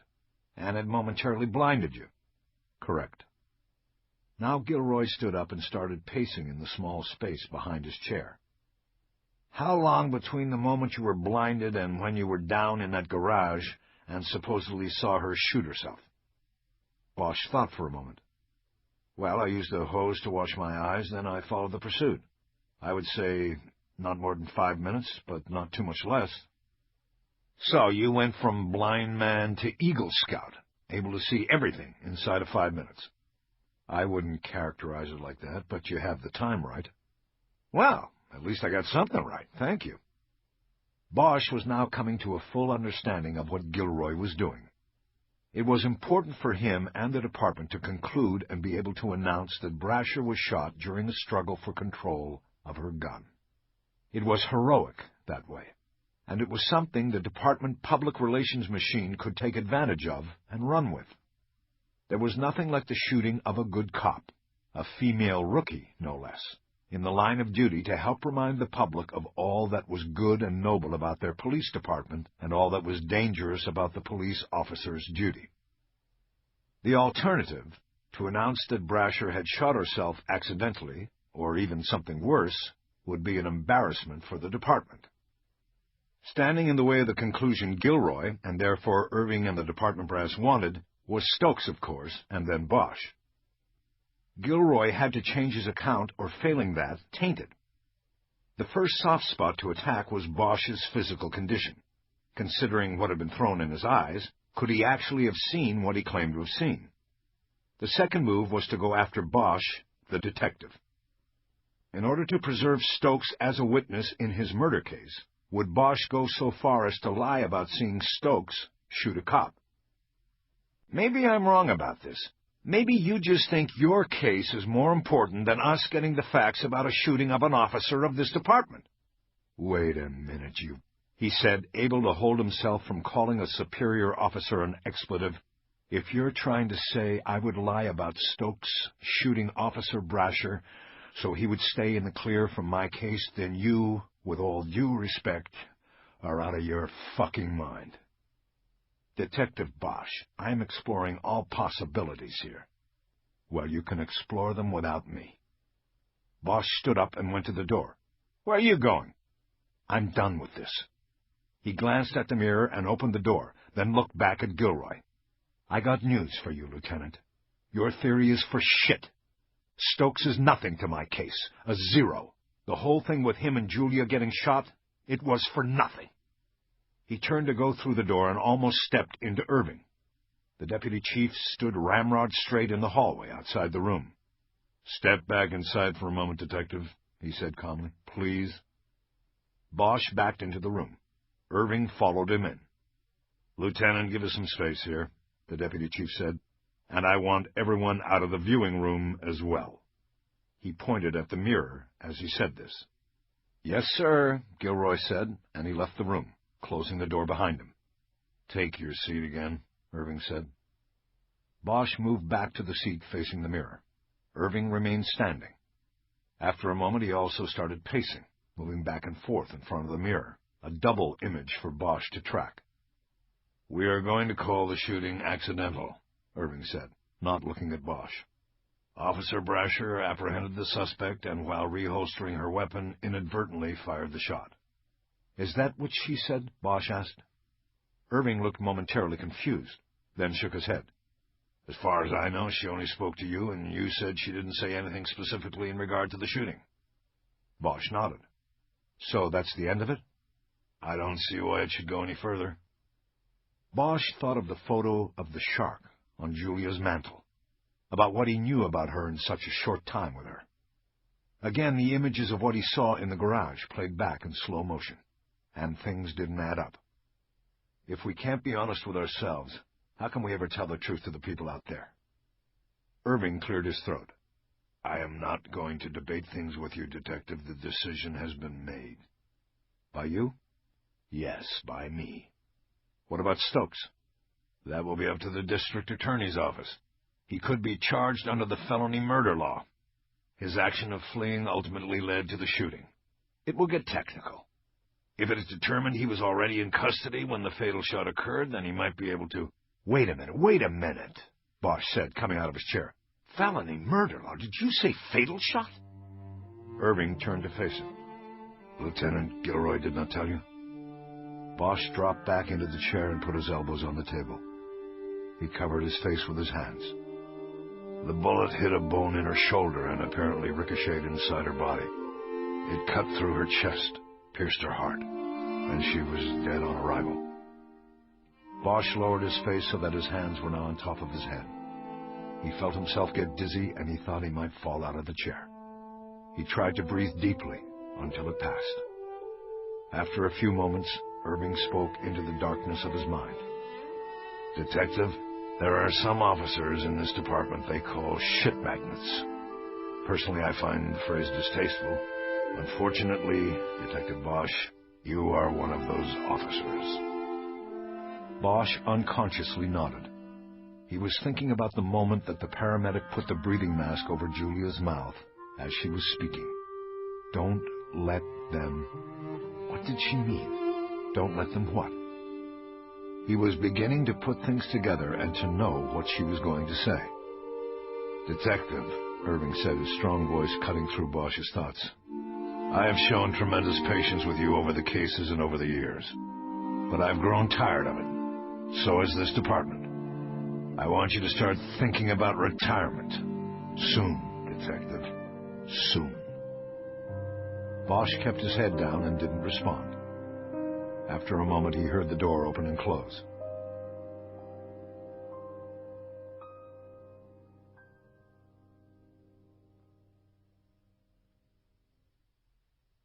In keeping with the wishes of Julia Brasher's family that she be buried in accordance with her faith, her funeral was the next afternoon at Hollywood Memorial Park.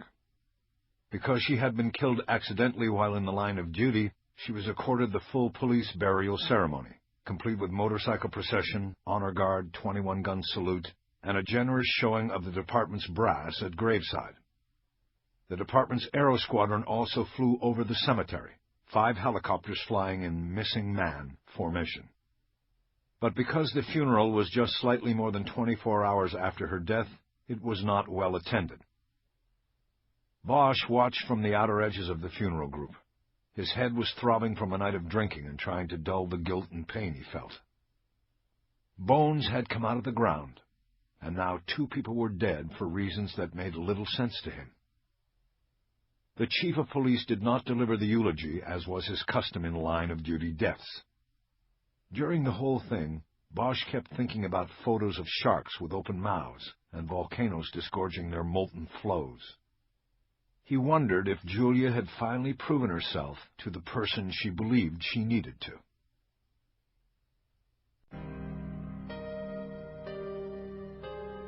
Amidst the sea of blue uniforms surrounding the silver casket was a swath of gray, the lawyers, her father and a large contingent from the firm. In the second row behind Brasher's father, Bosch could see the man from the photo on the mantel of the Venice bungalow. For a while, Bosch fantasized about going up to him and bringing a knee up into his genitals, doing it right in the middle of the service for all to see, then pointing to the casket and telling the man that he sent her on the path to this. But he let it go. He knew that explanation and assignment of blame was too simple and wrong.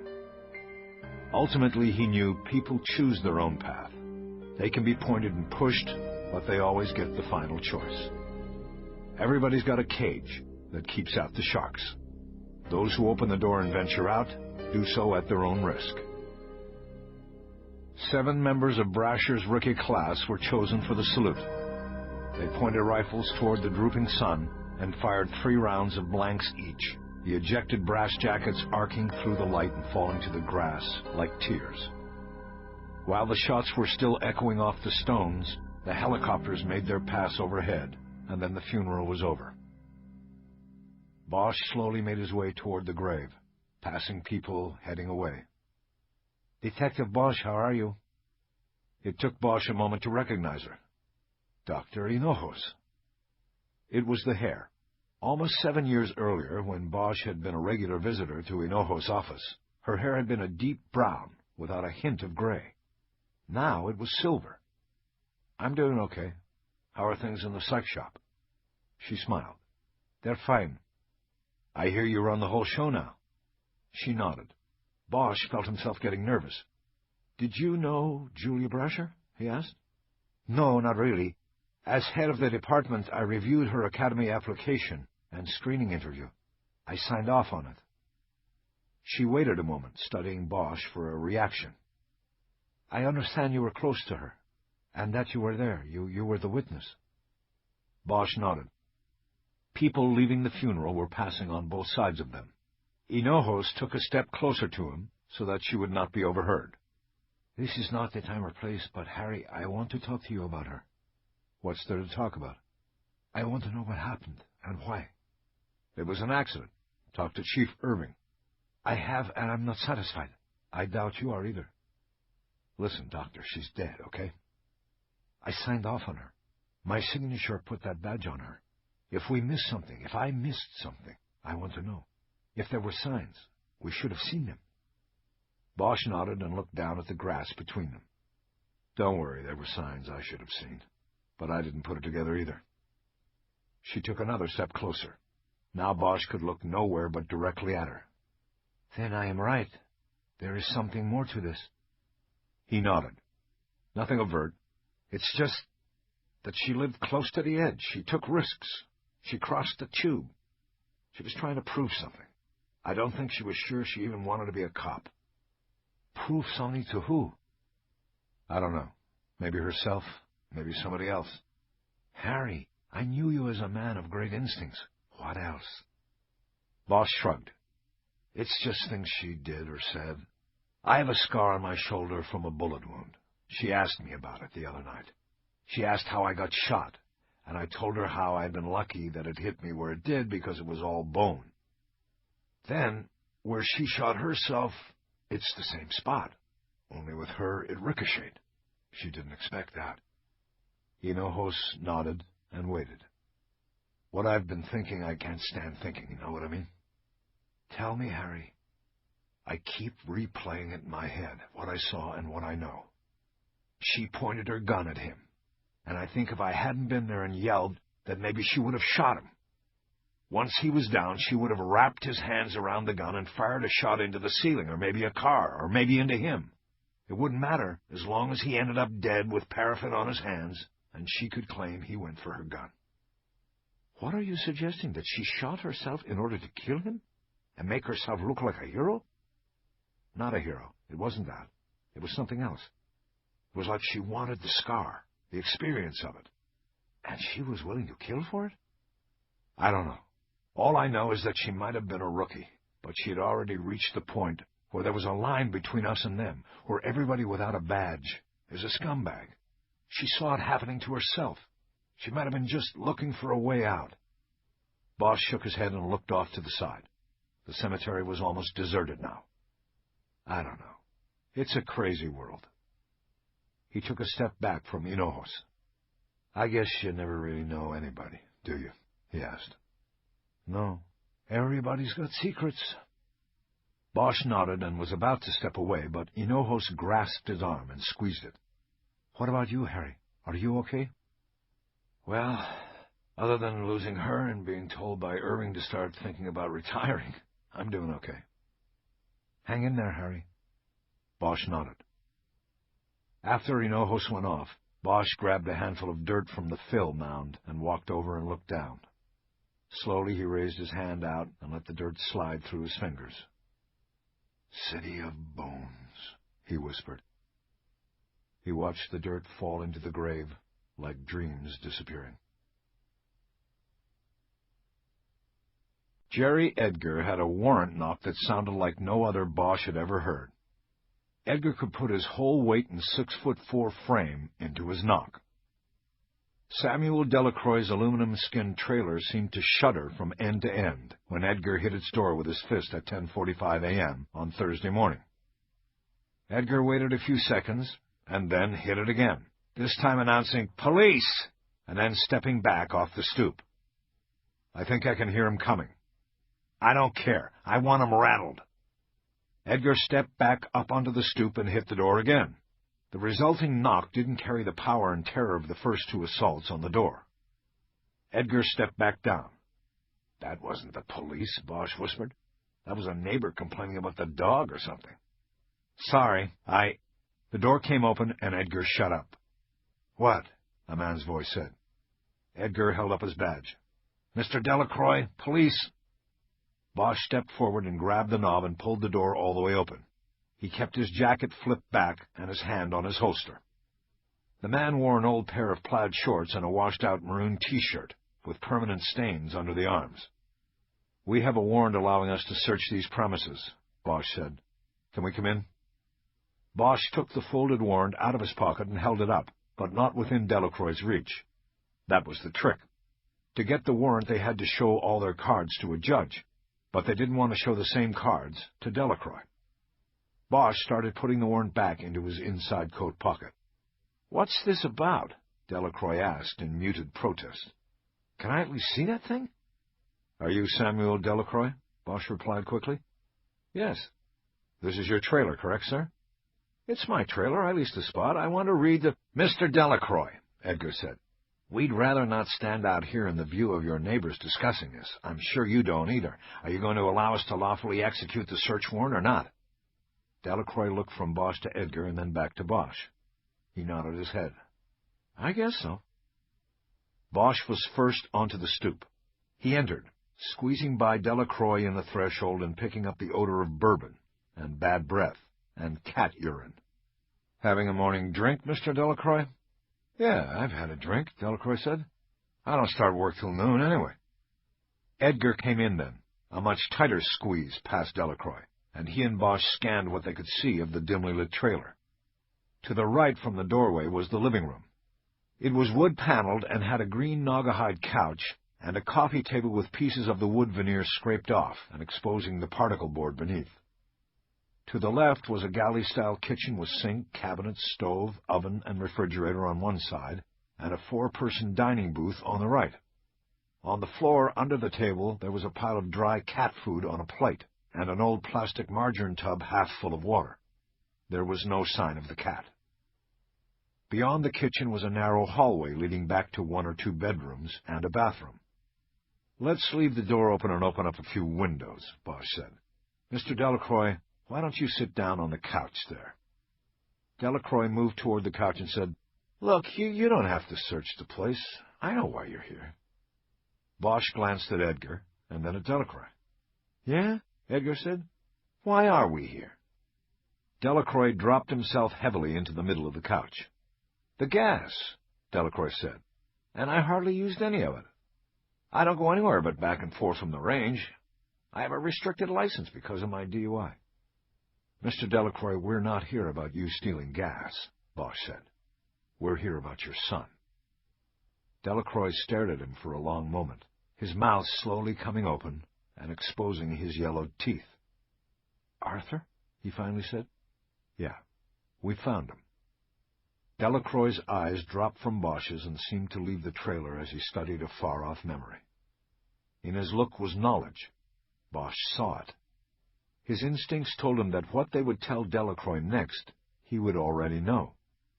He glanced over at Edgar to see if he had seen it. Edgar gave a single short nod.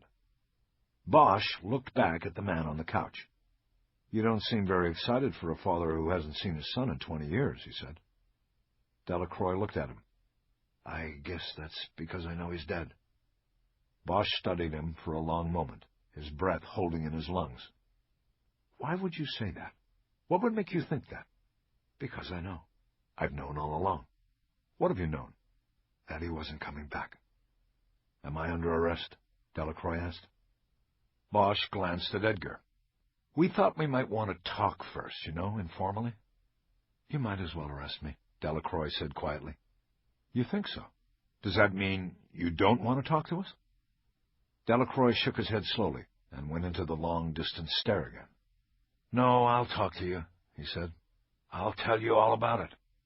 Mr. Delacroix, we're going to cut this off right here. I'm going to advise you of your rights now."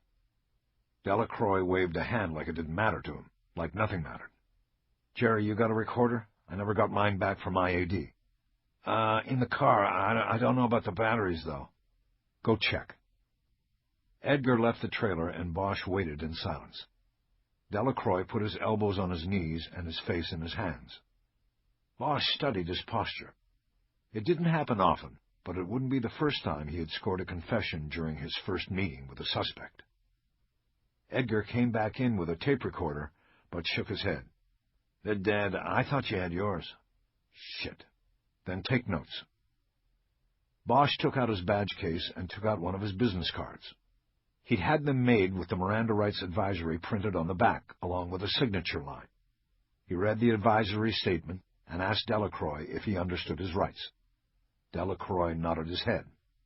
"Is that a yes?" "Yes, it's a yes." "Then sign on the line beneath what I just read to you." He gave Delacroix the card and a pen.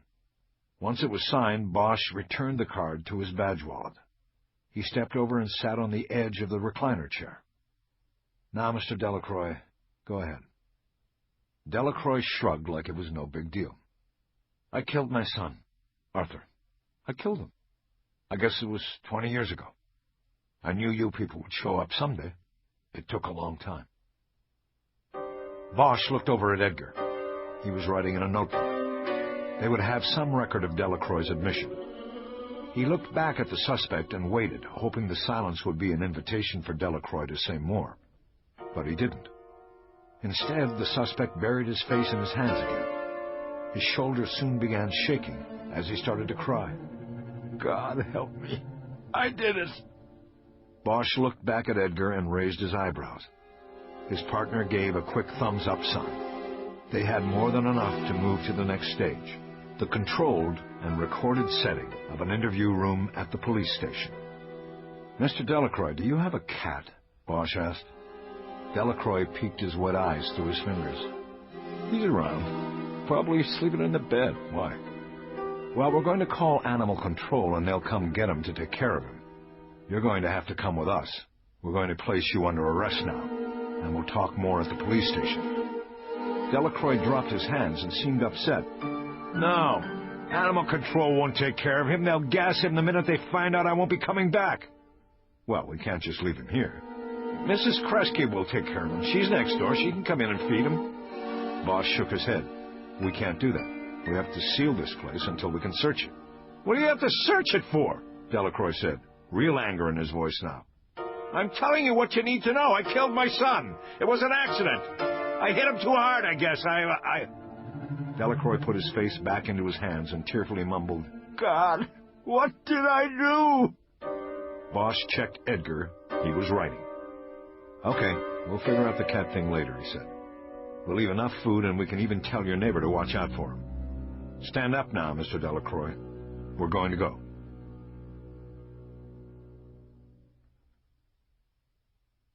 Bosch identified the 3 occupants of the interview room and announced the date and time, even though both of these would be printed on the lower frame of the video being recorded of the session. He put a rights waiver form on the table and told Delacroix he wanted to advise him one more time of his rights.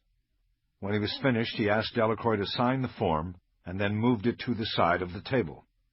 He took a gulp of coffee and started. "Mr. Delacroix, earlier today you expressed to me a desire to talk about what happened to your son, Arthur, in 1980. Do you still wish to speak to us about that?" "Yes." "Let's start with the basic questions, and then we can go back and cover everything else. Did you cause the death of your son, Arthur Delacroix?" "Yes, I did." "When did this occur?" "It was in May, I think, of 1980. I think that's when it was." "Where was your son killed?" "In the house where we lived at the time, in his room." "How was he killed? Did you strike him?" Yes, Delacroix's businesslike approach to the interview suddenly eroded, and his face seemed to close in on itself. He used the heels of his palms to wipe tears from the corners of his eyes. "What did you hit him with?" "What do you mean?" "Did you use your fists or an object of some kind?" "Yes, both, my hands and an object." "What was the object you struck your son with?" "I really can't remember. I have to think." "We can come back to it, Mr. Delacroix. Why on that day did you... First of all, when did it happen? What time of day?" "It was in the morning, after Sheila, she's my daughter, had gone to school. That's really all I remember. Sheila was gone." "What about your wife, the boy's mother?" "Oh, she was long gone. She's the reason I started..." He stopped. Bosch assumed he was going to lay blame for his drinking on his wife, which would conveniently blame her for everything that came out of the drinking, including murder. "Did you read any newspapers in the last couple of weeks, or watch the news on TV?" Delacroix shook his head. "I don't like what's on television now. I like to watch tapes." Bosch realized he had gotten off track. "Let's get back to your son, Arthur. Do you remember what the object was you struck him with on the day of his death?"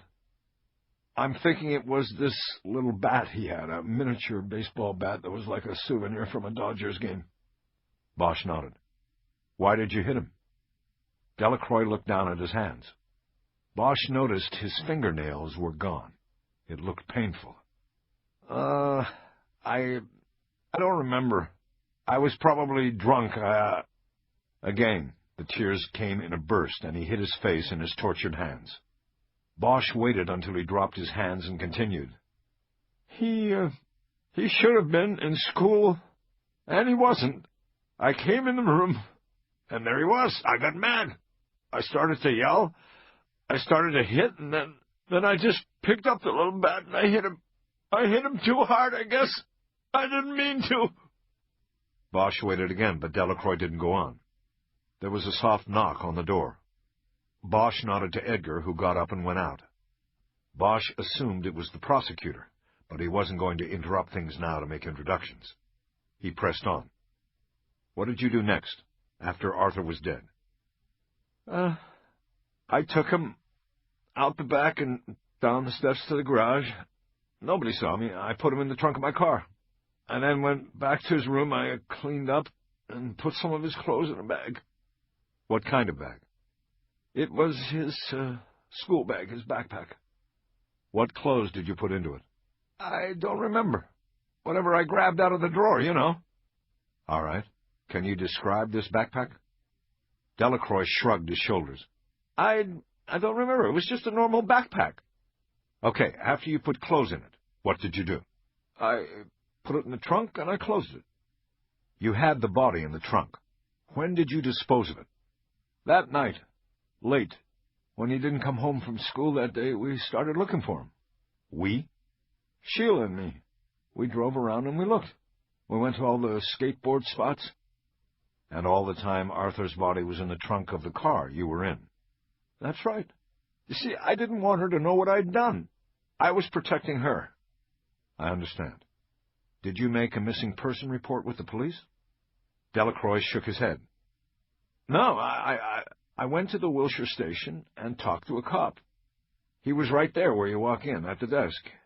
He told me Arthur probably ran away and he'd be back. To give it a few days, so I didn't make out the report. Bosch was trying to cover as many markers as he could, going over story facts that could be verified and therefore used to buttress the confession when Delacroix and his lawyer withdrew it and denied it. The best way to do this is with hard evidence or scientific fact. But cross-matching stories was also important.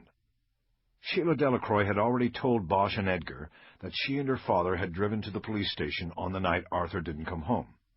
Her father went in while she waited in the car. But Bosch found no record of a missing person report.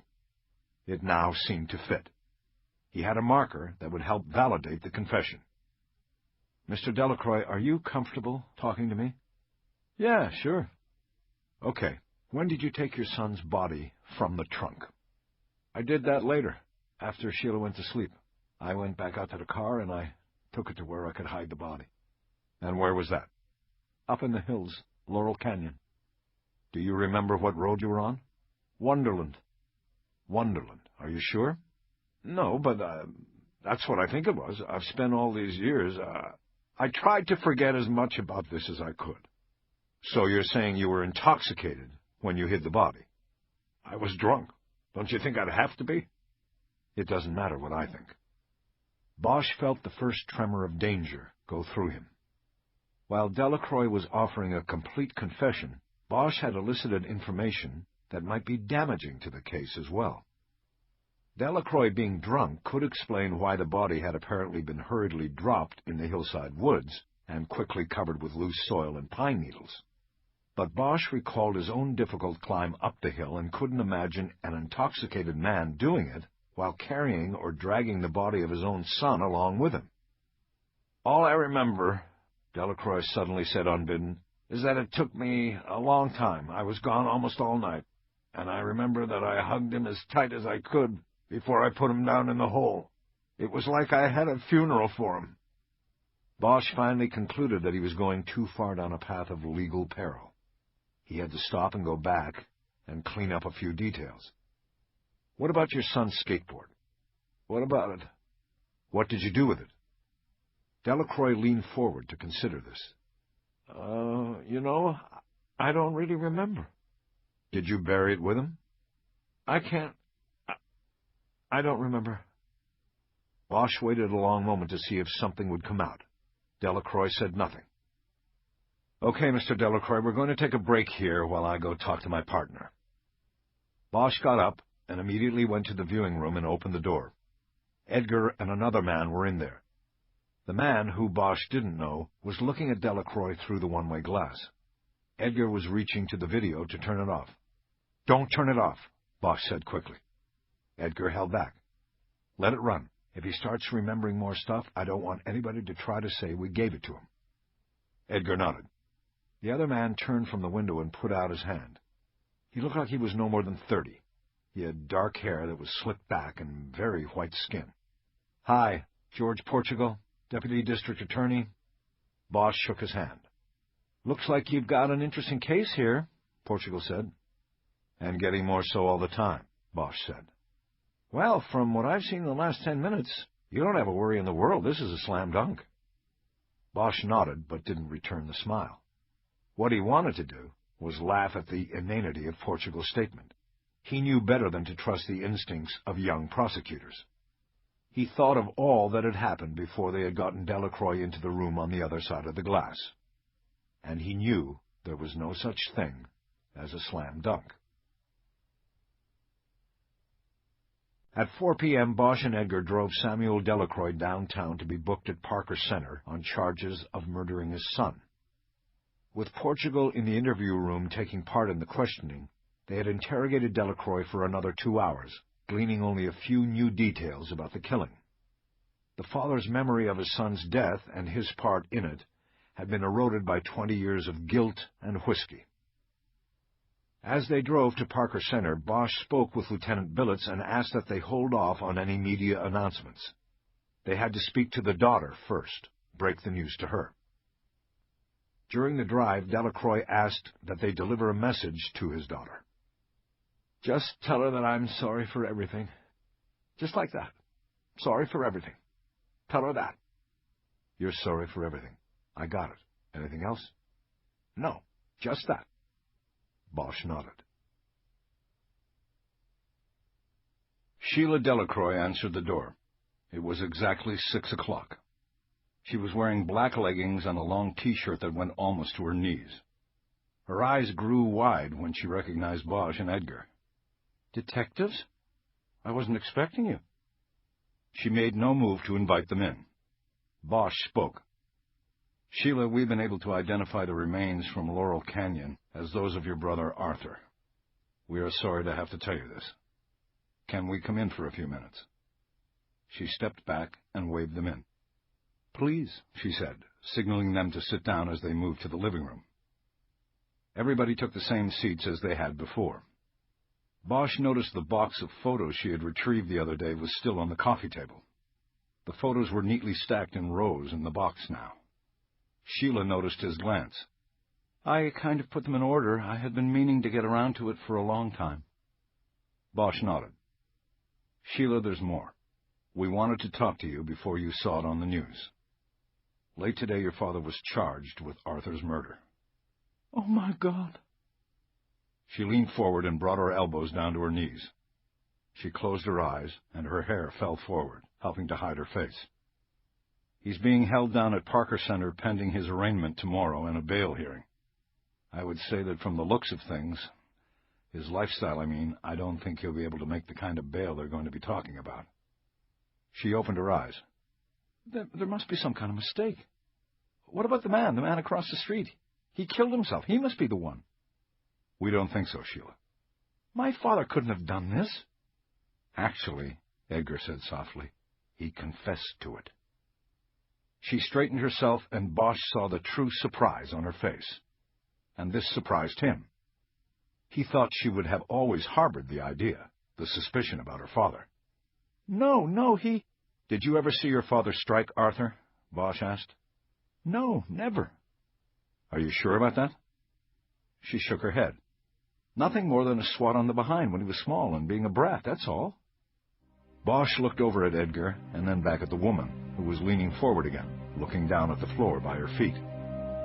"Sheila, I know we're talking about your father here, but we're also talking about your brother.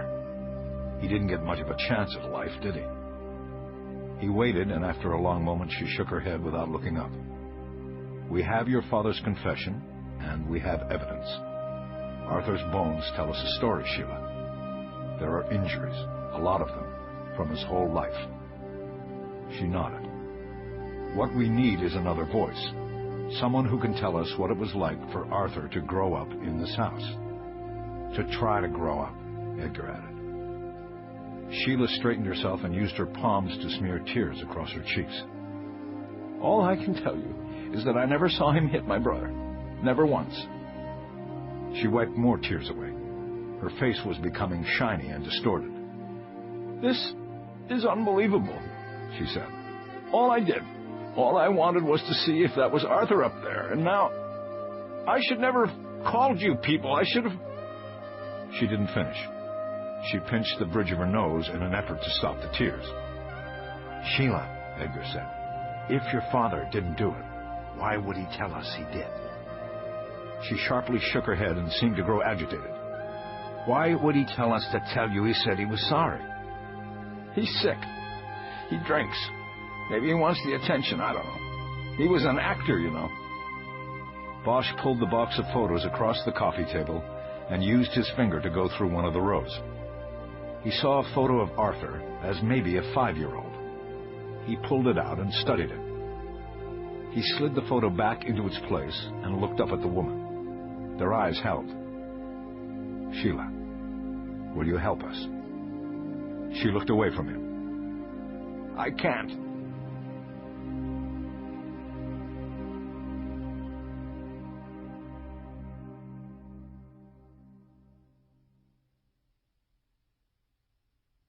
Bosch pulled the car to a stop in front of the drainage culvert and quickly cut the engine.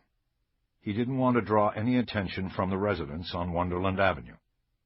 Being in a slickback exposed him, but he hoped it was late enough that all the curtains would be drawn across all the windows. Bosch was alone in the car, his partner having gone home for the night. He reached down and pushed the trunk release button. He leaned to the side window and looked up into the darkness of the hillside. He could tell that the Special Services unit had already been out and removed the network of ramps and staircases that led to the crime scene. This was the way Bosch wanted it. He wanted it to be as close as possible to the way it was 20 years before, when Samuel Delacroix had dragged his son's body up the hillside in the dead of night. At the back of the car, he looked around once more and raised the lid. Lying in the trunk was a test dummy he had borrowed from Jesper at the SID lab. Dummies were used on occasion in the restaging of crimes, particularly suspicious suicide jumps and hit-and-runs. Bosch spent the next hour trying to recreate what Delacroix had described. Bosch started to climb, but immediately realized he needed both his hands to grab tree limbs to help pull him up the incline. He fell twice in the first 5 minutes, and quickly exhausted himself before getting 30 feet up the steep slope. Without the flashlight illuminating his path, he didn't see a small leafless branch he was passing, and it raked across his cheek, cutting it open. Bosch cursed but kept going. For the next 20 feet, he pulled the dummy up the slope. The progress was slower, but it was easier than carrying the full weight, and it was also the weight Delacroix told them he remembered doing it. "Bullshit," he said while gulping breath. "This is bullshit." He couldn't see Delacroix doing it. Bosch made it down the hill without falling. When he carried the dummy out to the curb, he saw Dr. Gio and his dog standing next to the slickback. The dog was on a leash. Bosch quickly went to the trunk, dumped in the dummy, and then slammed it closed. Gio came around to the back of his car. "Detective Bosch?" He seemed to know better than to ask what Bosch was doing. "Dr. Gio, how are you?" "Better than you, I'm afraid. You've hurt yourself again. That looks like a nasty laceration." Bosch touched his cheek. It still stung. "It's all right, just a scratch." "You'd better come with me to the house. I can butterfly that. If you don't do it right, it will scar." A memory of Julia Brasher asking about his scars suddenly blew into Bosch's mind. He looked at Gio. "Okay." They left the car on the circle and walked down to Gio's house. In the back office, Bosch sat on the desk while the doctor cleaned the cut on his cheek, and then used 2 butterfly bandages to close it. "I think you'll recover," Gio said as he closed his first aid kit. "I don't know if your shirt will, though." Bosch looked down at his T-shirt. It was stained with his blood at the bottom. "Thanks for fixing me up, Doc. How long do I have to leave these things on?" "Few days, if you can stand it." Bosch gently touched his cheek. It was swelling slightly, but the wound was no longer stinging. Gio turned from his first aid kit and looked at him, and Bosch knew he wanted to say something. He guessed he was going to ask about the dummy. "What is it, Doctor?" "The officer that was here that first night, the woman. She was the one who got killed." Bosch nodded. Yes, that was her. Guillaume shook his head in genuine sadness. He slowly stepped around the desk and sank into the chair. It's funny sometimes how things go, he said. Chain reaction. Mr. Trent across the street, that officer, all because a dog fetched a bone. A most natural thing to do. All Bosch could do was nod. He started tucking in his shirt to see if it would hide the part with bloodstains. Guillaume looked down at his dog, which was lying in the spot next to the desk chair. I wish that I'd never taken her off that leash, he said. I really do. They looked at each other and exchanged nods. Bosch pointed to his cheek. Thanks for this, he said. I can find my way out. He turned toward the door. Guillaume stopped him. On television there was a commercial for the news. They said the police announced an arrest in the case. I was going to watch it at 10. Bosch looked back at him from the doorway. Don't believe everything you see on TV. The phone rang just as Bosch had finished watching the first session of Samuel Delacroix's confession. He picked up the remote and muted the sound on his television, and then answered the call. It was Lieutenant Billets. I thought you were going to call me to follow up. Bosch took a pull from the bottle of beer he was holding and put it down on the table next to his television chair. Sorry, I forgot. What's your feeling about Delacroix? I'm beginning to think that maybe he didn't do it. That maybe he's setting something up, and I don't know what. Billets was quiet a long moment, probably not sure how to respond. What does Jerry think? She finally asked. I don't know what he thinks. He's happy to clear the case. We all are, Harry, but not if he's not the guy. Do you have anything to back up these doubts you're having? Bosch gently touched his cheek. I went up to the crime scene tonight with a dummy from SID, 70 pounds. I got it up there, but it was a hell of a fight. Okay, so you proved it could be done. Where's the problem? I hauled a dummy up there. This guy was dragging his dead son's body. I was straight. Delacroix says he was looped. I had been up there before. He hadn't. I don't think he could have done it, at least not alone. You think he had help? The daughter, maybe? Maybe he had help, and maybe he was never there. And why, if she helped him, would she call us? Harry, come on, Billets said. What else is bugging you? There's got to be more than just your feeling that he couldn't have done it. And as far as the daughter goes, it doesn't bug me that she made the call. She saw it on the news, right? The story about Trent? Maybe she thought she could just pin it on Trent. After 20 years of worrying, she had a way to put it on somebody else. Bosch just didn't think Sheila would call the tip line if she was any way involved in her brother's death. I don't know, he said. It doesn't really work for me. Then what are you going to do? I'm going through everything now. I'll start over. When the arraignment's tomorrow? Yep. You don't have enough time, Harry. I know, but I'm doing it. I already picked up a contradiction I didn't see before. What? Delacroix said he killed Arthur in the morning after he discovered the boy hadn't gone to school. When we interviewed the daughter the first time, she said Arthur didn't come home from school. There's a difference there. Billets made a chortling sound in the phone. Harry, that's so minor. You know, it's been 20 years, and he's a drunk. You're not convincing me of anything. I know, I'm not trying to. I'm just telling you about the things I'm looking at. Did you guys find anything when you searched his trailer? We didn't search it yet. Talking about the trailer made Bosch suddenly remember Delacroix's cat. They had gotten so involved in the suspect's confession that Bosch had forgotten to make arrangements for the animal. Shit. What? Nothing. I forgot about the guy's cat. Delacroix has a cat. I said I'd get a neighbor to take care of it. Should have called animal control. He was on to us about that. Listen, I gotta go. I want to watch the rest of the tape and see how we sit. All right, I'll let you go. But, Harry, don't kick a gift horse in the mouth. You know what I mean? I think so.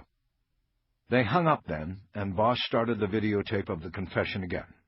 But almost immediately he turned it back off. The cat was bugging him. He should have made arrangements for it to be taken care of.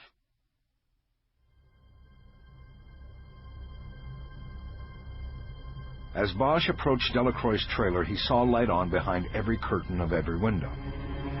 They hadn't left any lights on when they had left with Delacroix 12 hours earlier.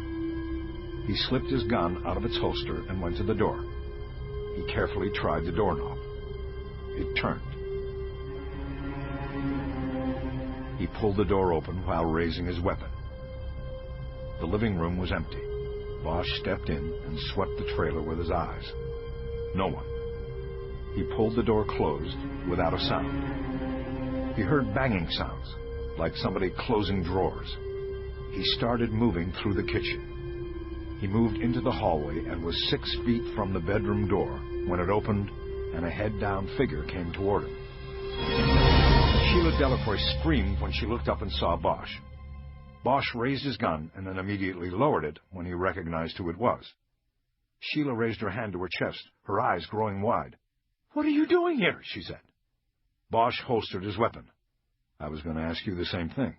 "It's my father's place. I have a key." "And?" She shook her head and shrugged. I was worried about the cat." Bosch moved past her in the tight space and stepped into the bedroom. "I heard you opening and closing drawers. The cat liked to hide in drawers?" Sheila shook her head as if to say he was bothering over nothing. "I was just curious about my father. While I was here, I looked around, that's all." Bosch studied her. He decided to throw her a fastball. "Sheila, listen to me. If you were in any way involved with what happened to your brother, now's the time to tell me and to try to make a deal." "What are you talking about?" "Did you help your father that night? Did you help him carry your brother up the hill and bury him?" She brought her hands up to her face so quickly it was as if Bosch had thrown acid in her eyes. Through her hands she yelled, "Oh my God! Oh my God! I can't believe this is happening! What are you—" She just as abruptly dropped her hands and stared at him with bewildered eyes. "You think I had something to do with it? How could you think that?" Bosch waited a moment for her to calm before answering. "I think you're not telling me the truth about what's going on here, so it makes me suspicious." She abruptly stood up. "Am I under arrest?" "No, Sheila, you're not." "Then I'm leaving." She stepped around the coffee table and headed for the door with a purposeful stride. "What about the cat?" Bosch asked. She didn't break stride. She was through the door and into the night. Bosch heard her answer from outside. "You take care of it." Bosch stepped to the door and watched her walking down the trailer park's access road, out toward the management building where her car was parked. He leaned against the door frame and felt something brush up against his leg, and looked down to see a black cat rubbing up against him. He gently pushed it away with his leg. He didn't care much for cats. The animal came back and insisted on rubbing its head against Bosch's leg again. Bosch stepped back into the trailer, causing the cat to make a cautionary retreat of a few feet. "Come on," Bosch said. "I'll get you some food." Downtown arraignment court was always a zoo. When Bosch entered the courtroom at 10 minutes before 9 on Friday morning, he saw no judge yet on the bench, but a flurry of lawyers conferring and moving about the front of the courtroom, like ants on a kicked-over hill. Bosch needed to find Prosecutor George Portugal. When he stepped into Portugal's small office, Edgar was already there. "We were beginning to wonder where you were," Portugal said. "What the hell happened to you?" Edgar added, after seeing Bosch's cheek. "It's a long story, and I'm about to tell it."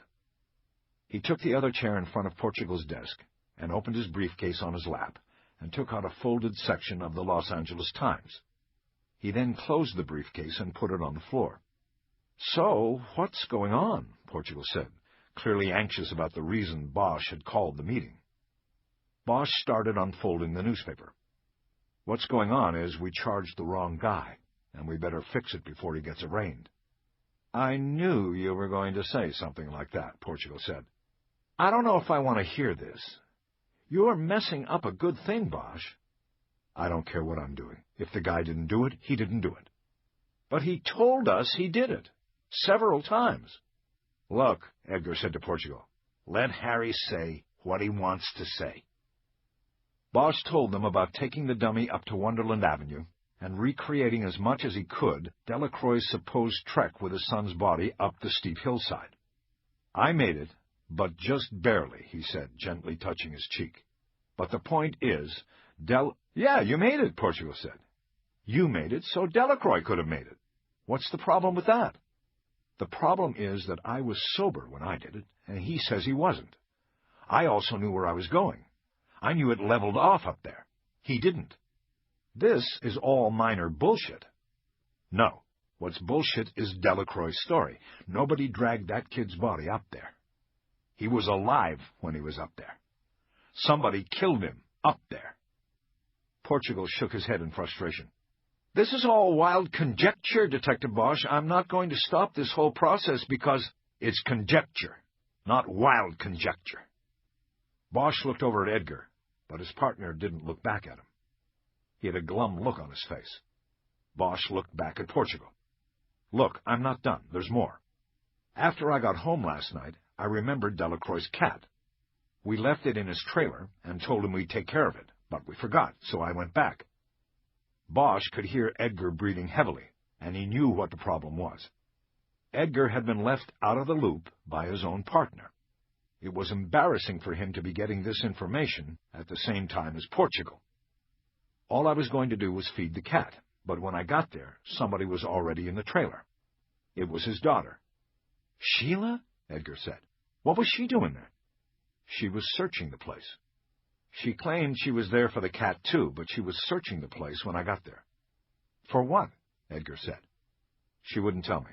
She claimed she wasn't looking for anything. But after she left, I stayed. I found some things." Bosch held up the newspaper. "This is Sunday's Metro section. It has a pretty big story on the case, mostly a generic feature about forensics on cases like this. But there's a lot of detail about our case from an unnamed source, mostly about the crime scene." Bosch thought after reading the article for the first time in Delacroix's trailer the night before that the source was probably Teresa Corazon, since she was quoted by name in the article in regard to generic information about bone cases. "So, there was an article?" Portugal asked. "What does it mean?" "Well, it reveals that the bones were in a shallow grave and that it appeared that the body was not buried with the use of any tools. It also says that a knapsack had been buried along with the body. A lot of other details. Also details left out, like no mention of the kid's skateboard." "Your point being?" Portugal asked with a bored tone in his voice. "That if you were going to put together a false confession, a lot of what you need is right here." "Oh, come on, Detective. Delacroix gave us much more than the crime scene details. He gave us the killing itself. The driving around with the body, all of that." "All of that was easy. It can't be proved or disproved. There were no witnesses, and every marker he gave us, he could have gotten from this." He tossed the newspaper onto Portugal's desk, but the prosecutor didn't even look at it. "Okay, he had the ability to concoct a confession if he wanted to do it. Why would he want to do it? We're talking about his own son. Why would he say he killed his own son if he didn't?" "Because of these," Bosch said. He reached into his inside jacket pocket and took out an envelope that was folded in half. He leaned forward and gently put it down on top of the newspaper on Portugal's desk. As Portugal picked up the envelope and started to open it, Bosch said, "I think that was what Sheila was looking for in the trailer last night. I found it in the night table next to her father's bed. It was underneath the bottom drawer, a hiding place there. You had to take the drawer out to find it. She didn't do that." From the envelope, Portugal took a stack of Polaroid photos. He started looking through them. "Oh, God," he said almost immediately. "Is this her, the daughter? I don't want to look at these." He shuffled through the remaining photos quickly and put them down on the desk. Edgar got up and leaned over the desk. With one finger, he spread the photos out on the desk so he could view them. His jaw drew tight, but he didn't say anything. The photos were old. The white borders were yellowed. The colors of the images almost washed out by time. There were 14 photos in all. The constant in each was a naked girl. Based on physical changes to the girl's body and hair length, He had guessed that the photos spanned at least a 5-year period. The girl innocently smiled in some of the photos. In others, there was sadness and maybe even anger evident in her eyes.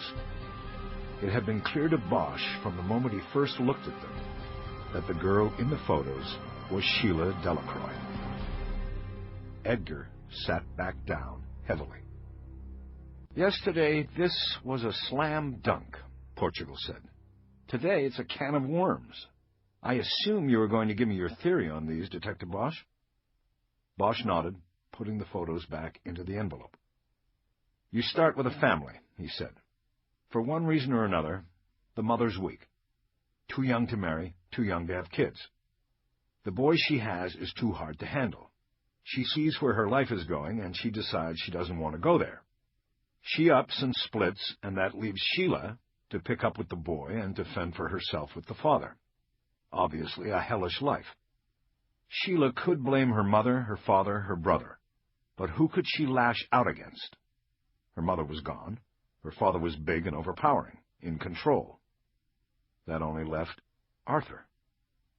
He noticed a subtle shake of Edgar's head. "What are you saying? That she killed him? That doesn't make sense. She's the one who called us and gave us the ID." "I know, but her father doesn't know she called us." Edgar frowned. Portugal leaned forward. "I don't think I'm following you, Detective," he said. "How does this have anything to do with whether or not he killed the son?" Bosch held the envelope up, as if it was the answer to everything. "Don't you see? The bones, all the injuries. We had it wrong. It wasn't the father who hurt him, it was her, Sheila. She was abused, and she turned right around and became the abuser, to Arthur." Portugal dropped his hands to the desk and shook his head. "So, you are saying that she killed the boy and then 20 years later called up and gave you a key clue in the investigation? Don't tell me. You're going to say she has amnesia about killing him, right?" Bosch let the sarcasm go. "No, I'm saying she didn't kill him. But her record of abuse led her father to suspect she did. All these years Arthur's been gone, the father thought she did it, and he knew why, and so he carried the guilt of knowing his actions with Sheila caused it all. Then the bones come up. He reads it in the paper and puts 2 and 2 together. We show up, and he starts confessing before we're 3 feet in the door." Portugal raised his hands wide. "Why?" Bosch had been turning it over in his mind ever since he had found the photos. "Redemption." "Oh, please." "I'm serious. When you have more to look back at than forward to, you start thinking about the things you've done. You try making up for things. He thinks his daughter killed his son because of his own actions. So now he's willing to take the fall for her. After all, what's he got to lose? He lives in a trailer next to the freeway and works at a driving range. This is a guy who once had a shot at fame and fortune. Now look at him. He could be looking at this as his last shot at making up for everything. And he's wrong about her, but doesn't know it? That's right." Portugal kicked his chair back from his desk. It was on wheels, and he let it bang into the wall behind his desk.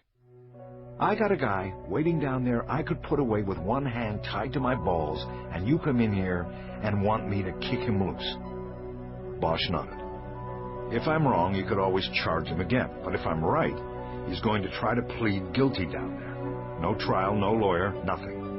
He wants to plead, and if the judge lets him, then we're done. Whoever really killed Arthur is safe." Bosch looked over at Edgar. "What do you think?" "I think you got your mojo working." Portugal pulled his chair back to his desk. He picked up the paper and glanced at the story for a moment. "Okay," he finally said. "I'm dropping the charge. For now."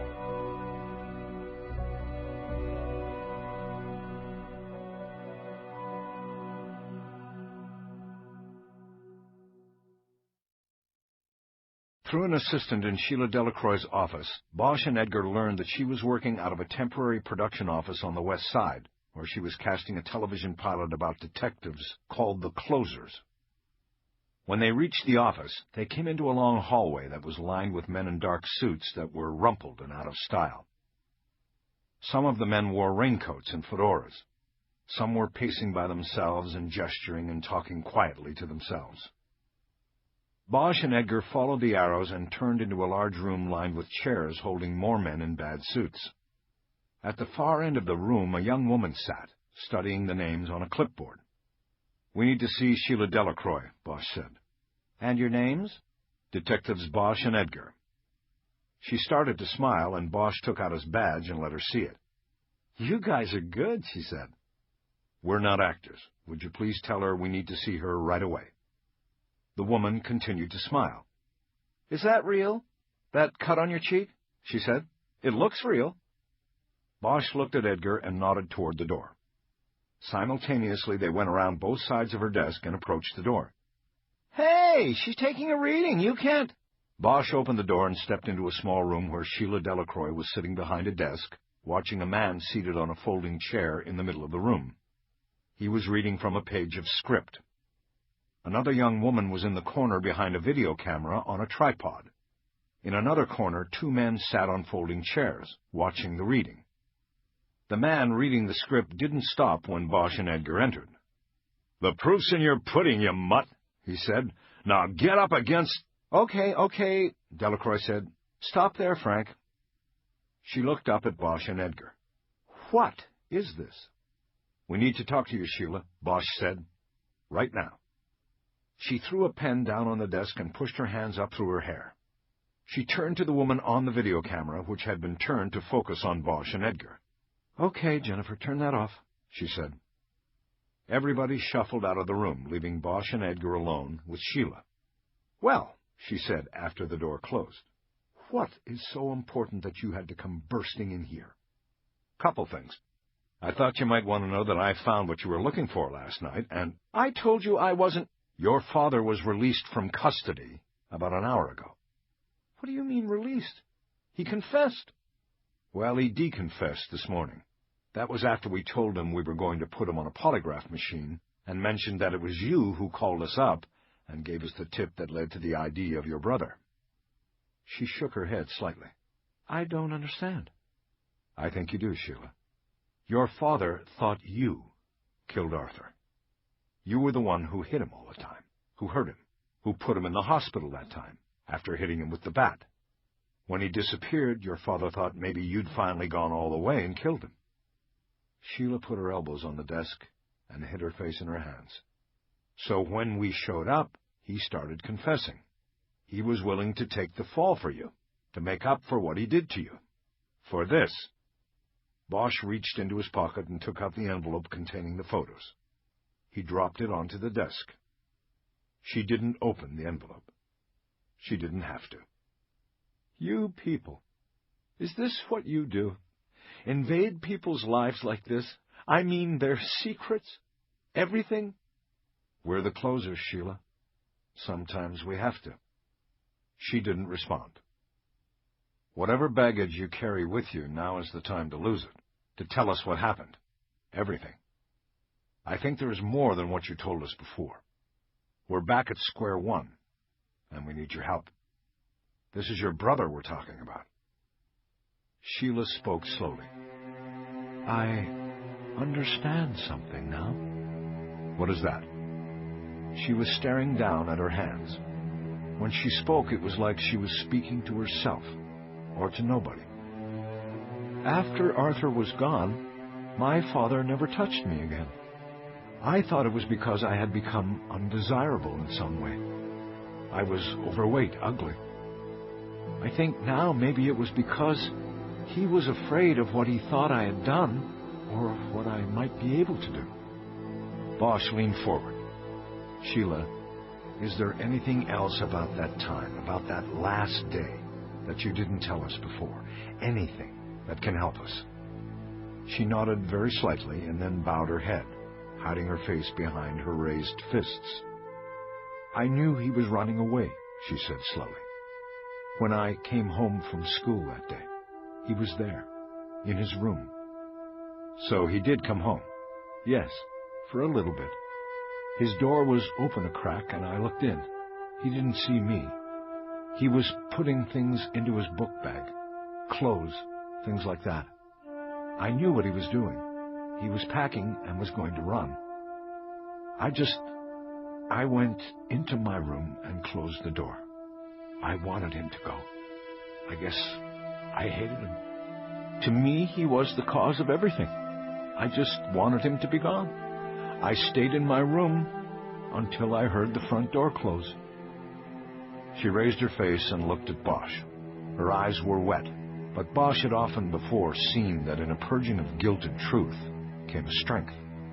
He saw it in her eyes now. I could have stopped him, but I didn't. And that's what I've had to live with. Now that I know what happened to him. Her eyes went off past Bosch, somewhere over his shoulder, where she could see the wave of guilt coming toward her.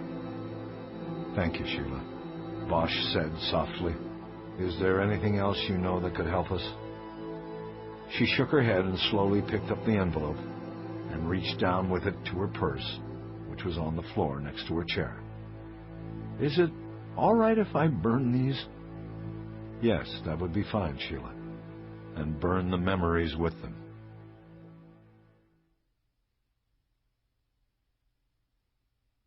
At 2 o'clock Friday afternoon, Bosch and Edgar made their way through the squad room to the homicide table. They had driven from the west side to Hollywood in virtual silence. It was the 10th day of the case. They were no closer to the killer of Arthur Delacroix than they had been during the 20 years that Arthur Delacroix's bones had laid silently on the hillside above Wonderland Avenue. All they had to show for their 10 days was a dead cop and the suicide of an apparently reformed pedophile. As usual, there was a stack of pink phone messages left for Bosch at his place. There was also an interoffice dispatch envelope. He picked up the envelope first, guessing he knew what was in it. About time, he said. He opened the envelope and slid his mini cassette recorder out of it.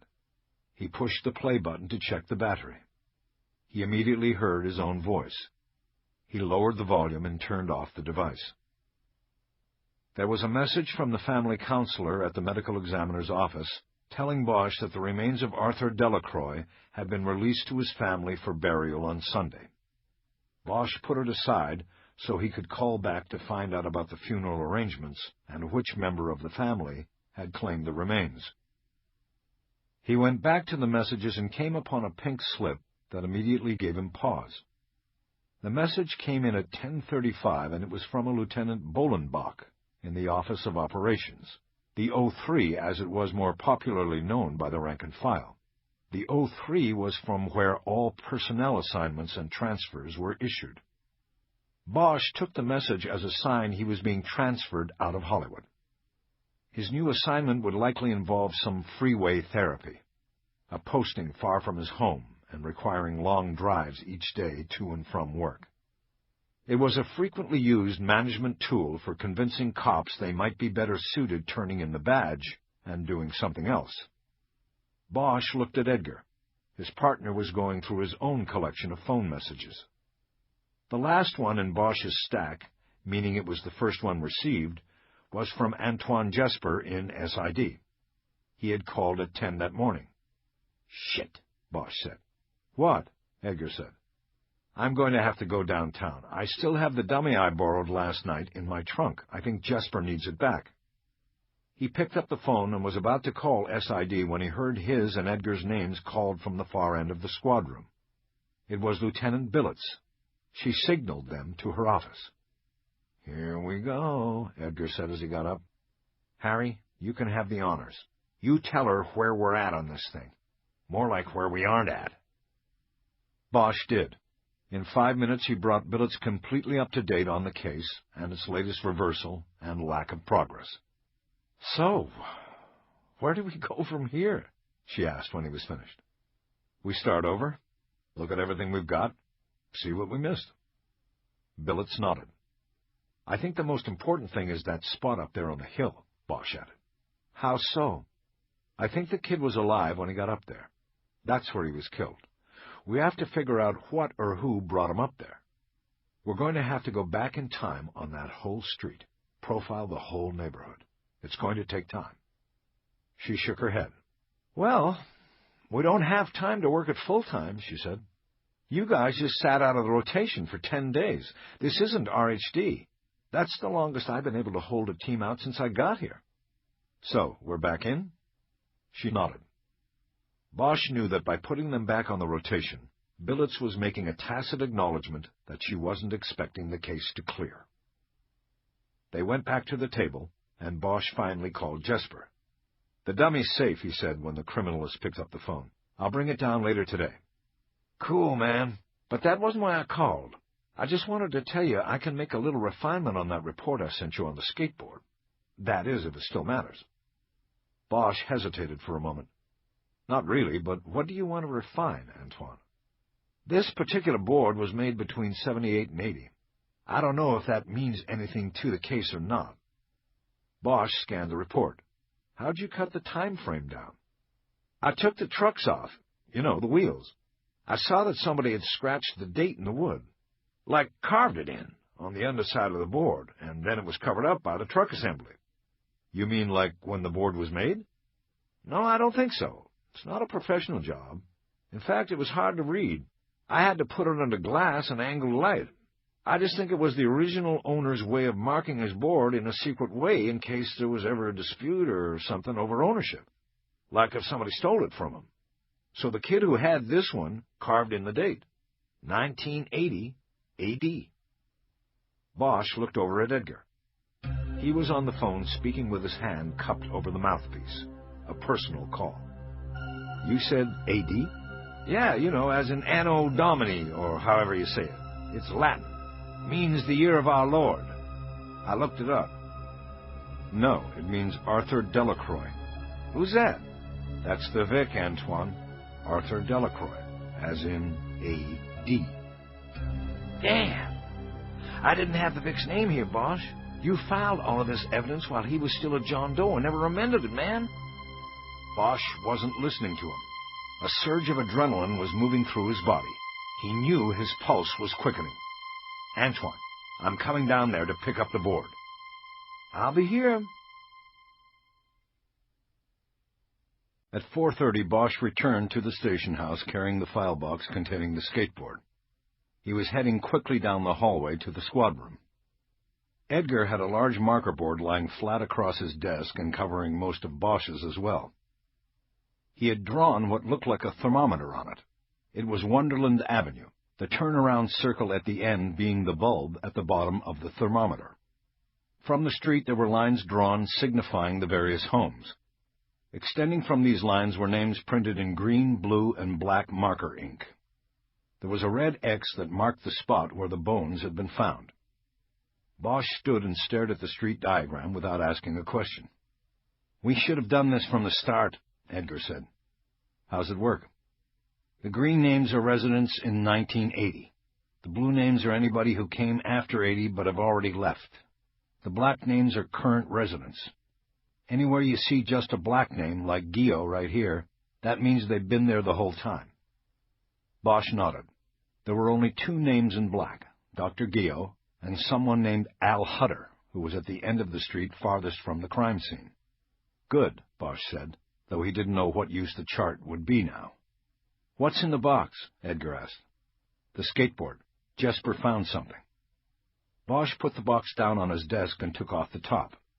He told and showed Edgar the scratched date and initials. "We've got to start looking at Trent again." "Jesus, Harry." "Yeah, well, we have to go back. Put together a whole profile on Trent going all the way back to 1980, at least. And meantime, we catch the next case here. That's real sweet. I heard on the radio it's supposed to rain this weekend. If we're lucky, it will keep everybody inside and quiet. Harry, inside is where most of the killing is done." Bosch looked across the squad room and saw Lieutenant Billets standing in her office. She was waving him in. "I gotta go see Bullets." Edgar looked up at him. He knew what it was about. "Good luck, partner." "Yeah, partner, if that's still the case." He crossed the squad room to the lieutenant's office. She was now seated behind her desk. She didn't look at him when she spoke. "Harry, you've got a forthwith from the 03. Call Lieutenant Bolenbach before you do anything else. That's an order." Bosch nodded. "Did you ask him where I'm going?" No, Harry, I'm too pissed off about it. I was afraid if I asked, I'd get into it with him, and it's got nothing to do with him. Bolenbach's just the messenger. Bosch smiled. You're pissed off? That's right. I don't want to lose you, especially because of some bullshit grudge somebody up top has against you. He nodded. He shrugged.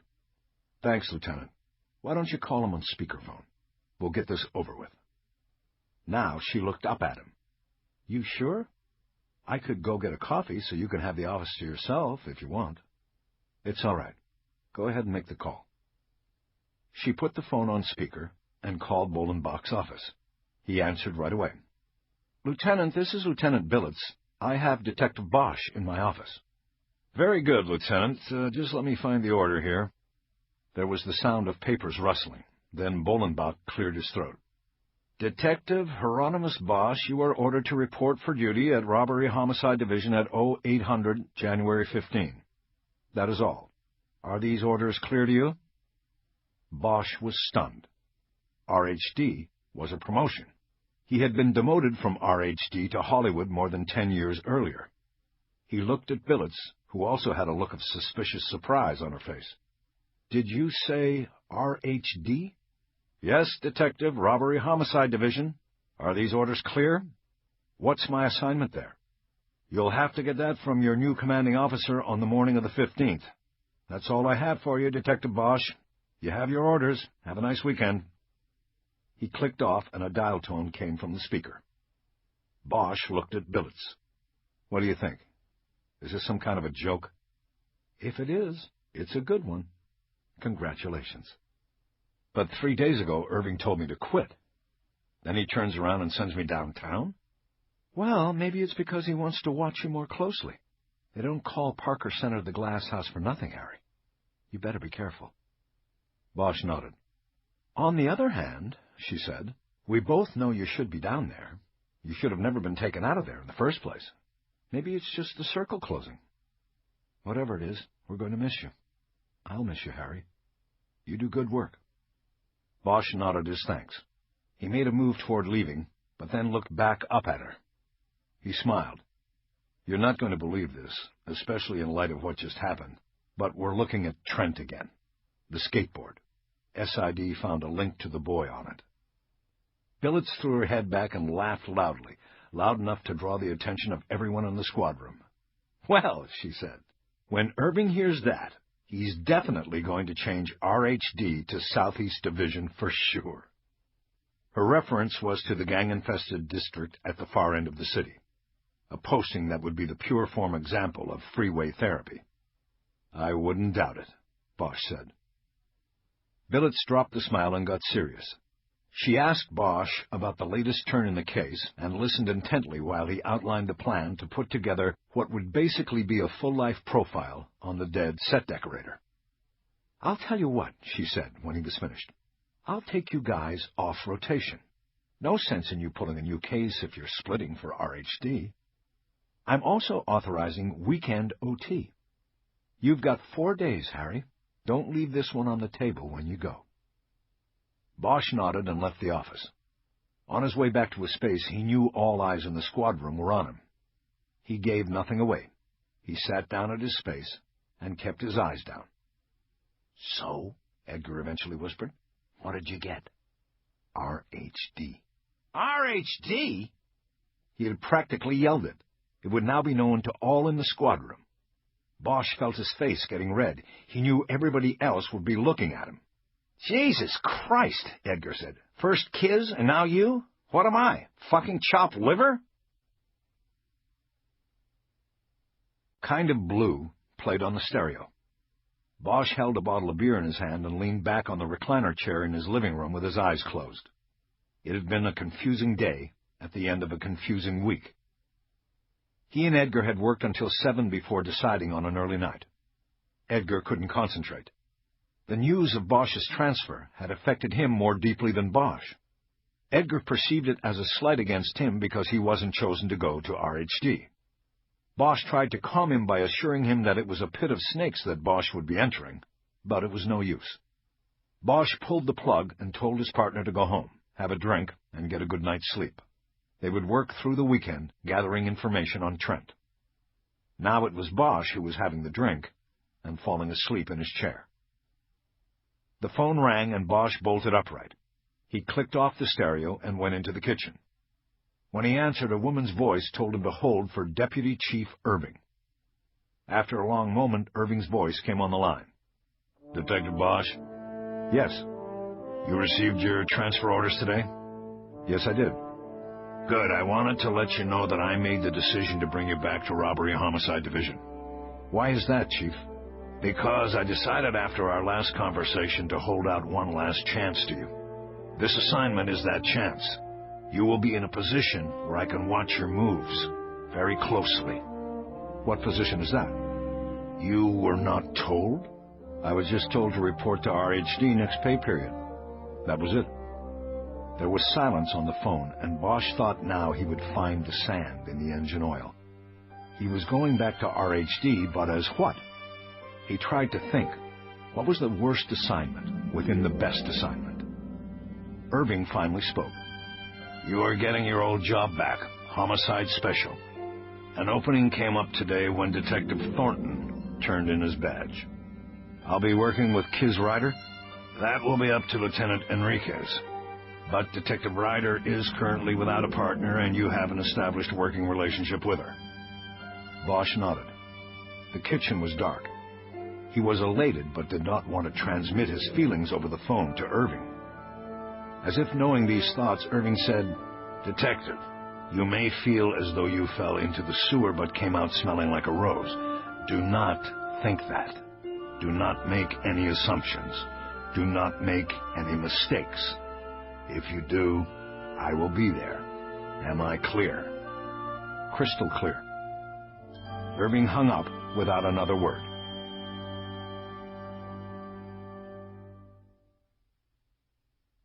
Bosch stood there in the dark, holding the phone to his ear until it started making a loud, annoying tone. He hung up and went back into the living room. He thought about calling Kiz and seeing what she knew, but decided he would wait. When he sat back down on the recliner, he felt something hard jab into his hip. He reached into his pocket and came up with his mini cassette recorder. He turned it on and listened to his verbal exchange with Certain, the TV reporter outside Trent's house on the night he killed himself. Filtering it through the history of what would happen, Bosch felt guilty and thought that maybe he should have done or said more in an effort to stop the reporter. After he heard the car door slam on the tape, he stopped it and hit the rewind button. He realized that he had not yet heard the whole interview with Trent because he had been out of earshot while searching some parts of the house. He decided he would listen to the interview now. It would be a starting point for the weekend's investigation. As he listened, Bosch tried to analyze the words and sentences for new meanings, things that would reveal a killer. He finished the Trent interview, but nothing in it, including the parts he had not previously heard, sparked any ideas in him. He rewound the tape and decided to play it again. And it was early in the second go-through that he picked up on something that made his face suddenly grow hot, almost with the same feeling of being feverish. He quickly reversed the tape and replayed the exchange between Edgar and Trent that had drawn his attention. "Did you like watching the kids play up there in the woods, Mr. Trent?" "No, I couldn't see them if they were up in the woods. On occasion I would be driving up or walking my dog when he was alive, and I would see the kids climbing up there. The girl across the street, the Fosters next door, all the kids around here. It's a city-owned right-of-way, the only undeveloped land in the neighborhood. So they went up there to play. Some of the neighbors thought the older ones went up there to smoke cigarettes, and the concern was they would set the whole hillside on fire." He turned off the tape and went back to the kitchen and the phone. Edgar answered after one ring. Bosch could tell he had not been asleep. It was only 9 o'clock. "You didn't bring anything home with you, did you?" "No, Harry, what's up?" "Do you remember when you were making that chart on the board today? Was there anybody named Foster on Wonderland?" "Foster? You mean last name of Foster?" "Yeah, last name." Edgar said, "No Foster. None that I can remember. Why is it so important? What's going on?" "I'll call you back." Bosch took the phone with him to the dining room table where he had left his briefcase. He opened it up and took out the murder book. He quickly turned it to the page that listed the current residents of Wonderland Avenue with their addresses and phone numbers. There were no Fosters on the list. He picked up the phone and punched in a number. After 4 rings, it was answered by a voice he recognized. "Dr. Guillaume, this is Detective Bosch. Am I calling too late?" "Hello, Detective. No, it's not too late for me. How are your various injuries?" "They're fine, Doctor. I'm in a bit of a hurry, and I need to ask you a couple of questions about the neighborhood. Was there ever a family or a couple on the street named Foster?" There was silence as Guillaume thought over the question. "No, I don't think so," he finally said. "Okay, then can you tell me if there was anybody on the street that took in foster kids?" "Yes, the Blaylocks. Very nice people. They helped many children over the years, taking them in. I admired them greatly." Bosch wrote the name down on a blank piece of paper at the front of the murder book. "Do you remember their first names?" "Don and Audrey, but they moved." "Any idea where they moved to? Are they still local?" Guillaume said nothing. Bosch waited. "I'm trying to remember," Guillaume said. I know this." "Take your time, Doctor," Bosch said, even though it was the last thing he wanted Guillaume to do. "Oh, you know what, Detective?" Guillaume said. "Christmas. I saved all the cards I received in a box, so I know who to send cards to next year. My wife always did that. Let me put the phone down and get the box. Audrey still sends me a card every year." Bosch heard the phone being put down. It took Guillaume several minutes to come back to the phone. The whole time Bosch waited with his pen poised to write the address on the note page. "Okay, Detective Bosch, I've got it here." Guillaume gave him the address, and Bosch almost sighed out loud. Don and Audrey Blaylock had not moved to Alaska or some other far reach of the world. They were still within a car drive. He thanked Guillaume and hung up. At 8 a.m. Saturday morning, Bosch parked his slickback in front of a small wood-frame house, a block off the main drag in the small town of Lone Pine, 3 hours north of Los Angeles. A few minutes later, a man of about 60, wearing a down vest, came out and got the paper. "Mr. Blaylock?" Bosch said, getting out of the car. "Yeah, that's me." Bosch showed his badge and ID. "I was wondering if I could talk to you and your wife for a few minutes. It's about a case I'm working." "Come in. We have coffee on." When they got inside, Bosch stepped over to the chair nearest the fireplace. He was about to sit down when he noticed all the framed photographs on the wall behind the couch. He stepped over to study them. They were all of children and young adults. They were of all races. 2 had obvious physical or mental handicaps.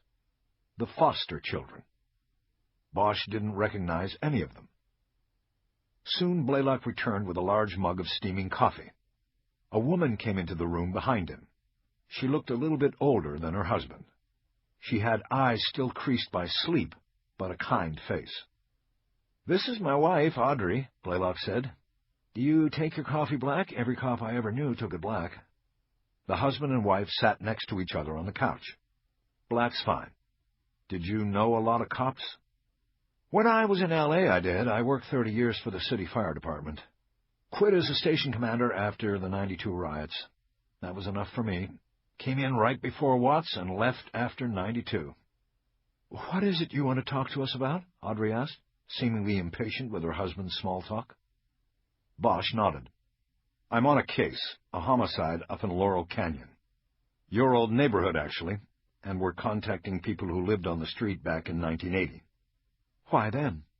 Because that is when the homicide took place." They looked at him with puzzled faces. "Is this one of those cold cases?" Blaylock said. "Because I don't remember anything like that happening in our neighborhood back then." "In a way, it's a cold case. Only the body wasn't discovered until a couple weeks ago. It had been buried up in the woods, in the hills." Bosch studied their faces. No tells, just shock. "Oh, my God," Audrey said. "Our kids used to play up there. Who was it who was killed?" "It was a child, a boy 12 years old. His name was Arthur Delacroix. Does that name mean anything to either of you?"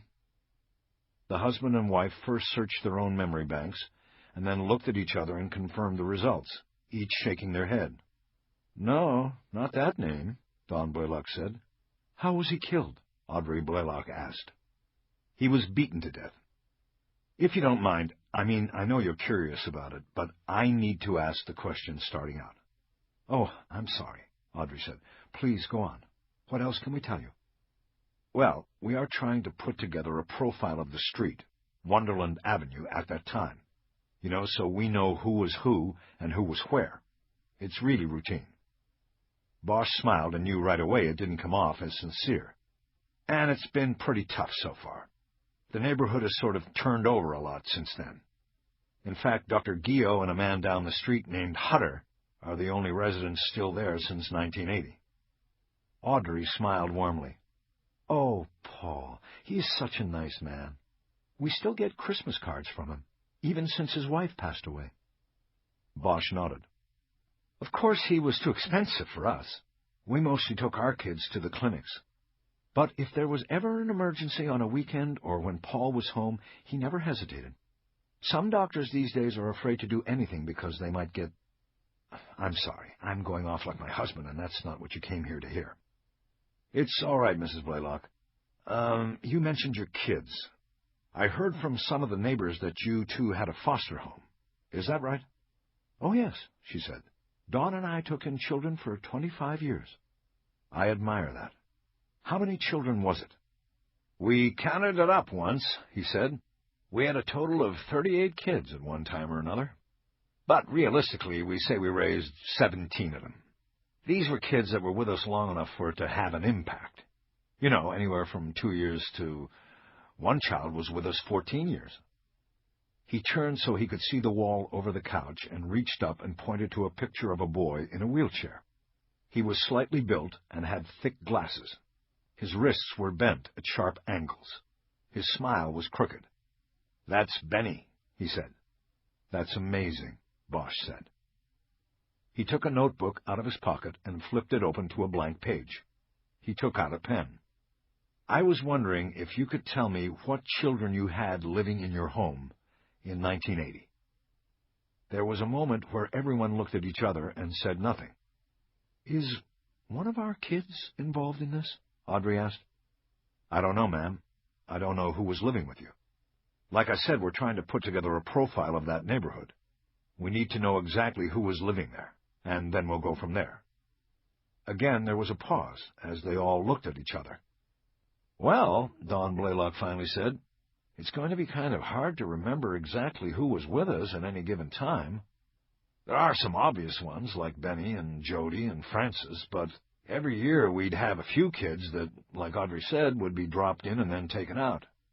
They're the tough ones. Let's see, 1980... He stood up and turned so he could see the breadth of the wall of photos. He pointed to one, a young black boy of about 8. William there, he was 1980. No, he wasn't, Audrey said. He came to us in 84. Don't you remember? The Olympics.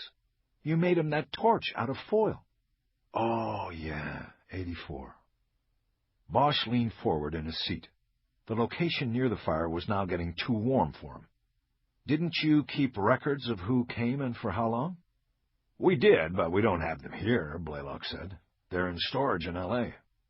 He suddenly snapped his fingers. We have a list of the names of every child we tried to help or did help. It's just not by year. We could probably cut it down a little bit, but would that help you? Bosch noticed Audrey give her husband a momentary look of anger. Her husband didn't see it, but Bosch did. He knew her instincts would be to protect her children, real or not, from the threat that Bosch represented. Yes, that would help a lot. Blaylock left the room, and Bosch looked at Audrey. You don't want him to give me that list. Why is that, Mrs. Blaylock? Because I don't think you're being honest with us. You are looking for something that will fit your needs. You know these children come from tough backgrounds. They weren't all angels when they came to us, and I don't want any of them blamed for something just because of who they were or where they came from. Bosch waited to make sure she was done. Mrs. Blaylock, have you ever been to the McLaren Youth Hall? Of course. Several of our children came from there. I came from there, too. And an assortment of foster homes where I never lasted very long. So I know what these children were like because I was one myself, all right? And I know that some foster homes can be full of love, and some can be just as bad as or worse than the place you were taken from. I know that some foster parents are committed to the children, and some are committed to the subsistence checks from Children's Services. She was quiet a long moment before answering. It doesn't matter, she said. You still are looking to finish your puzzle with any piece that fits. You're wrong, Mrs. Blaylock. Wrong about that, wrong about me.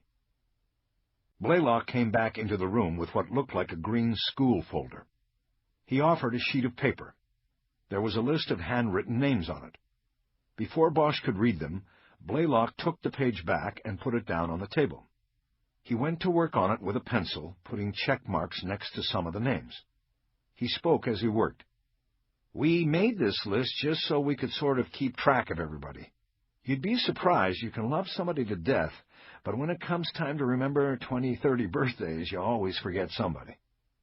The ones I'm checking off here are the kids that came in more recent than 1980. Audrey will double-check when I'm done. No, I won't. The men ignored her.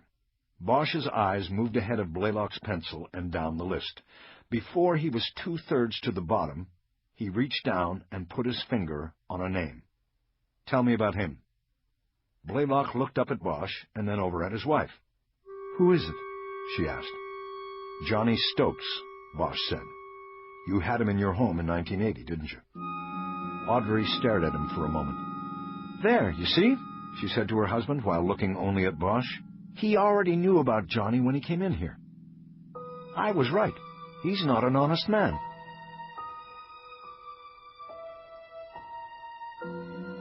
By the time Don Blaylock went to the kitchen to brew a second pot of coffee, Bosch had 2 pages of notes on Johnny Stokes. He had come to the Blaylock house through a DYS referral in January 1980 and was gone the following July when he was arrested for stealing a car and going on a joyride through Hollywood. It was his second arrest for car theft. He was incarcerated at the Sylmar Juvenile Hall for 6 months. By the time his period of rehabilitation was completed, he was returned by a judge to his parents. Though the Blaylocks heard from him on occasion and even saw him during his infrequent visits to the neighborhood, they had other children still in their care and soon drifted from contact with the boy. When Blaylock went to make the coffee, Bosch settled into what he thought would be an uncomfortable silence with Audrey. But then she spoke to him unbidden. Do you think he killed that boy in our neighborhood while he was living with us? Bosch could tell by her face that if he were to answer truthfully, he would knock down everything she had built out of what was good in what they had done. The whole wall of pictures, the graduation gowns and the good jobs, would mean nothing next to this. I don't really know. All I know is that we know he knew the boy who was killed. She closed her eyes, not tightly, just as if she were resting them. She said nothing else until Blaylock came back into the room. He went past Bosch and put another log on the fire. Coffee'll be up in a minute. Bosch stood up. I have some things I would like you to look at, if you don't mind. They're in my car. He excused himself and went out to the slickback. He grabbed his briefcase from the front seat and then went to the trunk to get the file box containing the skateboard. He thought it might be worth a try, showing it to the Blaylocks. His phone chirped just as he closed the trunk, and this time he answered it. It was Edgar. Harry, where are you? Up in Lone Pine. Lone Pine? What the fuck are you doing up there? I don't have time to talk. Where are you? At the table, like we agreed. I thought you... Listen, I'll call you back in an hour. Meantime, put out a new bolo on Stokes. Why? Because he did it. He killed the kid. What the fuck, Harry? I'll call you in an hour. Put out the bolo. He hung up and this time turned the phone off. Inside the house, Bosch put the file box down on the floor and then opened his briefcase on his lap. He found the envelope containing the family photos borrowed from Sheila Delacroix. He opened it and slid them out.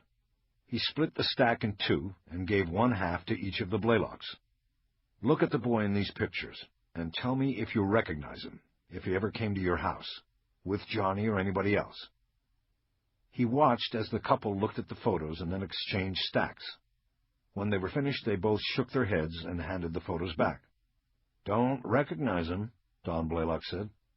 "Okay," Bosch said as he put the photos back into the envelope, then opened the file box and lifted out the skateboard. "Have either of you—" "That was John's," Audrey said. "Are you sure?" "Yes, I recognize it. When he was taken from us, he left it behind. I told him we had it. I called his house, but he never came for it." "How do you know that this is the one that was his?" "I just remember. I didn't like the skull and crossbones.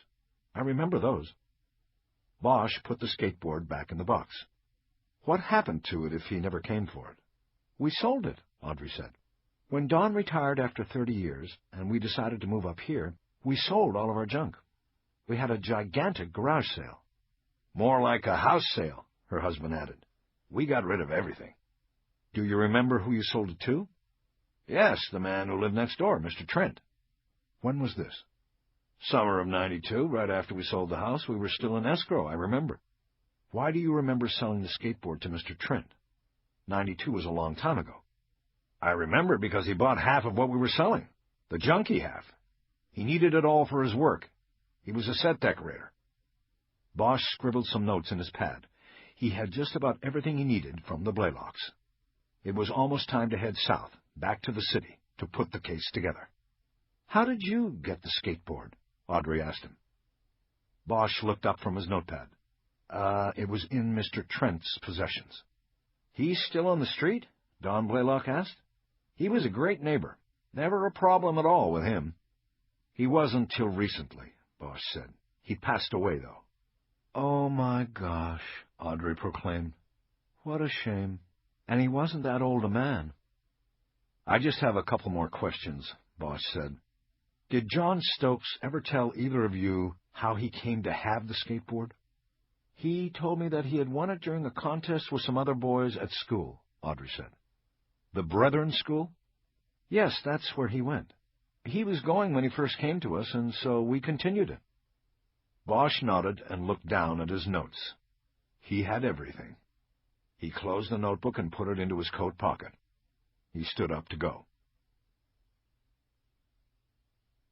Bosch pulled the car into a space in front of the Lone Pine Diner. He was starved, but knew he needed to talk to Edgar before delaying any further. He took out the cell phone and made the call. Edgar answered after half a ring. "It's me. Did you put the bolo out?" "Yeah, it's out, but it's a little hard to do when you don't know what the fuck is going on, partner." He said the last word as if it was a synonym for asshole. "Jerry, you're right," he said. "I fucked up. I just wanted to keep things moving, and that meant driving through the night. I would have gone with you." "I know," Bosch lied. "I just didn't think. I just drove. I'm coming back now." "Well, start at the beginning. I feel like a moron here, putting out a bolo and not even knowing why." "I told you Stokes is the guy." "Yeah, you told me that, and you didn't tell me anything else." Bosch spent the next 10 minutes watching diners eat their food while he recounted his moves for Edgar and brought him up to date. "Jesus Christ! And we had him right here," Edgar said when Bosch was finished. "Yeah, well, it's too late to worry about that. We have to get him back." "So you're saying that when the kid packed up and ran away, he went to Stokes? Then Stokes leads him up there into the woods and just kills him?" "More or less." "Why?" "That's what we have to ask him. I've got a theory, though." "What, the skateboard?" "Yeah, he wanted the skateboard." "He'd kill a kid over a skateboard?" "We've both seen it done for less, and we don't know if he intended to kill him or not. It was a shallow grave, dug by hand. Nothing premeditated about that. Maybe he just pushed him and knocked him down. Maybe he hit him with a rock. Maybe there was something else going on between them we don't even know about." Edgar didn't say anything for a long moment, and Bosch thought maybe they were finished and he could get some food. "What did the foster parents think about your theory?" Bosch sighed. "I didn't really spin it for them. But put it this way, they weren't too surprised when I started asking questions about Stokes."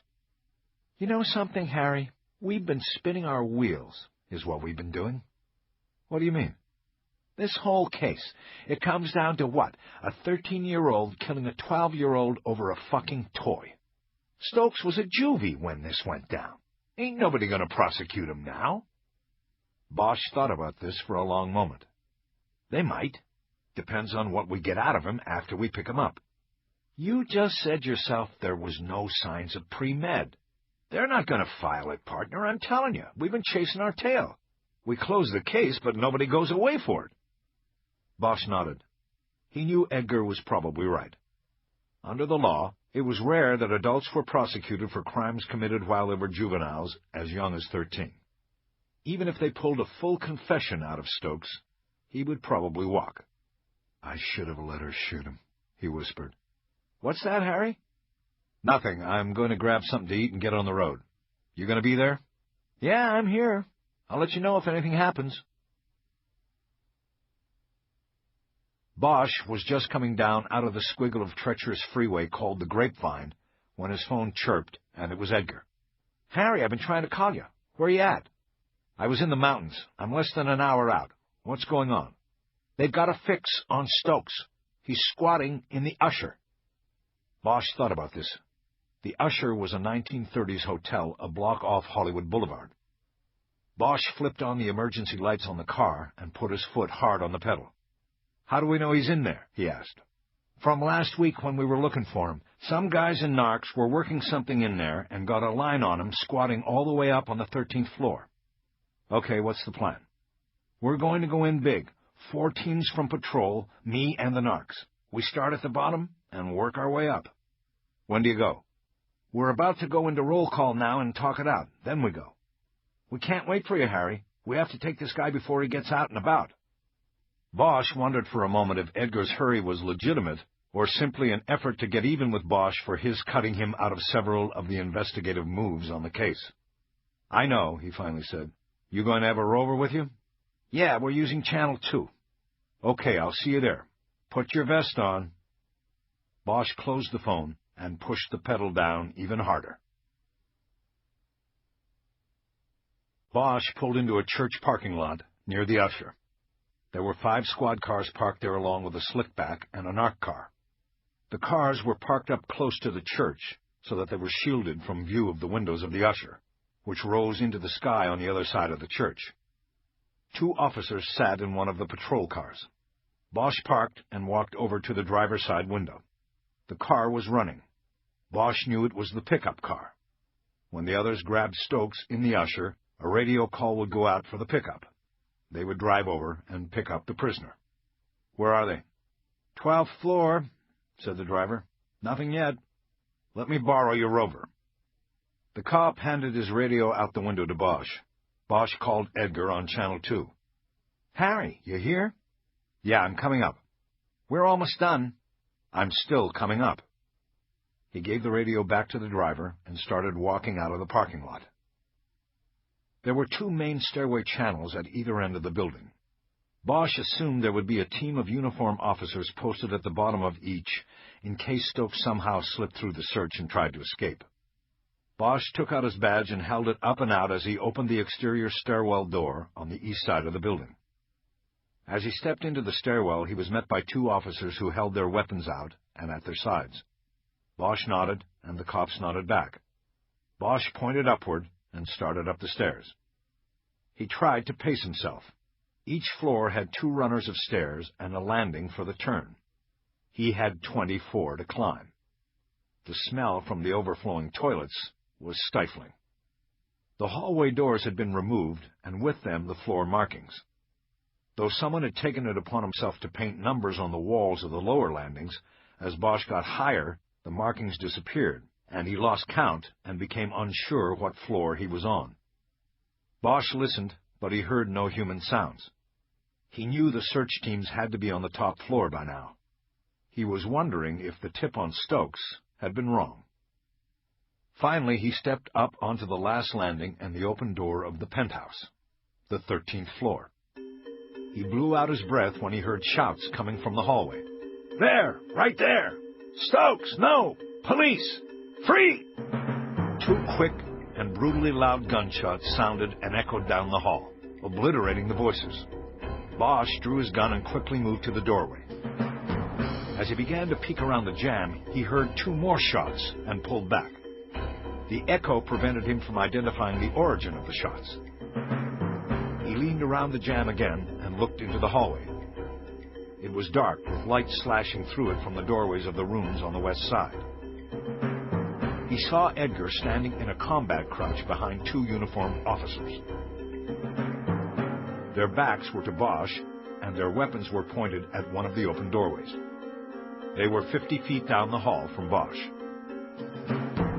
"Clear!" a voice yelled. "We're clear in here!" The men in the hall raised their weapons up in unison and moved toward the open doorway. "LAPD in the back," Bosch yelled, and then stepped into the hallway. Edgar glanced back at him as he followed the two uniforms into the room. Bosch walked quickly down the hallway and was about to enter the room when he had to step back to let a uniformed officer out. He was talking on his rover. "Central, we need paramedics to 41 Highland, 13th floor. Suspect down, gunshot wounds." As Bosch entered the room, he looked back. The cop on the rover was Edgewood. Their eyes locked for just a moment, and then Edgewood disappeared into the shadows of the hallway. Bosch turned back to view the room. Stokes was sitting in a closet that had no door. He was leaned back against the rear wall. His hands were in his lap, one holding a small gun, a .25 caliber pocket rocket. He wore black jeans and a sleeveless T-shirt that was covered with his own blood. He had entry wounds on his chest and right below his left eye. His eyes were open, but he was clearly dead. Edgar was squatted in front of the body. He didn't touch it. There was no use trying for a pulse, and everybody knew it. The smell of burnt cordite invaded Bosch's nose, and it was a welcome relief from the smell outside the room. Bosch turned around to take in the whole room. There were too many people in the small space. There were 3 uniforms, Edgar, and a plain clothes Bosch assumed was a narc. 2 of the uniforms were huddled together at the far wall, studying 2 bullet holes in the plaster. One raised a finger and was about to probe one of the holes. "Don't touch that," Bosch barked. "Don't touch anything. I want everybody to back out of here and wait for OIS. Who fired a weapon?" "Edge did it," said the narc. "The guy was waiting for us in the closet and we—" "Excuse me, what's your name?" "Phillips." "Okay, Phillips, I don't want to hear your story. Save it for OIS. Go get Edgewood and go back downstairs and wait. When the paramedics get here, tell them never mind. Save them a trip up the steps." The cops reluctantly shuffled out of the room, leaving only Bosch and Edgar. Edgar got up and walked over to the window. Bosch went to the corner farthest from the closet and looked back at the body. He then approached the body and squatted down in the same spot where Edgar had been. He studied the gun in Stokes's hand. He assumed that when it was removed from the hand, that OIS investigators would find the serial number had been burned away by acid. He thought about the shots he had heard while on the stairway landing. 2 and 2. It was hard to judge them by memory, and when considering his position at the time.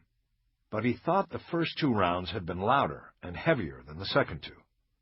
If that was so, it would mean Stokes had fired his little popper after Edgewood had fired his service weapon. It would mean Stokes had gotten off 2 shots after he had been hit in the face and chest, wounds that appeared instantly fatal to Bosch. "What do you think?" Edgar had come up behind him. "It doesn't matter what I think. He's dead. It's an OIS case now." "What it is a closed case, partner. I guess we didn't have to worry about whether the DA would file the case after all." Bosch nodded. "Guess not." Edgar swatted him on the shoulder. "Our last case together, Harry. We go out on top." "Yeah." "Tell me something. Did you mention the DA and about it being a juvie case during the briefing in the roll call room this morning?" After a long moment, Edgar said, "Yeah, I might have mentioned something about it." "Did you tell them we were spinning our wheels? The way you said it to me? That the DA probably wouldn't even file a case on Stokes?" "Yeah, I might have said it like that. Why?" Bosch didn't answer. He stood up and walked over to the room's window. He could see the Capitol Records building, and farther past it the Hollywood sign up on the crest of the hill. Painted on the side of a building a few blocks away was an anti-smoking sign, showing a cowboy with a drooping cigarette in his mouth, accompanied by a warning about cigarettes causing impotence. He turned back to Edgar. "You going to hold the scene until OAS gets here?" "Yeah, sure. They're going to be pissed off about having to hump the 13 floors." Bosch headed toward the door. "Where are you going, Harry?" Bosch walked out of the room without answering. He used the stairwell at the farthest end of the hallway so that he wouldn't catch up to the others as he was going down. The living members of what had once been a family stood as points of a hard-edged triangle with the grave in the middle. They stood on a sloping hillside in Forest Lawn. Samuel Delacroix on one side of the coffin, while his ex-wife stood across from him. Sheila Delacroix's spot was at the end of the coffin, opposite the preacher. The mother and daughter had black umbrellas open against the light drizzle that had been falling since dawn. The father had none. He stood there getting wet, and neither woman made a move to share their protection with him. Bosch had called the medical examiner's office to find out which funeral home was handling the service, and it had led him to Forest Lawn. He had also learned that it had been the boy's mother who had claimed the remains and planned the service. Bosch came to the funeral for the boy, and because he wanted to see the mother again. Arthur Delacroix's coffin looked like it had been made for an adult. It was polished gray with brushed chrome handles. As coffins went, it was beautiful, like a newly waxed car. The rain beat it on its surface and then slid down into the hole beneath. But it was still too big for those bones, and somehow that bothered Bosch. It was like seeing a child in ill-fitting clothes, obvious hand-me-downs. It always seemed to say something about the child, that they were wanting, that they were second. Bosch noticed that none of the three family members looked at one another. After the coffin was lowered and the preacher made the final sign of the cross, Sheila turned and started walking down the slope to the parking road. She had never once acknowledged her parents. Samuel immediately followed, and when Sheila looked back and saw him coming after her, she picked up speed. Finally, she just dropped the umbrella and started running. She made it to her car and drove away before her father could catch up. Samuel watched his daughter's car cutting through the vast cemetery until it disappeared through the gate. He then went back and picked up the discarded umbrella. He took it to his own car and left as well. Bosch looked back at the burial site. The preacher was gone. Bosch looked about and saw the top of a black umbrella disappearing over the crest of the hill. That left Sally Waters at the grave. Bosch watched her say a silent prayer and then walked toward the two remaining cars on the road below. He chose an angle of intersection and headed that way. As he got close, she calmly looked at him. "Detective Bosch, I'm surprised to see you here." "Why is that?" "Aren't detectives supposed to be aloof? Not get emotionally involved?" He shrugged and fell into stride next to her, and she gave him half of the umbrella's protection. "Why did you claim the remains? Why did you do this?" He gestured back towards the grave on the hill. "Because I didn't think anybody else would." They got to the road. Bosch's car was parked in front of hers. "Goodbye, Detective," she said, as she broke from him, walked between the cars, and went to the driver's door of hers. "I have something for you." She opened the car door and looked back at him. "What?" He opened his door and popped the trunk. He walked back between the cars. She closed her umbrella and threw it into her car, and then came over. "Somebody once told me that life was the pursuit of one thing, redemption, the search for redemption." "For what?" "For everything, anything. We all want to be forgiven." He raised the trunk lid and took out a cardboard box. He held it out to her. "Take care of these kids." She didn't take the box. Instead, she lifted the lid and looked inside. There were stacks of envelopes held together by rubber bands. There were loose photos. On top was the photo of the boy from Kosovo, who had the 1,000-yard stare. "Where are they from?" she asked. "It doesn't matter," he said. Somebody has to take care of them. She nodded and carefully put the lid back on. She took the box from Bosch and walked it back to her car. She put it on the back seat and then went to the open front door. She looked at Bosch before getting in. She looked like she was about to say something, but then she stopped. She got in the car and drove away. Bosch closed the trunk of his car and watched her go.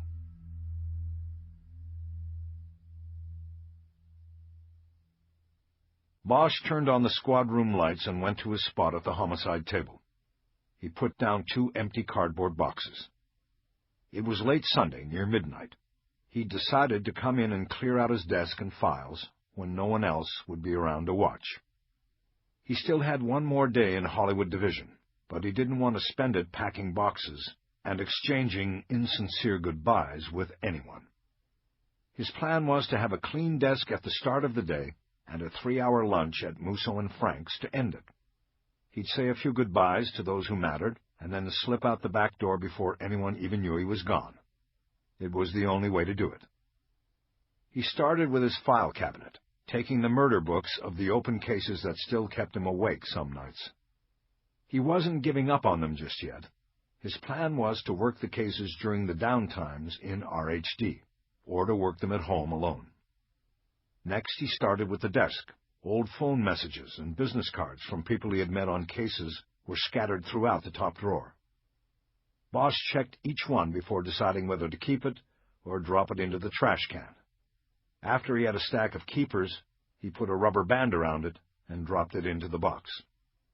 When the drawer was almost clear, he pulled out a folded piece of paper and opened it. There was a message on it. "Where are you, tough guy?" Bosch studied it for a long time. Soon it made him think about all that had happened since he had pulled his car to a stop on Wonderland Avenue just 13 days before. It made him think about what he was doing and where he was going. It made him think of Trent and Stokes, and most of all Arthur Delacroix and Julia Brasher. And it made him know the answer to the question on the piece of paper. "Nowhere," he said out loud. He folded the paper and put it in the box. He looked down at his hands, at the scars across the knuckles. He ran the fingers of one hand across the markings on the other. He thought about the interior scars, left from punching all of the brick walls he couldn't see. He had always known that he would be lost without his job, and his badge, and his mission. In that moment, he came to realize that he could be just as lost with it all. In fact, he could be lost because of it. The very thing he thought he needed the most was the thing that drew the shroud of futility around him. He made a decision. He reached into his back pocket and took out his badge wallet. He slid the ID card out from behind the plastic window and then unclipped the badge. He ran his thumb along the indentations where it said detective. It felt like the scars on his knuckles. He put the badge and the ID card in the desk drawer. He then pulled his gun from its holster, looked at it for a long moment, and put it in the drawer too. He closed the drawer and locked it with a key. He stood up and walked through the squad room to Billett's office. The door was unlocked.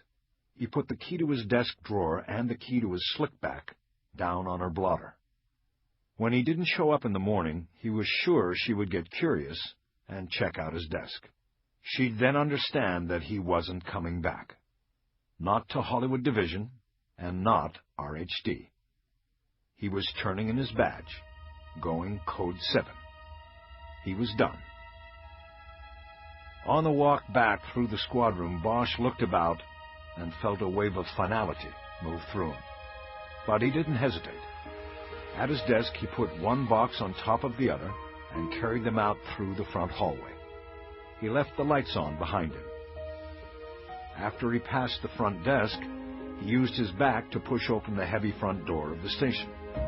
He called to the officer sitting behind the counter. "Hey, do me a favor. Call a cab for me." "You got it, but with the weather it might be a while. You might want to wait in..." The door closed, cutting off the cop's voice. Bosch walked out to the curb. It was a crisp, wet night. There was no sign of the moon beyond the cloud cover. He held the boxes against his chest and waited in the rain.